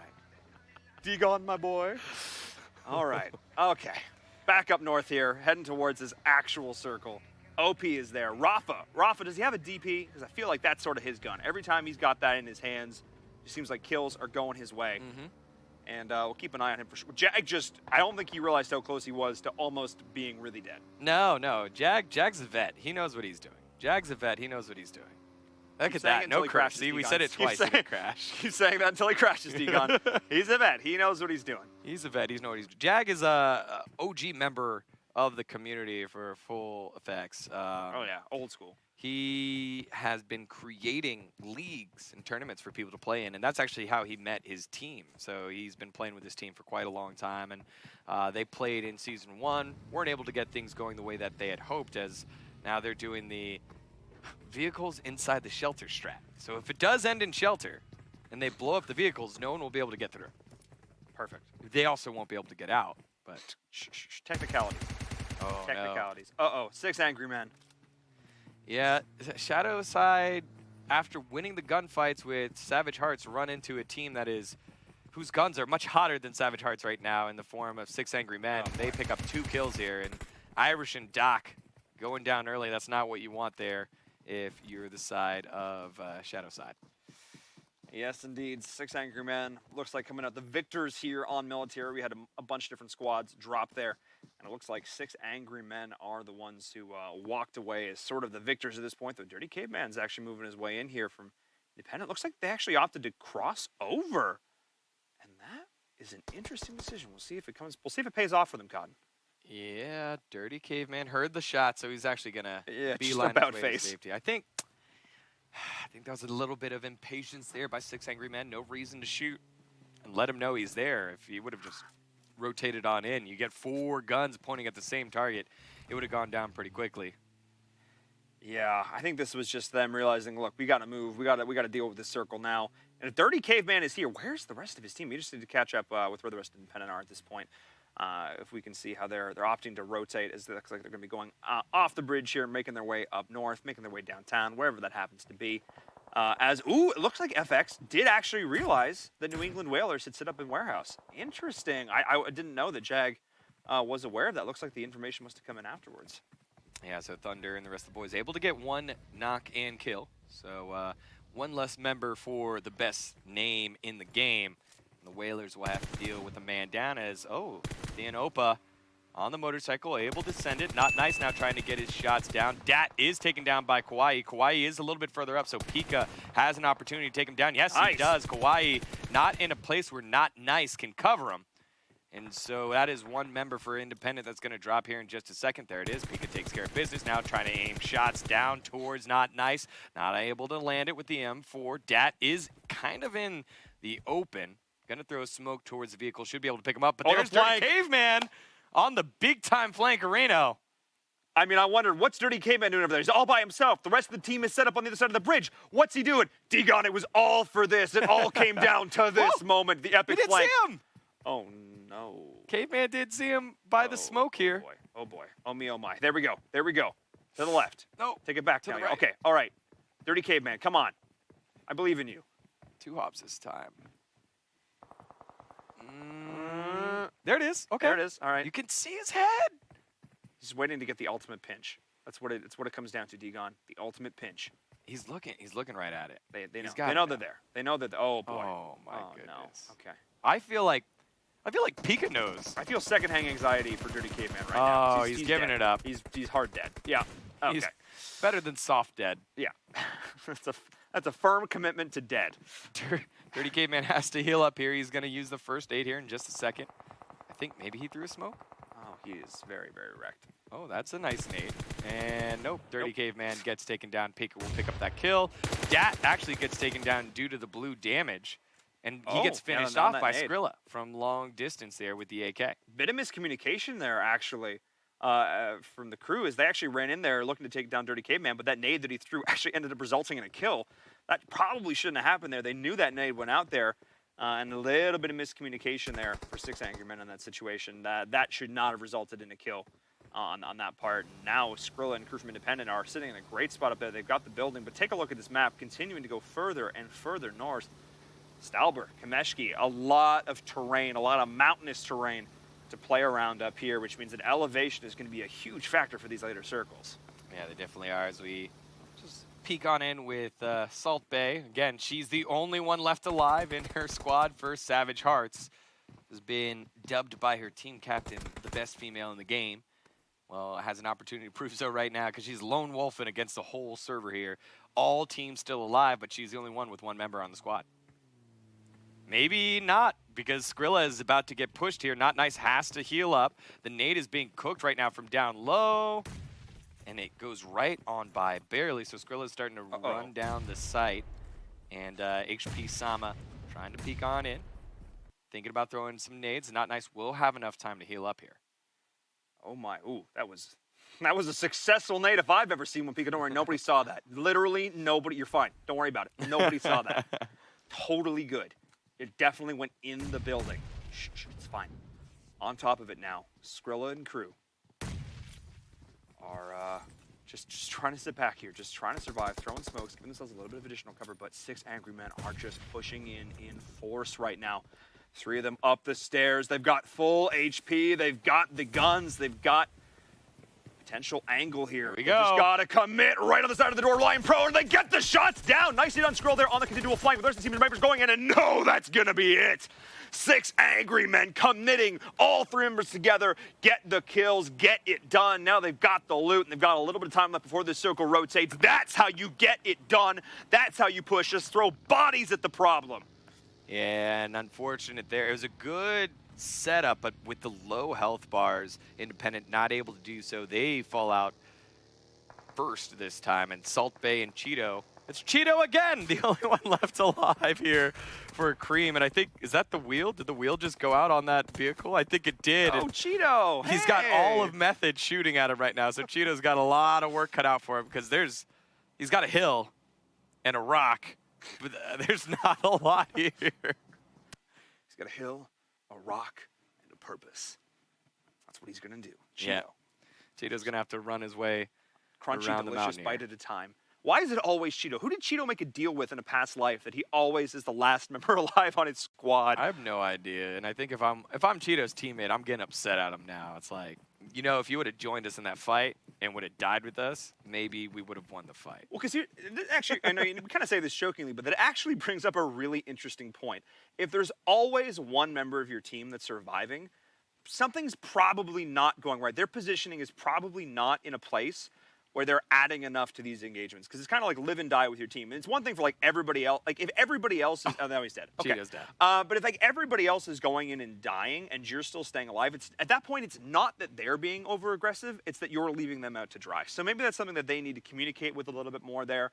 Because if it was somebody different every single time, then I wouldn't say that. But if it's always the same person, Pretty interesting. it is pretty interesting indeed. So maybe, something for them to talk about with with their overall positioning. And I understand if somebody, somebody's got to be the guy to sit back and give cover to your opponent. Somebody's going to be the entry fragger. But in that situation, maybe make sure that you're all on the same page. Because, again, Cream Esports is going to be dropping early once again. But I definitely feel like that communication could just help up their game a lot. Following along here with Existence. Over up in Stalba. Pretty close to Valence Esports, or Valence Esports right now. I keep saying Valence. Valence Esports here. So we'll keep an eye on that, as well as Operative Gaming now taking some shots at the other O squad. Omen Elite. Kinga taking some damage, so he hops right back on into the UAZ and gets himself out to safety. But saying, nah, this is our mountain. You're going to go the other way because we occupy the northern side of this. Thank you very much. And this is what I was talking about earlier. This mountainous terrain that they're going to have to play around here. There's a lot of interesting angles that are going to present themselves here. And it's, yeah, OP just love their DPs here. Like, the dinner plate is just seems to become that go-to gun. DP in a mini, that's not something to mess around with there. See what Killers can be able to do as Omen Elite are presenting themselves to their opponents here, giving away some potential shots. As we are seeing, ooh, 6 Angry Men in a bit of a rough spot. They took some initial damage there after that really nice push, getting themselves over the bridge, but now they've walked into full FX, and that's going to be all she wrote. Yeah, good shots there by FX. Obscene getting the initial knock, cleaned up by Thunder. And 6 Angry Men now down to 1. And again, this is one of those squads that it feels like they're getting the kills, right? They've got 6 kills here, but they're just not getting into the top 5, getting those extra bonus points towards placement. And it's got to be a strong mixture of both for any team that wants to put themselves in good qualification mode here, right? We are only playing Group 2 today. We'll do Group 1 next week, and it is the top 10 between both teams. And you're setting the standard that Group 1 is going to have to play through next week based off of your 6 games today. And although I'm pretty sure anyone wouldn't want to take 6 Angry Men on in a gunfight, they just don't have a lot of points right now, and they need to do better. They do indeed, and we're now seeing a fight breaking out between Method and Omen Elite. And it's just interesting, you're talking about that other squad, and they're committal to the early game fights for 6 Angry Men. They're committing so hard to those fights, and yeah, they're getting the kills, but they're putting themselves at a positional disadvantage, which is what's costing them these later game rotations. Oh boy, speaking of rotations, everybody's moving their way in. And that's OP looking to move towards, I believe that's Echo down there as well, but further up on the hill, it is Existence, who have a lot of acquaintance with hills and cliffs after that last game.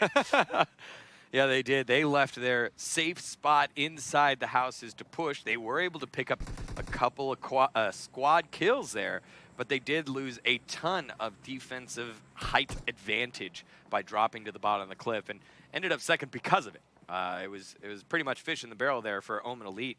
Currently, Omen Elite, I think, in a lot of trouble, or they might be knocked out right now, I believe, because it looked like Method were ramming down. It's just Beach Banana, the only one left alive here for Omen Elite. So our #1 squad that has found a ton of success, struggling right now to find their footing, especially in this high altitude area.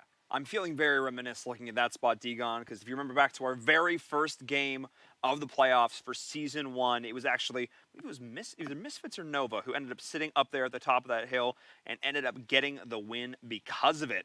So we'll see if that same position is going to hold true here again in Season 2 as the drop is coming with the M249. Omen Elite, those few members that are remaining. There are actually 3 of them left there. I was wrong. Who went down. I didn't want to really call you out on it, but 3 members are still alive. They're still kind of okay. It was just Great job by the observers today. To point out that I was wrong. Degon, they're still alive. Yeah. No, that's on me. That's not how they sound. Oh my God, take the shot. Do it. Shoot him in the belly.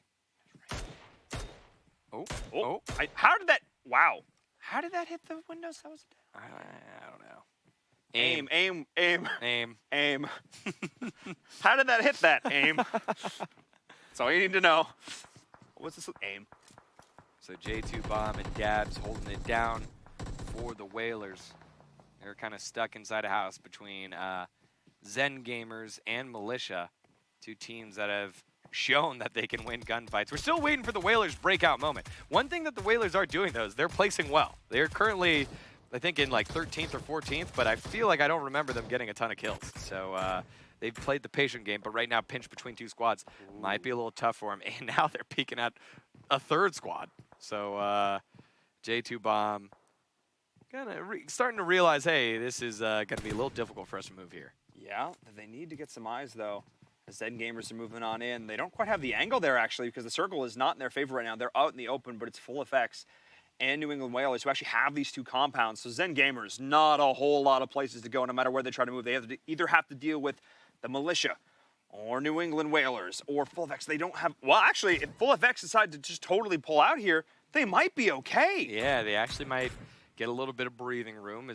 Should probably take a look at the map here. The circle has relocated, and need to see where these teams are moving to. It does look like they're moving up towards that mountain. Yeah, they're going to move northwest and try to work their way on in. But again, a lot of teams are relatively safe. Any team that was biding their time down in Yasnaya forced to move around. Trying to find Jovi is relatively safe. Caitlyn taking some shots at Operative Gaming.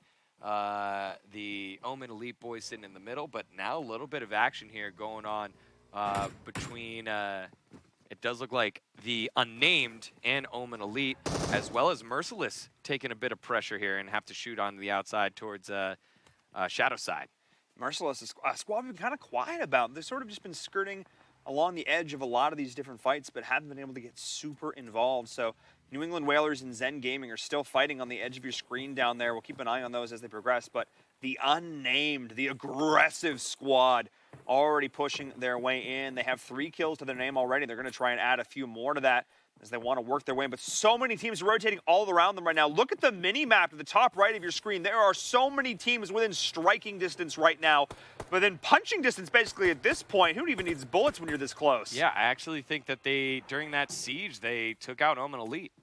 There's 16 teams now, so one team did just drop, and I believe it was Omen Elite that just got taken down. So that's the first place squad out of the way. That's a lot of leeway here for these other teams trying to fight for position. And the first time we've seen one of the most consistent teams at the top of the leaderboard finish near the bottom of the standings. Yes, indeed. And keep in mind, there are only 19 teams in this lobby, so getting knocked out pretty darn early so far. I think just now that teams are very aware, they've got a bit of a target on their backs. Full Effects taking it to Teo there on the Unnamed. That is going to be the kill, taking down one of the members of this squad. Great positioning, but bringing all those shots to bear. There are a lot of other teams that could potentially be joining in on this one. The third-party potential is very real. Yeah, AIM thinking about going that way and then decides better of it. Maybe Echo not. taking some shots at him, and AIM is very low. Just one more bullet could work, but nope. He's able to get back to the rest of his team and heal up very low, but the circle is on the way. Oh, no, he did get surprised. And it's Salty Bay. She's made her way all the way from military base down into prone position, trying to go 1v1 here on the bottom side of the map. We'll have to keep an eye on that on the kill feed. Oh, she goes down. Salty Bay gets taken down by Jovi. And so I'm not sure where Slump came from, but Slump took care of business there. And so Salty Bay and the rest of Savage Hearts going out in 16th. It looks like the New England Whalers go out in 15th. This is going to be an interesting couple of final circles, D-Gon. This is forcing everybody to move in, but they're going to have so much more cover than in one of these open field circles here. This is going to be very, very interesting. A lot of potential cover to play around, or it looks at least more than before. Looks like teams are just deciding to send it here as Raven gets out of the vehicle. Caitlyn rolling on through. I don't think Caitlyn realizes she's right there. Oh, and Raven able to get the knock here. No one around to help Caitlyn, and the IGL for Jovi goes down. Oh boy, bit of a rough spot there. I mean, hopefully can take a look at what our teammates are doing and continue to provide those calls. The in-game leader is such an important function, calling out the rotations and with the plays of what those teams are going to be doing. So we'll keep an eye on that as Tensa and the rest of the crew over in Jovi are just going to be posting up here in the turret. So we'll keep an eye on them. 3 members still alive, which is enough to get it done at this stage of the game. They have position and they have optics. So we'll be keeping an eye on what they're doing. As 6 Angry Men, the one remaining member is down there. Hey, look, it's Steven. Hey, he's way over there on the flank. He's still surviving. Good for him. Yeah, he's got a long way to go as Azuzuki ran himself over. Nice and now shot from Obscene in a little bit of Slump. trouble. Obscene just crawling around. Could stand up at any point. Nope, does not. And it's a nice pickup here for Slump. So it's 2 points heading the way towards Jovi. And they're moving up the leaderboard here with their kills.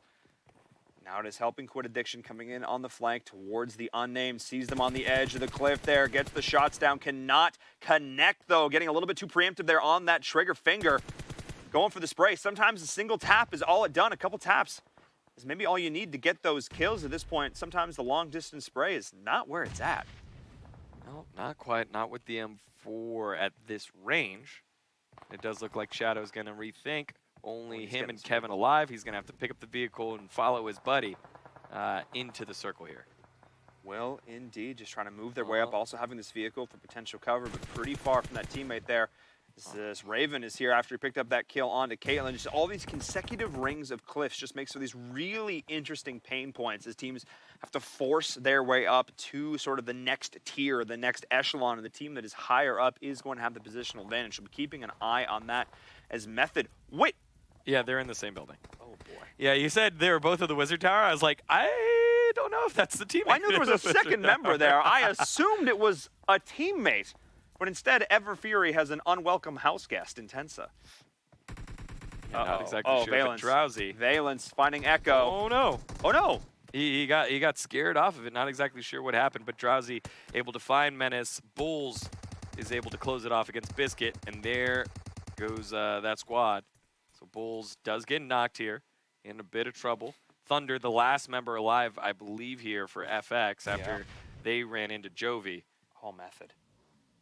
Still 4 members alive, though. Oh, Tensa trying to take shots at Everfury. Everfury baiting with the it right now. aggressive Baiting. play. Oh, whoa! Almost run into Clay. Take the shot. The peak. Wow, Tensa, nice overall shots there. Not giving themselves away. Clay as well. But this is sort of the compound. That's this is where dreams are made or broken in this situation. Romp is actually going to go down there, so it looks like Tensa might be the last one there for that squad. Tensa and Slump. Tensa and Slump, yeah. Slump trying to make the way up. Oh boy, everybody is just moving on in here, but again, high ground positioning is going to be oh so important in this last few stages. As you can see right now, Sense is putting shots there onto Shadow, able to potentially pick up that kill. Nice shots. Oh, wow, gonna go thirst for it too. Wants those last kills, realizing that the chances of surviving all the way through are pretty slim, so wants to get as many points as possible. I don't hate that decision actually in this situation. I don't like it because, again, they've consistently have lacked position points. And Shadow's by himself. You already put a bunch of bullets into him. Now you are in a very difficult position to work your way on up. And you can see Tensa on the bottom right portion of your screen getting shot by the Unnamed. And now Steamy inside the warehouse, one of the final buildings in this circle, taking shots. Merciless trying to get on in there. King trying to steal this kill away. And just stops right in front of Steamy. And Steamy's going to say, thank you very much. I'll keep shooting. Yeah, King almost, body blocking with your face with bullets. A little bit suboptimal there. Just taking down those tires, blowing it up. Yeah. Oh, that's why you can't stand too close to the vehicle there. Tense is actually going to die to the play zone. So your call was 100% correct, Degon. Yeah, falls going down in and thirsting sixth. for that kill. Falls in 6th. King does get exploded by the vehicle. And you're taking a look here at Existence on the top of the hill. You can see Drowsy far away on the outside. Oh, and they have the circle. Where's the 5th team? I didn't see the 5th team right now. 5th team. Existence is the high ground, and they have the next circle, Degon. This is huge. This is a very similar position to how they were in last game, and they ended up kind of losing it a little bit at the end here. But I think they're going to learn from this. They're going to hold this high ground as long as the circle will allow them to do so, and this will mean that every other team has to look towards them, and every other team has to put themselves in a compromised position in order to try and take shots. That 8x. Gonna do some work if Rank can hit those shots. Yeah, with the SLR, and it was OP, Operative Gaming, that just fell in 5th place. So that was our 5th team. He was out in the play zone. Oh, wow! Storm just absolutely ran in here, and Existence was ready for that one. Nice little couple of knocks there. It was so smooth, and that is the Unnamed losing their name. They're out. They are out. Method ended up cleaning that up though. So while Existence got the downs, it was actually Method who ended up securing those kills there at the end. Like I mentioned, everybody's got to push towards them. Who's the 3rd squad in all? Oh, there it was was. That down there? Oh, it was Valence. Valence getting 3rd. Yep, Valence getting 3rd. Drowsy, they're just gonna push with vehicles.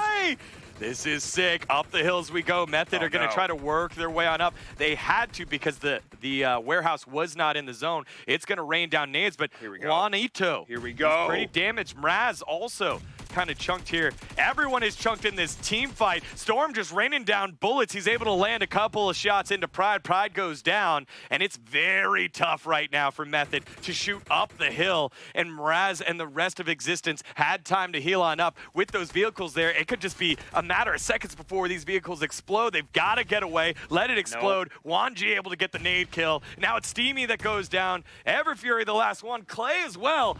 And it's all over. Existence learned from their mistakes last time, and they get the victory. Beautiful play there from them at the end, Degon. Fortune favored them with those final few circles. They had the high ground. They had the circle. Everybody had to come to them. And I love the thought process from Method. All 4 of us get a vehicle. We can't close this. With no amount of smoke grenades in the world will clear us through this. We got to just push. We got to just try. But they kind of got held up at the bottom of the hill there. Couldn't get the shots uphill. Couldn't get that one down they needed to start that off. I mean, that was, even in a 4v4 situation, that was near unwinnable. Like, when you get that situation, your shots would just have to be at a complete other level to get that done. Really nice play, though, in the end, to hold that ground from existence. They knew exactly what they needed to do, and they executed. Yeah, I think the only opportunity to do that was when there was that one member still alive for Valence. Yeah. You at least have a little bit of a distraction that might deter existence. But after they cleared that out, and it was actually, funny enough, it was Method that did clear that out. Yeah. It became very easy to have a singular focus down towards the warehouse, and it was just a firing range. Very, very difficult for Method to do anything after that. I think a right call, cool play to at least try, but unfortunate for them, they weren't able to close it out. They were not indeed. Let's take a look at some replays from that last game. Thinking back, maybe you send one car forward and the other 2 members sit back and try and put shots. I don't know. Yeah! Yeah, Yugi! Hey, Yugi! Hey, Yugi! It's your buddy, Joey Wheeler. And you're not friend Irish. Oh, boy. A lot of fun moments in military to start this off. You saw the attempted god flank from Dirty Caveman, which instead resulted in nothing but his own demise. As Skrill and crew from Independent, it had a great thought process, wanted to camp the teams that were coming over from military, almost got it done, but in the end, 6 angry men ended up walking out on top, only losing 1 member and killing an entire squad for good measure. Omen Elite had a bit of a rough game this time around, being the 3rd team knocked out. Oh, was those grenades in there as well? And then a lot of this just, late game, again, constantly just crawling their way up these hills. And then Caitlyn not realizing that she had some company, to say the least, and that was another nice kill there for the unnamed. Yeah, I think just a bit too eager to try and find the right spot. Needed to stick together. It didn't quite work out for them. FX, they were in such good position for such a long time and eventually got picked off 1 by 1 here, this time by Jovi. I think 1 member did survive a little bit later into it. Might have been Thunder, but unfortunately for them, they weren't able to capitalize on a 4-member push moving into circle number 5. And then here, Echo, just not able to get anything going as well. Valence did a great job holding on. And then Tensa got aggressive, was able to capitalize here onto Shadow, went down there to pick up the kill, eventually died to the zone, but was able to pick up the point either way, and again, continue to push the effort down. And then Existence just had the circle luck. They had it in game number 1, and this time they played patient. They made sure they checked their corners. They didn't let the one random player like what happened in game number 1 take care of business. And then after that, Method just, they got stuck. I think maybe they could have wheeled around wide, but it was just, look at that spread. There's just not much you can do there. No, there's really not a whole lot. They eventually could just push their way down. I agree. Maybe going up to the left side of the hill there could have offered a little bit more if you're But then you're just given a shooting gallery for 4 players to blow up your vehicle. Just difficult situation to be in. Good on Existence. And good for Method to capitalize on the... This has been relatively consistent throughout, as well as Method. Method, again, we've consistently talked about them in certain positions. Clay has done a solid job leading boys there. And so I think they've done well. Operative Gaming, again, they won game number 2. They've been hanging around, but they seem to be settling in as a placement team. I need to see these teams that are about getting into gunfights and killing. That would be like the Militia, the Unnamed. Is there any others that have been, like Merciless has been fighting a lot. They need to start putting it together, as well as the Whalers. They've been a position team. We need them to get some kills. So, yes, we do. Come on, the Whalers, get in there. New England Whalers. Well, you see it there. Representing all of New England. All of New England. You have no choice. If you're from that area, that's your team. That's your team. Good times. All right. Omen Elite at the top. They are the team to beat. They got knocked out early in that last game. The question now is posed to the rest of the teams still in it. What can you do to shut them down? And how can you find that balance? Strike the balance between getting those kills and getting that placement, because 1 is not enough. Just sneaking into the end, it'll do some work. Get you 100 points or so. Uh-oh. It's time. But it won't be enough. We are getting ready to jump into our next match. The plane is underway. Let's get into it, Degon. Enough chatter. Let's get things going. Oh, okay. That's a path. That is a way to go. Absolutely. That is definitely a way to go. It is a military base drop if I've ever seen one. Not a lot of choices, forcing people on in there. Oh boy.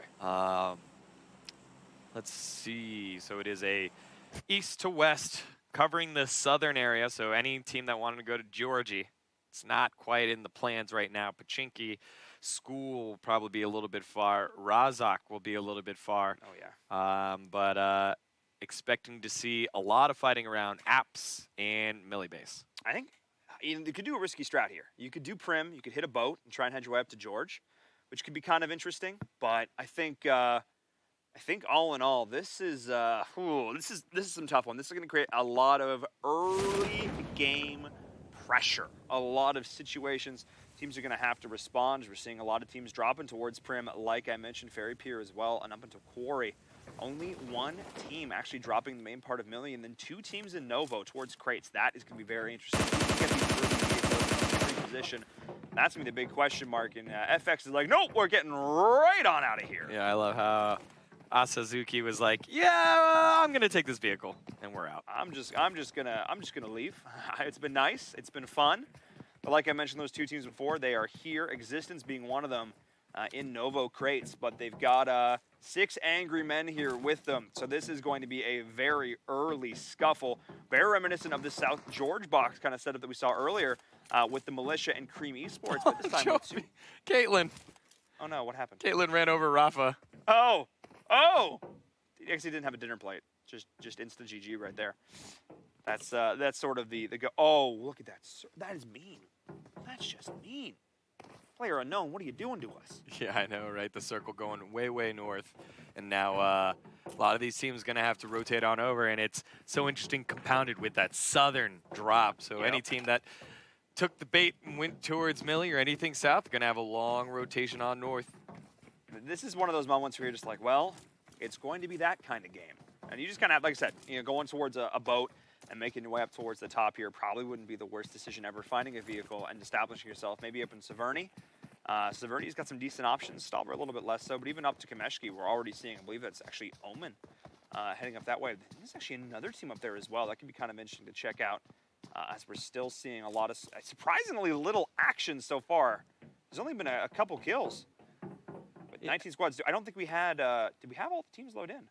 I think we only had 19 teams load in again. Okay. Yeah, so only one death so far. Only one death so far was the vehicular kill that Caitlin picked up against, I think it was against OP, which might have been the team that knocked her out. I really don't remember if it was Operative or not, but Operative Gaming going to be playing a man down to start. But let's follow along with everyone's favorite Northeastern team. It's the New England Here we go. Whalers. Oh, Dabs. That is the wrong way. I don't know what he's doing. He's going back and forth. He knows what he's doing. He's going to try to get a couple shots up. Oh, no, he got surprised. Death from above, D-Gon. Biased coming down and laying down the hammer. Menace did a good job playing like hide and seek between just a tiny little sliver of a wall. And so the Whalers go down a man yet again. Wow, what a play there. Jumping out of a second-story window and just raining pain upon your opponents there at that point. Absolutely fantastic play from Echo.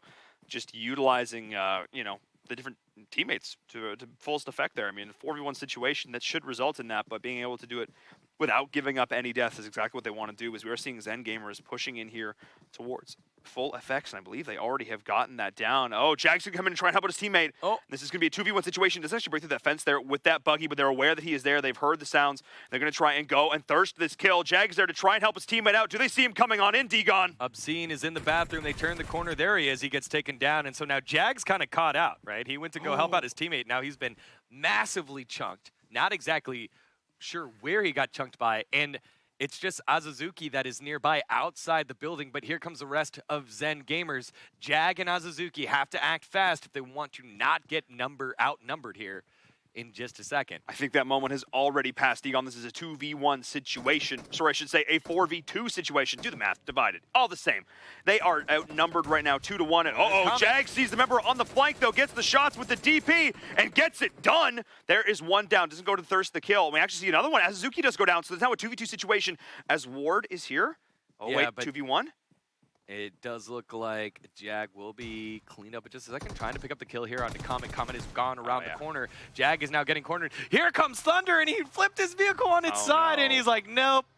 It's the I think I can mentality where you constantly think that you can fix things, and you really can't. You just got to think I can run away and make this good by not making it worse. And that's what Thunder has done. And he's going to Just did that quick get himself out of 360. there. Yeah, That's just a quick unlucky. 180. Unlucky there. Wow, I got all of those numbers wrong. It was definitely a 2v4, and then it was a 3v1, and then it was all the members of FX dead except for Thunder. Na na na na na na na. Thunder. He's on his own. He doesn't have a whole lot of hope at this point. That's it. We're gonna. I hope he has a moment later in the game because I want to bring that one back. I'm really excited actually with the potential of that. We're jumping on board with Independent as well, who have had interesting games. Their early games are always so interesting and so spicy. With like Jovi, one of these squads that just seems to not be able to clinch it out in those final few circles. Yeah. I agree. Thanks. You're welcome. Excellent insight. Hey, it's 6 Angry Men. It's 6 Angry Men. It's Tianopa. I'm sorry. I got lost. I didn't know which team you were talking about. Oh, I was talking about Independent. Independent. Okay, cool. Yes. Independent. Independent has one of the best fraggers in the form of Skrilla, but again, they have not been able to just put it all together. They're constantly in the final 10, maybe the final 12, but then they just get aggressive at the wrong time. Hello? 6 Angry Men. Like, Tianopa is just going right by everybody. Hi, Echo. Bye, Echo. There he goes. He did get he got hit once. Oh, he got hit twice. There you go. Can't hit him when he's 20 feet next to you, but 300 yards away. Oh. All right, we in there. The IGL still working on getting her license. Yep, that's it. Trees. Trees are just, where do they even come from anyway? What are they good for? Absolutely nothing. Yes. Yes. All right. Apps rotating up north once again. Degon, we are on a roll, buddy. Yes, we are. Just 210% right now. I can't wait. And it's week 1. Only week number 1. I hope you're strapped in and ready, Twitch chat, also YouTube chat. We appreciate you too, YouTube. Yeah. We do. Hopefully Discord chat as well. A live watch along. Yeah. Got some viewing parties out there in the community, I think, as well. We got our stream ops ready to go. Mike and Mike are watching. Yep. Yeah. All the mics. All the mics, actually. Yeah. The engineering team. Honestly, I gotta give a shout out to all the crew that works tirelessly behind the scenes to help us put this show on, because there are a lot of people that work on this to help to bring it to you guys. So it's a lot of unsung heroes working on this crew here at the ESL Mobile Open. Got to give them all the props in the world, including our producer Robert, who is heartily agreeing with us. So thank you, Robert. Thank you, Robert. Uh-oh. Exclusive. Uh-oh. He's going to hold the corner. Here he goes. Oh, shoot him in the face. Oh, my. Hang on. Might be able to get 2. Dinner plate. What's for dinner? It's exclusive. Down goes another member of the Whalers. One day, the Whalers will be able to come, and they're I don't know, what noise does a whale make? What's the word, not the onomatopoeia, for the noise? A whale call? I don't know. Is it a call? Yeah, a whale call. I don't know. Song? A whale song. Thank you. Will be sung in the name of You did not New set me England. up for success there, Degon. Gonna be real. We're no longer at 210. We're down to like a solid 195. Or maybe you were at 210 and it was my fault. We both had some moments so far. To look, I think if they stopped using harpoons and started using guns, the New England Whalers would have a lot more success. Yeah. I'm just well, saying. you know what? The song has not been sung because there are multiple members still alive here for the New England Whalers. They can do a duet with the 2 members that are still up. It's not a requiem at this point. We're not singing their demise. No. We're singing an aria to their victory and success if they can continue to hold it together and make it into this light game. Yeah, hopefully it's a triumphant aria, not an elegy that is used later. Or, then we'll be saying their eulogy at that point. That's correct. That's correct. Words. Let's keep naming all the different songs from Ocarina of Time. I could do that all. Requiem, elegy, the Sun Song. Song of Storms. It's Song of Storms. Song of Storms. That's just a song. That one got lazy. Yeah. They were like, well, that's enough. That's enough. Wow, speaking of enough. Merciless.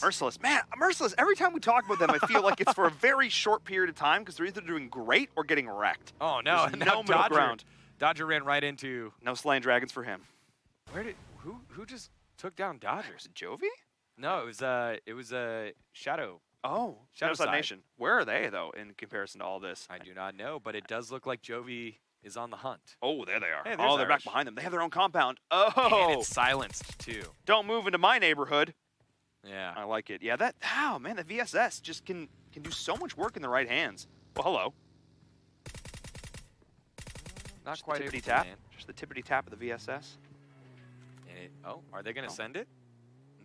I mean, I don't think they're going to send it without other people there, right? Oh, well, I mean, the circle's going to be forcing them relatively soon here. Peaceful's going taking on the shots. Okay, so they Silence are them sending forward. it. They are. All right. Getting aggressive. I like it because at this stage in the game, you realize you're on the bottom half of the leaderboard. You got to go for frags. Yeah.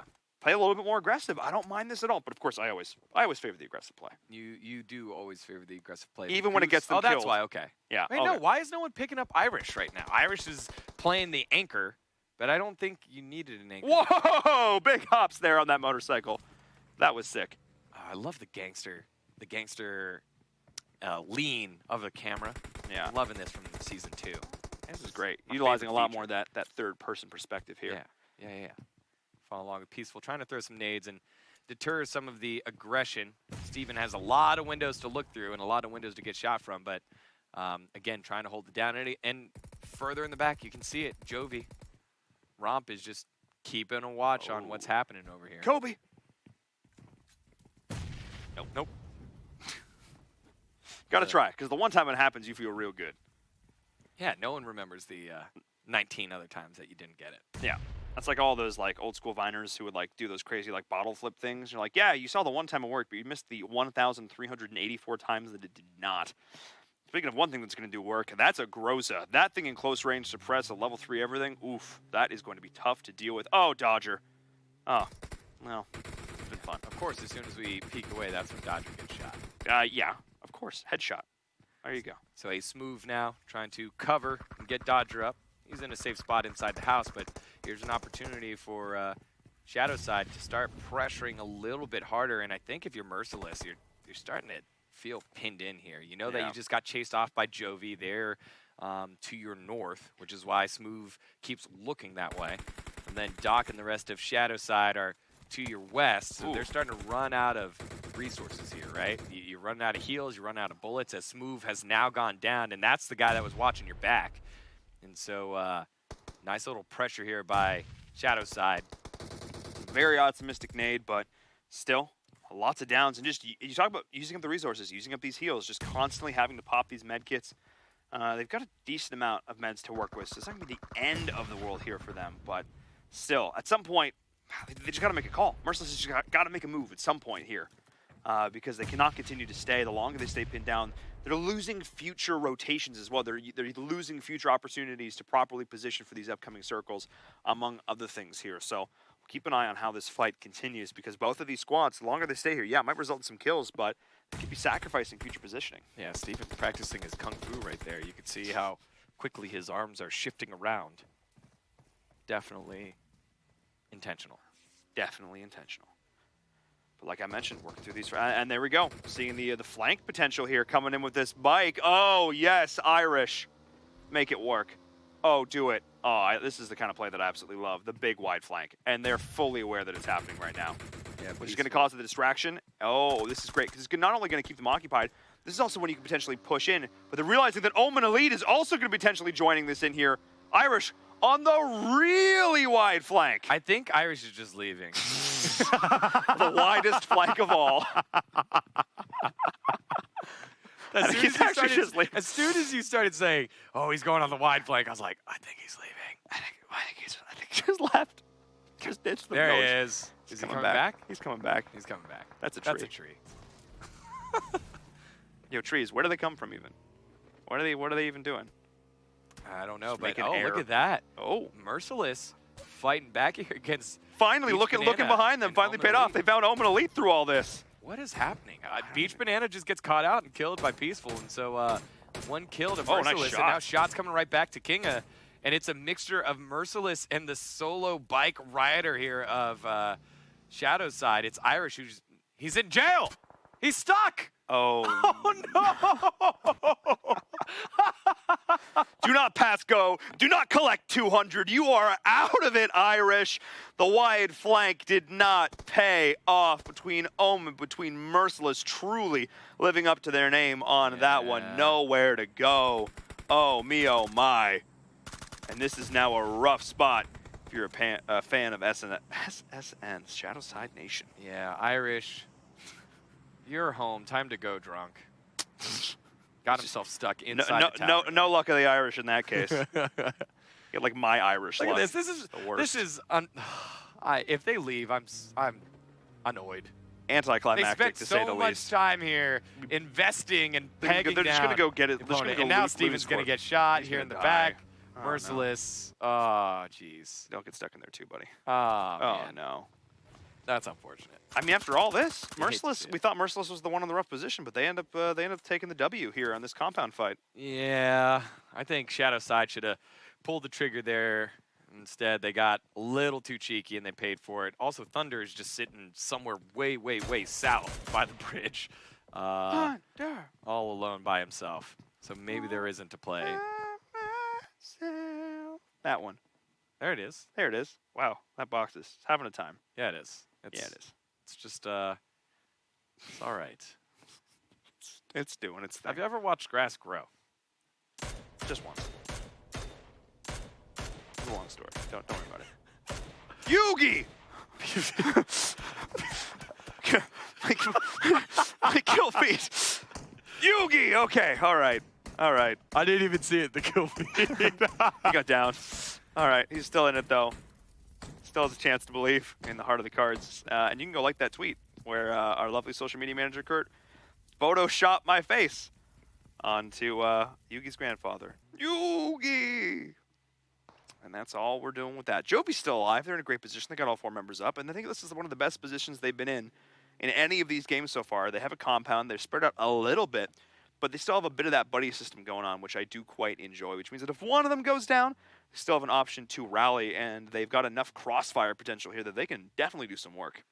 Yeah, they do, and I like the fact that the players that are spread out the most, what Ooh, the heck? take a shot. The players that are spread out the most have a vehicle. Yeah, for sure. That was interesting looking because the character model didn't spawn. That bike was like a ghost bike. Oh, okay, Ghost there we Rider. go. Here we go. Here's some action. Oh, here we go. Take the shot. I believe in you. Oh, Okay. oh, All right. Okay. right. Is anyone else Dad? there? No one else is there, though. Dat, please. He's literally standing still. Oh, Okay. oh. Yes. There you go. Oh, Dat. Tapping that right in the head. Yeah. It's silenced, so that's nice, too. Yeah. Oh, Over but the teammate over next to him 300 is meters, also you're not shooting. hearing that at all, but they do have eyes on that. He's like wondering where he's getting shot from right now. Are they going to push on this? Oh, they're just going to let it go. Yeah, I think they're going to let it go. Yeah, they're getting shot from the back as well. They're realizing that their position they put themselves into the top of this hill. Pushing on that would probably be suicide. I think they did end up getting that kill, though. So I think they're happy with that exchange all in all. Walking away with those 5 points. And no members going down. Taking a little bit of punishment, but nothing too serious. Yeah, a good play here by 6 a.m., but we've already said what the 6 Angry Men need to do. They need some placement here. Dat is a solid shot. We've learned that throughout the day, but he needs to do a little bit better. Steven, he gets picked off, and Shadowside. They had the kills there for Merciless. 4v3, and the hesitation, the cuteness, now not paying off, and that's to the delight of Militia, who get themselves 1 more kill, 5 points to their name. Yeah, Militia have loaded up the garage with all of these vehicles here. One of the great things about that is it offers you rotation potential for the late game, but it also, unless your opponents are really paying attention, they don't actually see that you're in there. So you can offer that element of surprise by bringing all those vehicles inside. We're seeing Existence in a bit of trouble here as the shots are coming out from OP, and now Mraz is in a bit of a rough spot. He's got the M4 at really close range here, but he's got to continue to keep moving. That's another one of his teammates going down. He's in a real rough spot here, D-Gon. He's got 3 members looking down right now. He's got the Death Light to his advantage, but the close range right up there. That is Killer with the Uzi, close range, but not enough. The shots are going on through. Trying to turn this around, so there's 3 members there. And Zhuangji is in the back, trying to get the shots in the player, rotating out of that building there, but he's got a lot of teammates right in front of him who need his help. Yeah, this is 2nd versus 5th right here with Operative Gaming already doing a solid job taking down the number 2 squad, and it does look like Existence will be falling in just a second. Zhuangji, though, He's a little bit further back.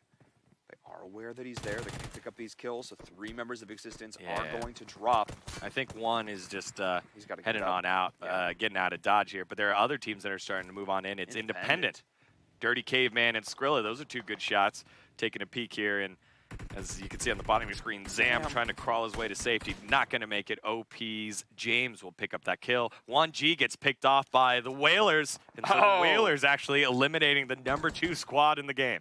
Wow, so, you know, it was actually Infinex who didn't end up joining this lobby as well. The one Mexican team and the other Mexican team being knocked out there in 19th position. They're one of our top squads, Degon, and they went out. They just got pinched. Talk about third party. They had nowhere to go. Look at this map. You've got Independent. You've got OP. You've got New England Whalers. That is just the worst spot to be in, and you've got no cover to work with. And today we've seen a lot of examples of teams getting punished because of their lack of proactive play.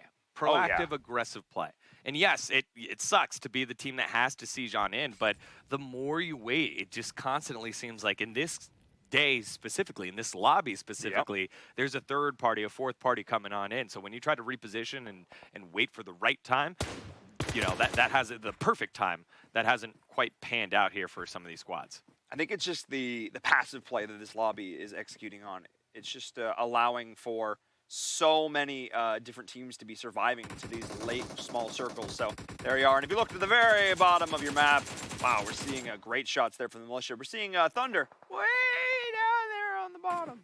Just way down there. Yeah, he's still trying to work his way on up. I don't think he has a vehicle, which is, it's one of those things where you've spent so much time out there.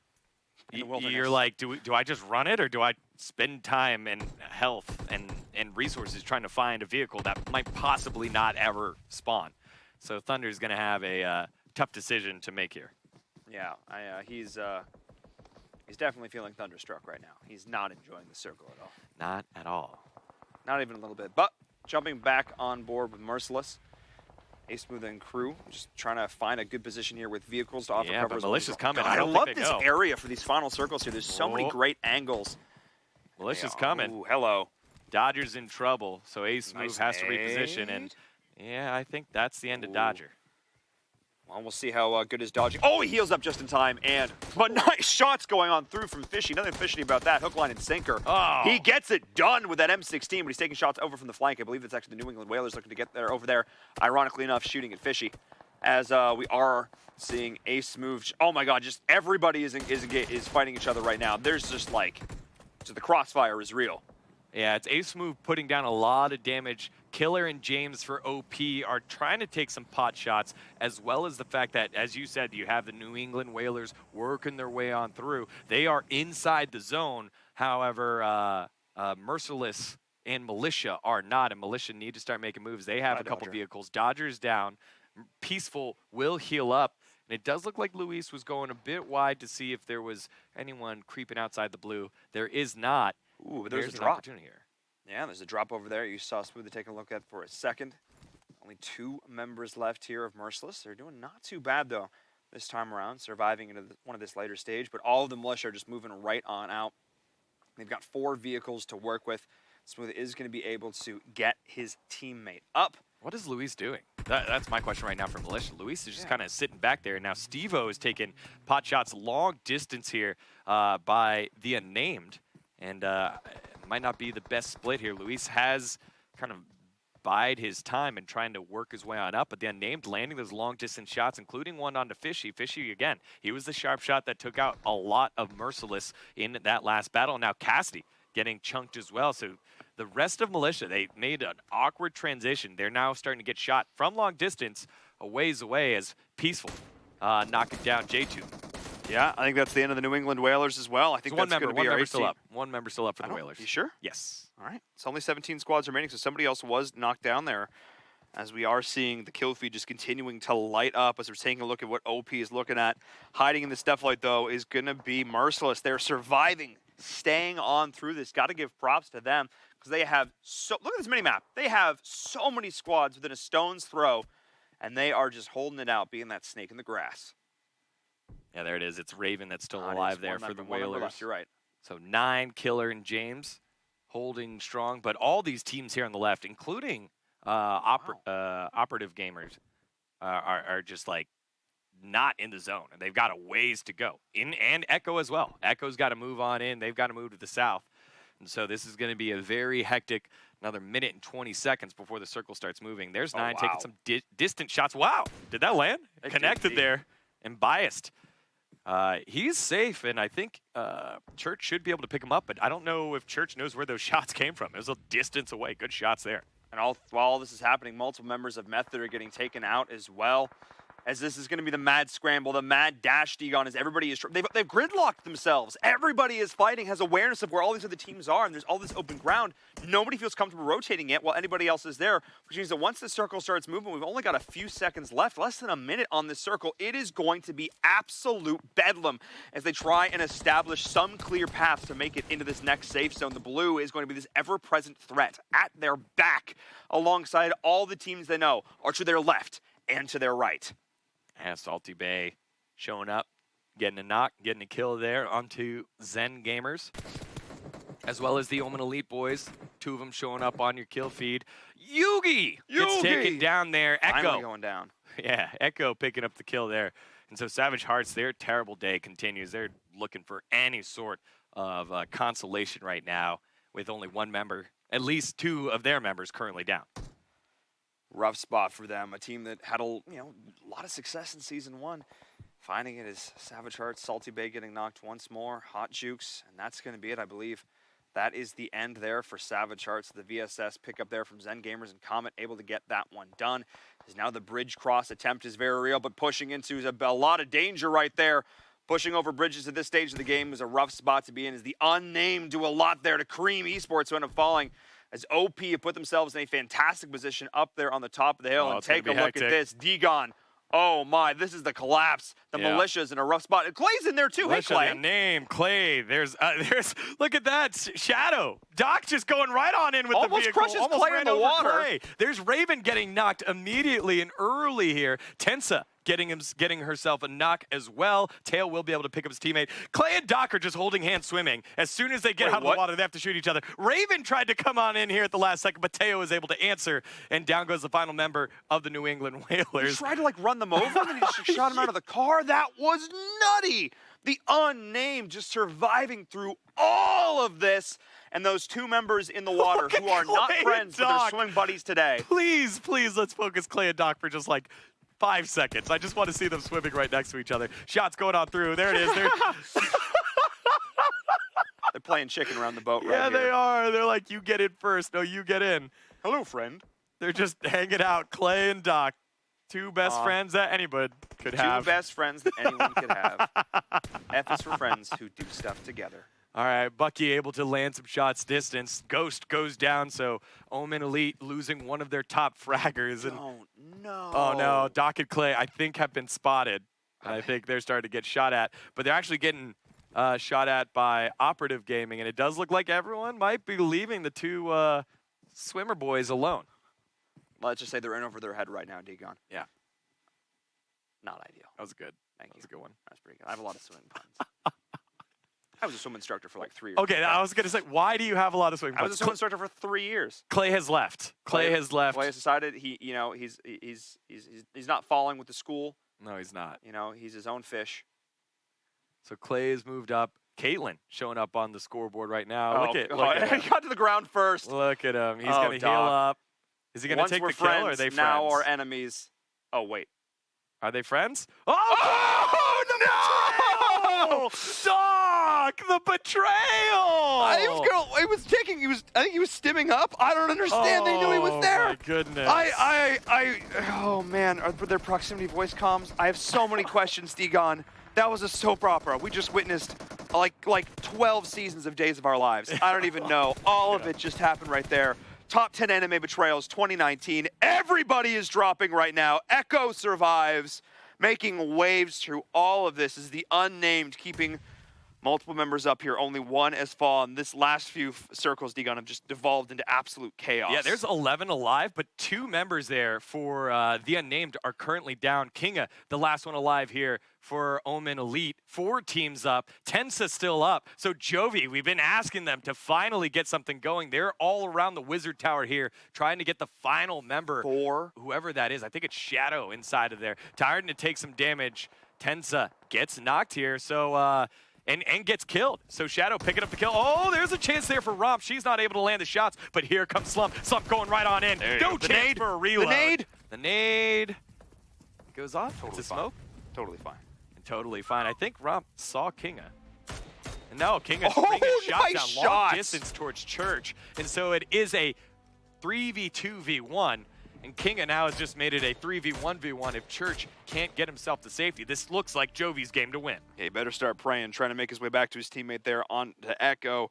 Here on the high ground, Jovi's got a pretty good position right now. They've got the circle. Oh, They've that's got so the lucky. Wizard Tower. Kinga just dies to the circle, but they're walking away in 3rd place, which means now it comes down to Echo and Jovi. We asked it from Jovi. We said, you need to step up. You need to get placement.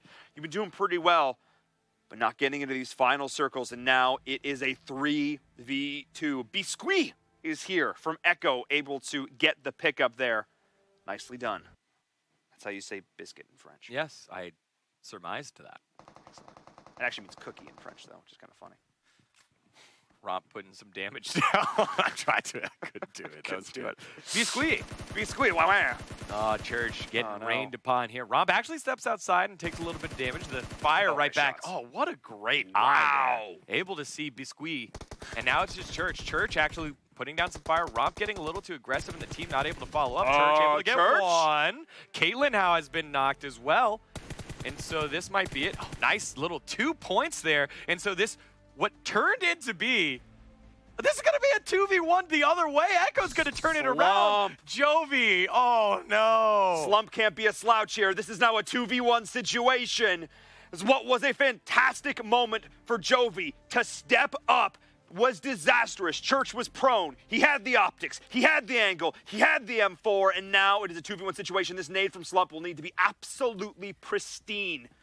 They have any chance of walking away with the victory here. Degon Slump, it all comes down to him. Yeah, Can they get it done in circles moving in? They do have the smokes. Weak arms.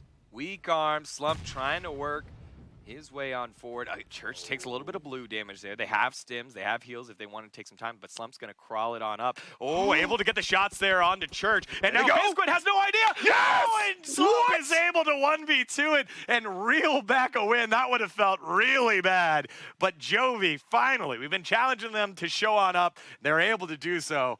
That was stressful. That was huge. I mean, I thought Church had it after his amazing Yes. play. They charged him. Yes. The overconfidence from Jovi was nearly there on doing. Church went off, but no, in the end, they kind of got their wires crossed. They were looking left, they juked right.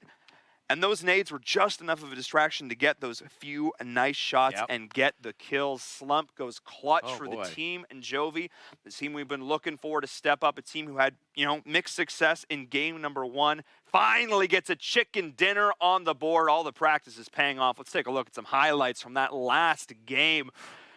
Whew.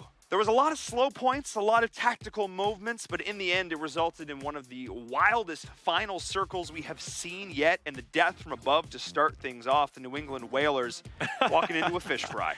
Yeah, unlucky start there for Dabs, and that was the start of a pretty good game there for Echo. Jag went in to try to be the hero, wasn't able to get there in time. Exclusive almost got themselves on the board, weren't quite able to as we take a look at what that scoreboard was like at that moment. And then Dat with the long distance shot there, able to ring true and knock down Independent. Another squad that we've been waiting for, challenging for. And then look at this, Juan G just getting absolutely crashed into. And that was the Whalers getting themselves on the board. And they did a good job working their way on in later on in there as we follow along with Militia. Another one of those squads we know they like to frag out. Fishy, this was fantastic. Right here. Aims one, gets that one, throws the smoke to the side, confuses Dodger, and able to get the second knock there. Good move there by Militia. After that, they got caught out and started dropping like flies. And there's some nice shots here as well from 9. of OP and feeling a little bit overpowered there with those nice tap shots, able to get that down and able to slow things up enough for Echo to put them in a rough spot. But the unnamed, their aggressive play style has gotten them into so many of these late game situations. Not quite far enough to be able to execute on a final couple circles because it was the setup position there from a couple of these teams that kind of cost them there in the end. Their aggressive play put them in a pretty good spot, but in the end it was Jovi that was able to walk away with the win, and it started right here, picking up one of the other top squads and helping quit Addiction. Really nice take there on that Wizard Tower. God, and just the sequence of events here with Kinga playing third party, just being annoying, knocking down Church, and then adding this level of stress to Echo, and then a great turnaround here by Church to just line them up, and Caitlyn gets knocked. Slump gets almost killed there. And then Slump able to pull it back on in here at the last second. He got 2 smoke clouds in front of him, 1 to the right, and then Slump just sneaky snaking his way on forward. Control of the AK right there, easy knock, and then the second one onto Biscuit.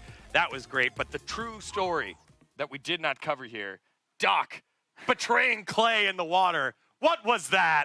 The Method Man was like, hey guys, or hey bud, we're gonna be friends forever. Ah! Yeah, top 10 anime betrayals 2019. Just saying.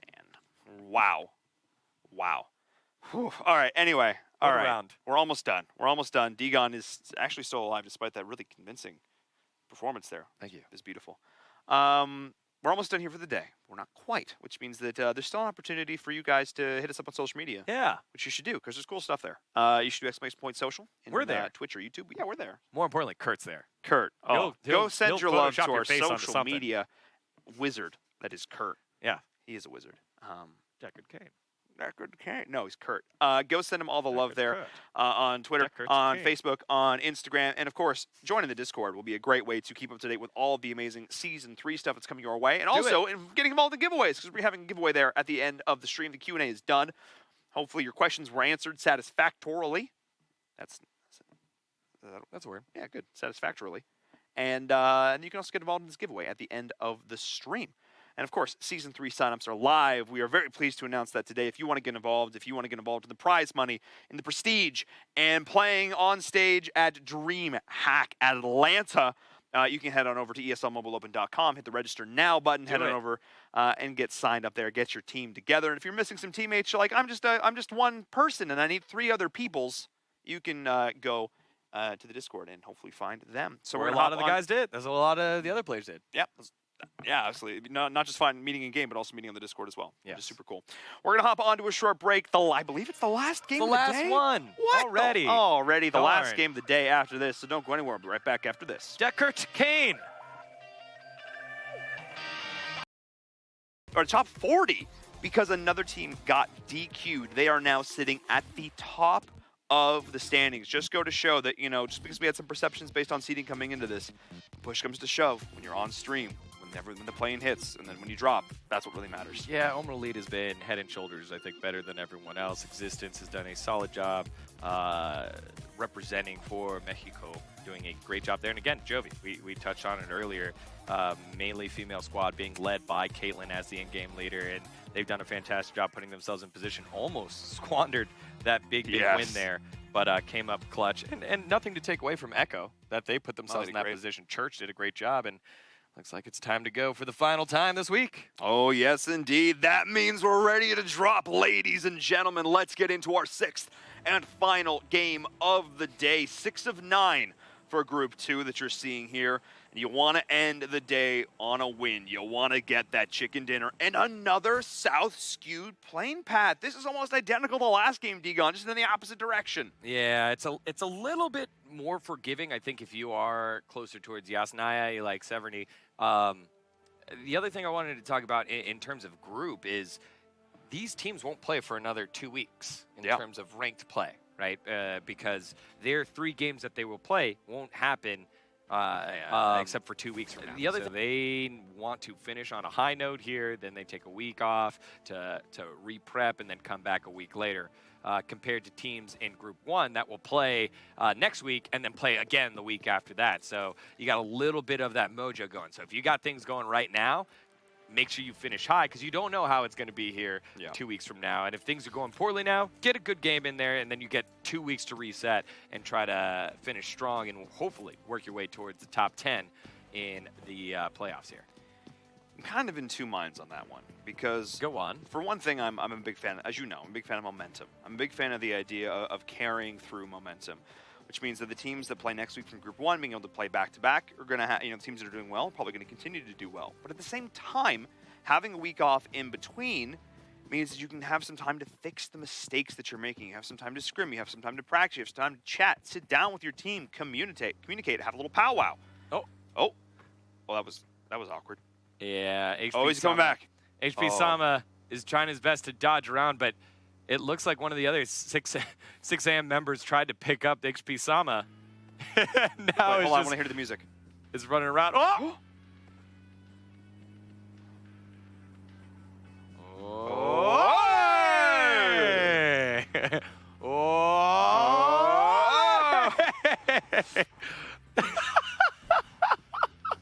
Whoa, no, Goose! Did he get hit? Did he get in? Did he get in? Is he in the seat? Nope. Oh, no, there we is. He go. got him. Oh, no, not the start that Not 6 Angry Men wanted. Like this. Twitch chat, say it with me. Not like this. Oh, no. YouTube, get involved too. You just don't have the emote. Oh, no! He came over the ridge. The goose is loose, Degon. Yeah, he The is. goose is loose. That was awesome. These starts are just so rough because there aren't enough spots for all the teams to drop. And if you drop next to someone and try to get away, if you can't find that vehicle, you're in so much trouble. And that's the case there. And 6 Angry Men arguably losing their best fragger in DAT. And so they'll have to bounce back here with only 2 members in the final game of the day. Yeah, so, I mean, Goose wandered into an episode of Into the Badlands. No gun, no problem. I'm just going to get it done. Absolutely fantastic use of the UAZ. As we're now jumping into Yaz here. Oh, boy. This is going to be interesting. We have Savage Hearts, the team who had a great performance in Season 1. He's been struggling here so far today. They've got a chance going up against New England Whalers, a new squad here in Season 2. They've got a chance to prove themselves, to do some work, to get some kills. I'm really curious to see how these teams are going to interact here, if they're even aware that they've got opponents real close to them. Fighting in these mean streets can be tough because there's a lot of angles, a lot of rooftops to keep an eye on. I'm pretty sure that they know because, again, during the drop, you can see all the teams going around. I think it's just more of the case. It's like, hey, look, there's only 2 of us here in North Georgia. That's more than enough space. If they encroach upon us or we encroach upon them, that's our fault. So I think they're fine with just kind of looting up on that side. They don't know who it is because no one's been knocked yet, but I think both teams are a little apprehensive, right? They haven't had the type of success that they had hoped. Ooh, look at that. That was nifty there by Sick Dabs. hops. They haven't had the type of success that they would have hoped, but you can see how they are still skilled. They're just waiting for that opportunity to show what they got. And this is where audio cues are going to be a big factor here. Hot Jukes, you could hear him, he was aiming. Definitely aware that there was somebody moving over there. He's going to back up to be with his teammates here because listening to those footsteps is such a critical factor here. I don't know how many games have been saved for me in PUBG Mobile. Just, having a really good headset and keeping the volume cranked all the way and just hearing that one footstep that saved me from somebody sneaking up behind me. So definitely keeping an eye on that. Both teams are now fully aware of roughly where their opponents are. The line of scrimmage is being drawn. Yeah, I'll be surprised if this is all the action that we've seen. I think every game we've had at least 2 squadfuls of death, usually 8 deaths. Right now there's only been 2 because we had one team not connect. So playing bumper cars. Yeah, a little bit of a vehicular rampage. Yeah, a little interesting that we haven't had too many knocks quite yet. Shots being taken. Here we go. So the moment of truth, the truce has been broken here. As shots are finally being fired now between these 2 teams. Finding the angle, that's going to be the next big question mark. Is it looks like New England Whalers are a little bit spread out here. I mean, I don't mind this buddy system. As you know, I'm a big fan of. And they are sticking together in that regard. So Savage Hearts look like they are a lot more clumped together. And it is, of course, our good friend, Yugi! Yugi, you came here into my town thinking you could do it. Can you get it done? People deserve the Joey Wheeler, but wait till you're ready. Wait till I'm not going to force it. Yes, don't force it. Just like Raven didn't force that peak. He got pinged a little bit. Hot Jukes is feeling a shot, and then backed off. Don't be afraid to shoot your shot, guys. Oh, Raven just got chunked again. Thank goodness he just healed up. Yeah, seriously. That was a nice nade there from Hot Jukes. Going on through, got that dinner pan. Seeming to be a favorite of a lot of these players. That 47-round magazine giving you a lot of room for forgiveness. If you can keep the spray under control, which a lot of these players, they play 3-finger, 4-finger claw. They've got that down at this point. I have yet to master that, so my spray control is basically nothing. So props to all these guys who watching them lay the spray down is just always so impressive. And it looks like Savage Hearts is just opting to not. Yeah, I think they've died early in 3 of their 5 games so far, and one way to not die early is to not take the fight. So they might just be backing off here and saying, yeah, that's good enough. This is a tactical advance. They're just advancing away from those particular enemies towards different ones, possibly. That's what that is.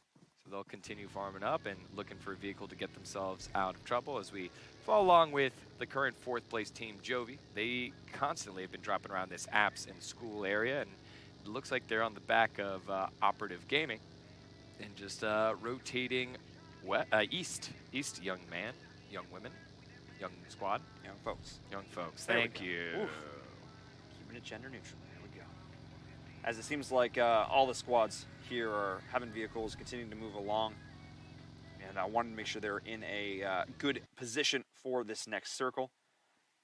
As we are taking a look here at Zen Gamers. Trying to be cognizant of some of these additional rotations. Only 2 members here on the screen. It's very quiet games so far, Digon, I must say.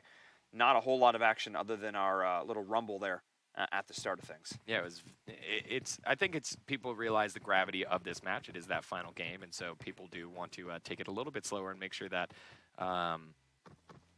they get the fights that they want. And I think this is fine. Early on, take your time. A lot of the time where we've been chastising teams that have been passive, it's been because they've been set up in the right position, and then they don't take it, and they're waiting for the perfect moment. Here in this first circle, take your time, shoot some pot shots, see what you can do, but then really just wait till the right opportunity comes. Currently, like right now, if you are whatever that team was, 16, you don't have a vehicle, go find a vehicle. Like, you definitely need one. Who is that? Zen Gamers? Zen Gamers, yeah. But it looks like all of Jovi have now crashed into a house next to Cream Esports. And this is an opportunity here for Cream to try and bounce back.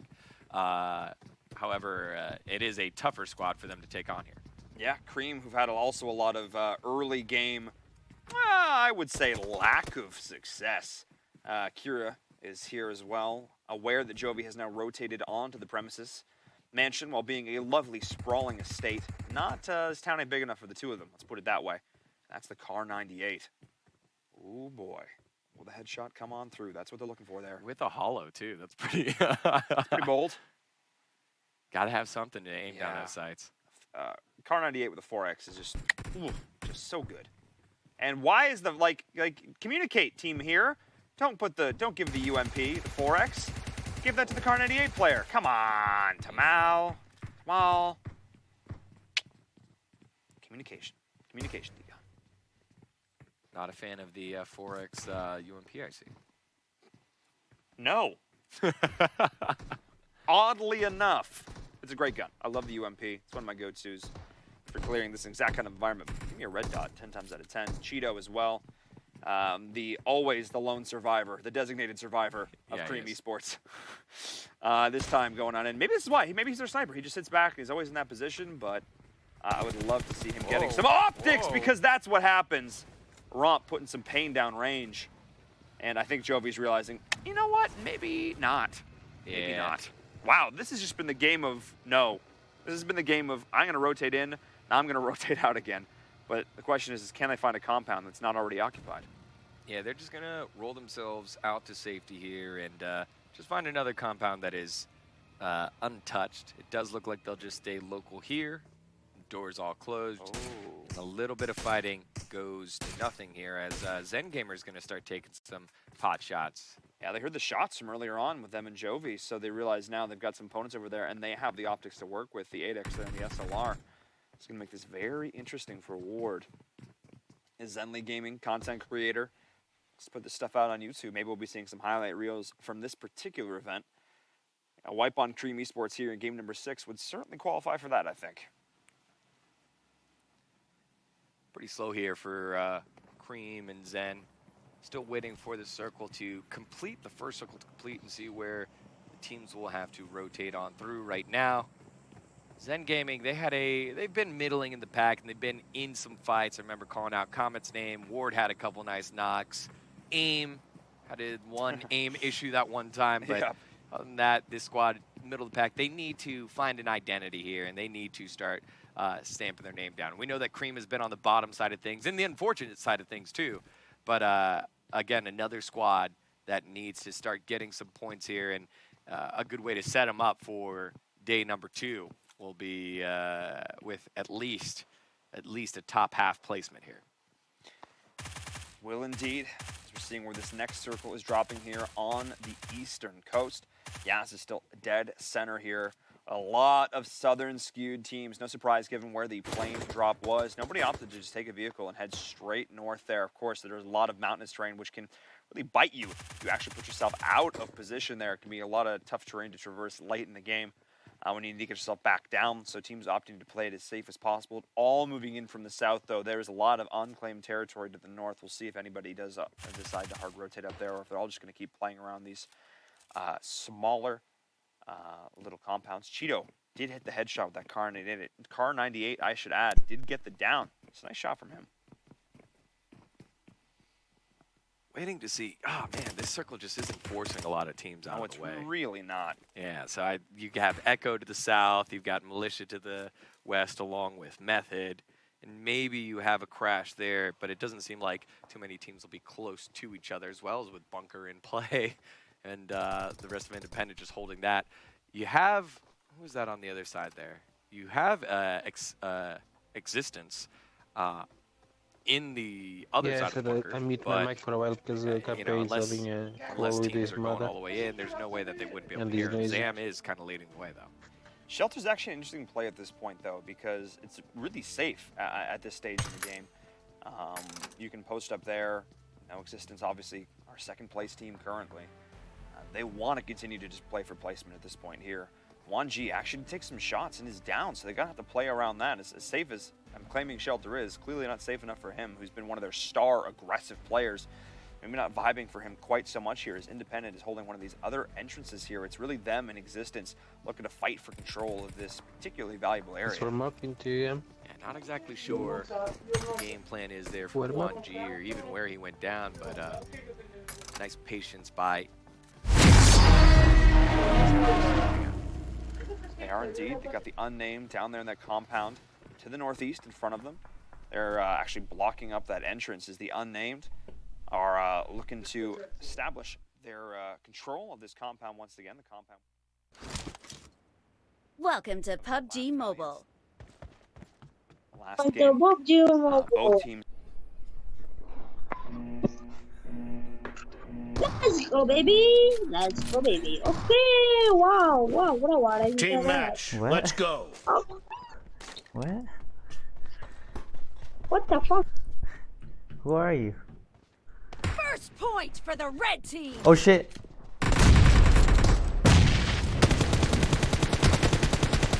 Fire.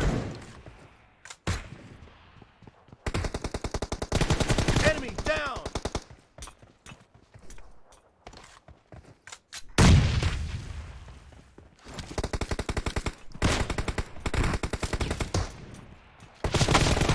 Nice shot. Clear. Great guys.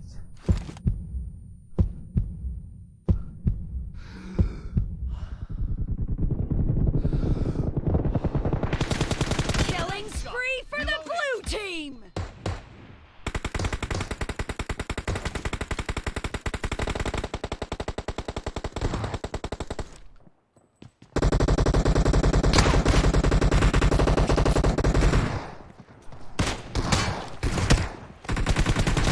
Target down.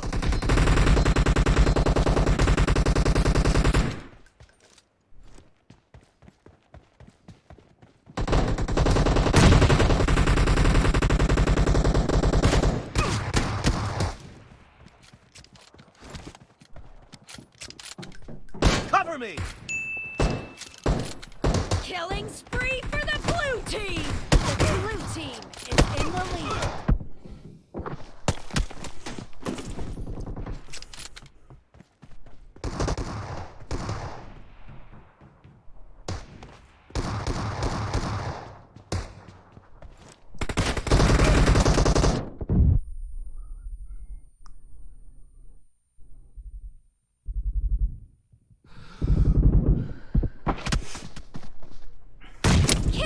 spree for the red team!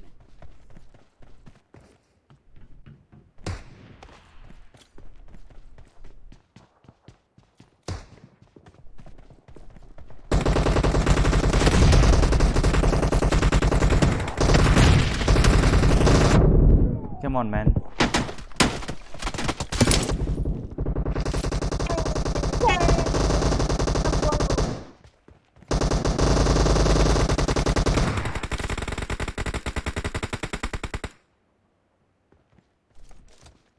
Dead!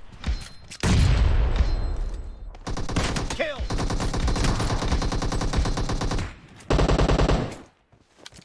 Enemy down! No mercy!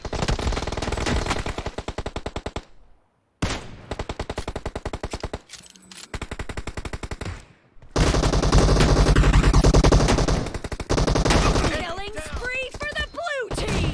Great! You're about to win! The blue team is heading to a perfect win!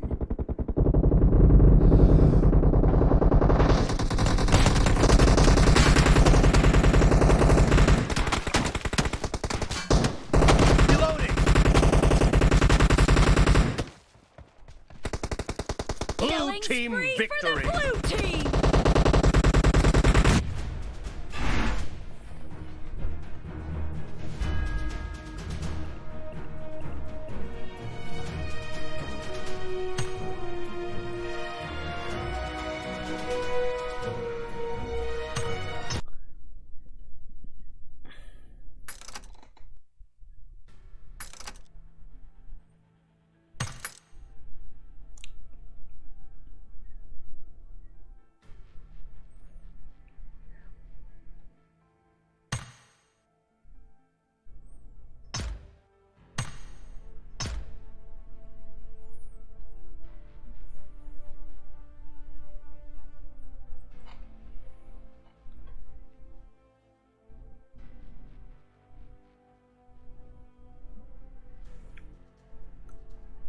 Where's Hitler?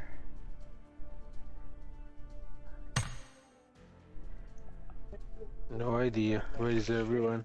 Yeah. All dead. Car accident. All dead. Yeah. No, plane. Yeah, plane. Yeah. Plane or boat. What a tragic. Damn.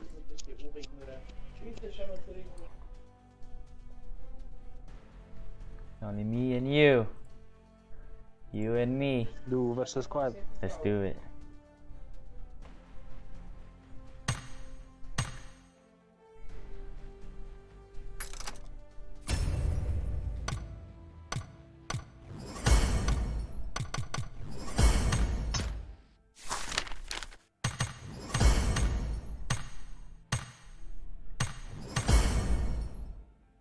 Even Josh not here. Yes, he wants those. Unforgivable.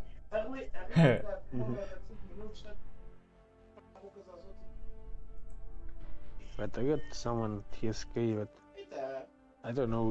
He's a bit new, I think. TSK noob? You sure? No way. His squad wins. He's noob, a TSK noob. Wow. That's nice to hear.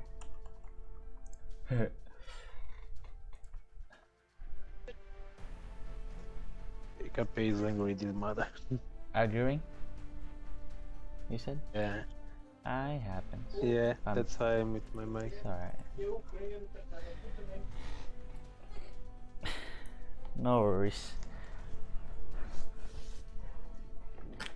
Yeah, I was just watching the ESLs and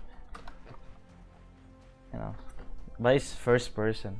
I watch a bit. Yeah, I watch a bit too. Then I watch a bit of that. I watch a bit, then leave it. You know, then come back again. Yeah, they are all camping until the last zone, bro. Yeah. Everyone chooses a house and they don't move. Not like the finals, like everyone's moving. Yeah. Cause it's first person too, that's why.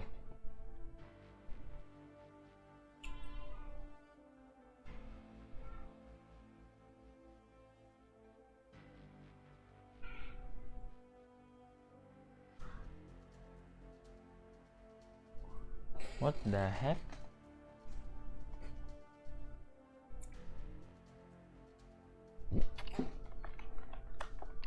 Let's take this up. Unforky.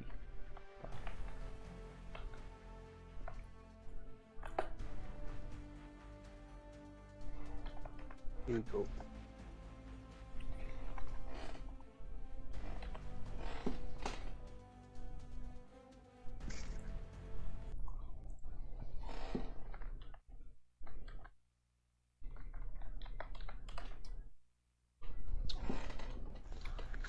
Welcome to PUBG Mobile.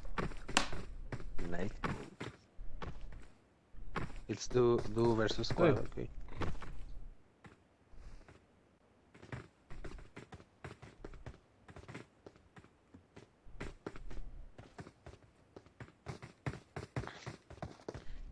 Can they kill them all?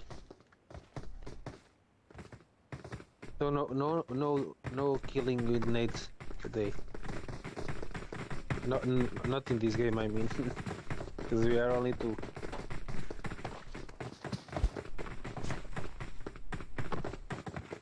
Wait, this guy has We no will be clothes? taking off soon. Be prepared. This guy has no clothes as well?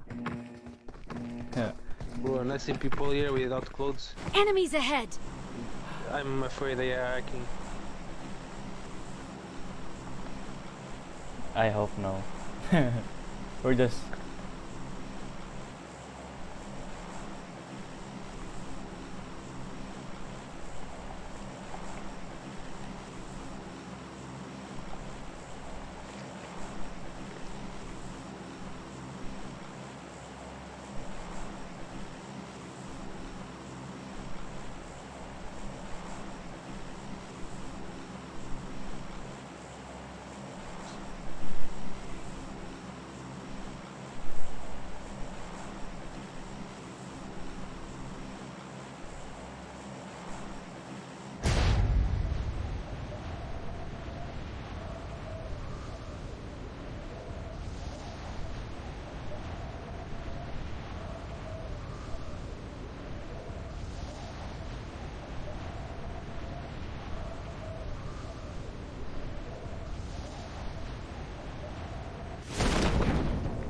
Oh, fucking leech. Oh, squad? oh shit, we're Go away. we're lagging.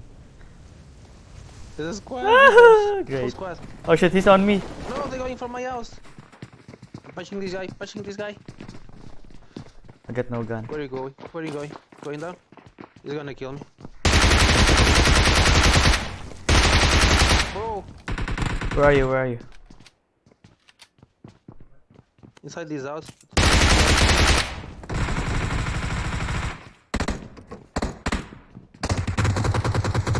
I'm dead.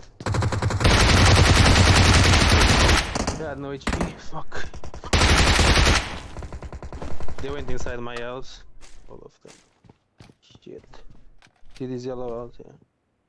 Fuck. Don't worry. I'll kill myself and kill them. No, kill them and kill myself. Chinese squad. Why? Yeah, I just found a bison, then I just straight towards them. I found nothing, bro. I was after this guy punching, then he went down, and I went up, and while I went up, these guys from the red house on your left, they start to shoot me, and I got low HP. There's two squads. Yeah. He's outside.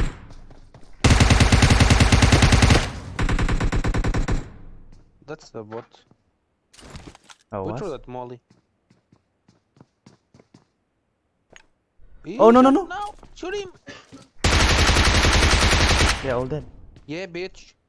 Yeah, that's quite dead. I heard him on the left. Fuck, David.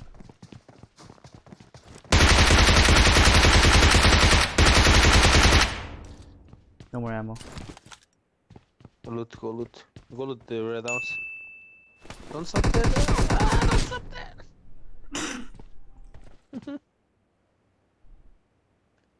He's in the compound. You have ammunition now? Nope. I tried to pick up a M7. Here goes nothing. Yeah, Oh, river. Yeah, here it goes. I'm pushing them, man. They are inside the compound.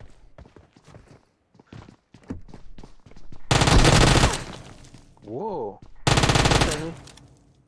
Good job. Go in the balcony and in the roof. You see him? Yeah.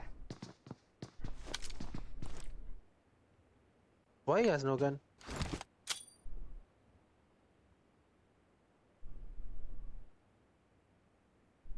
Boom. Good job.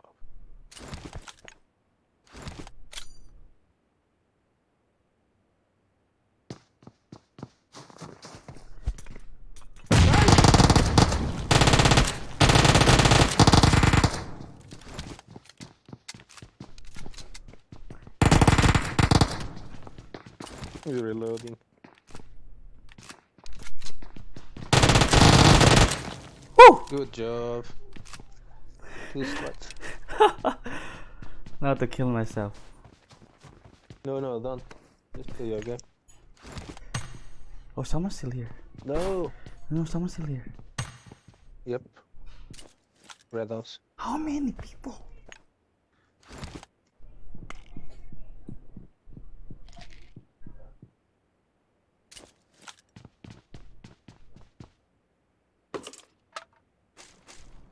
I'm gonna loot more, man.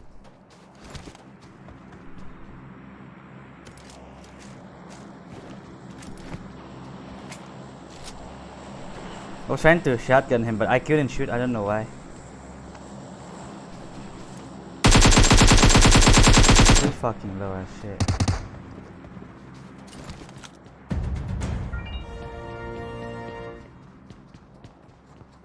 Someone else crossing.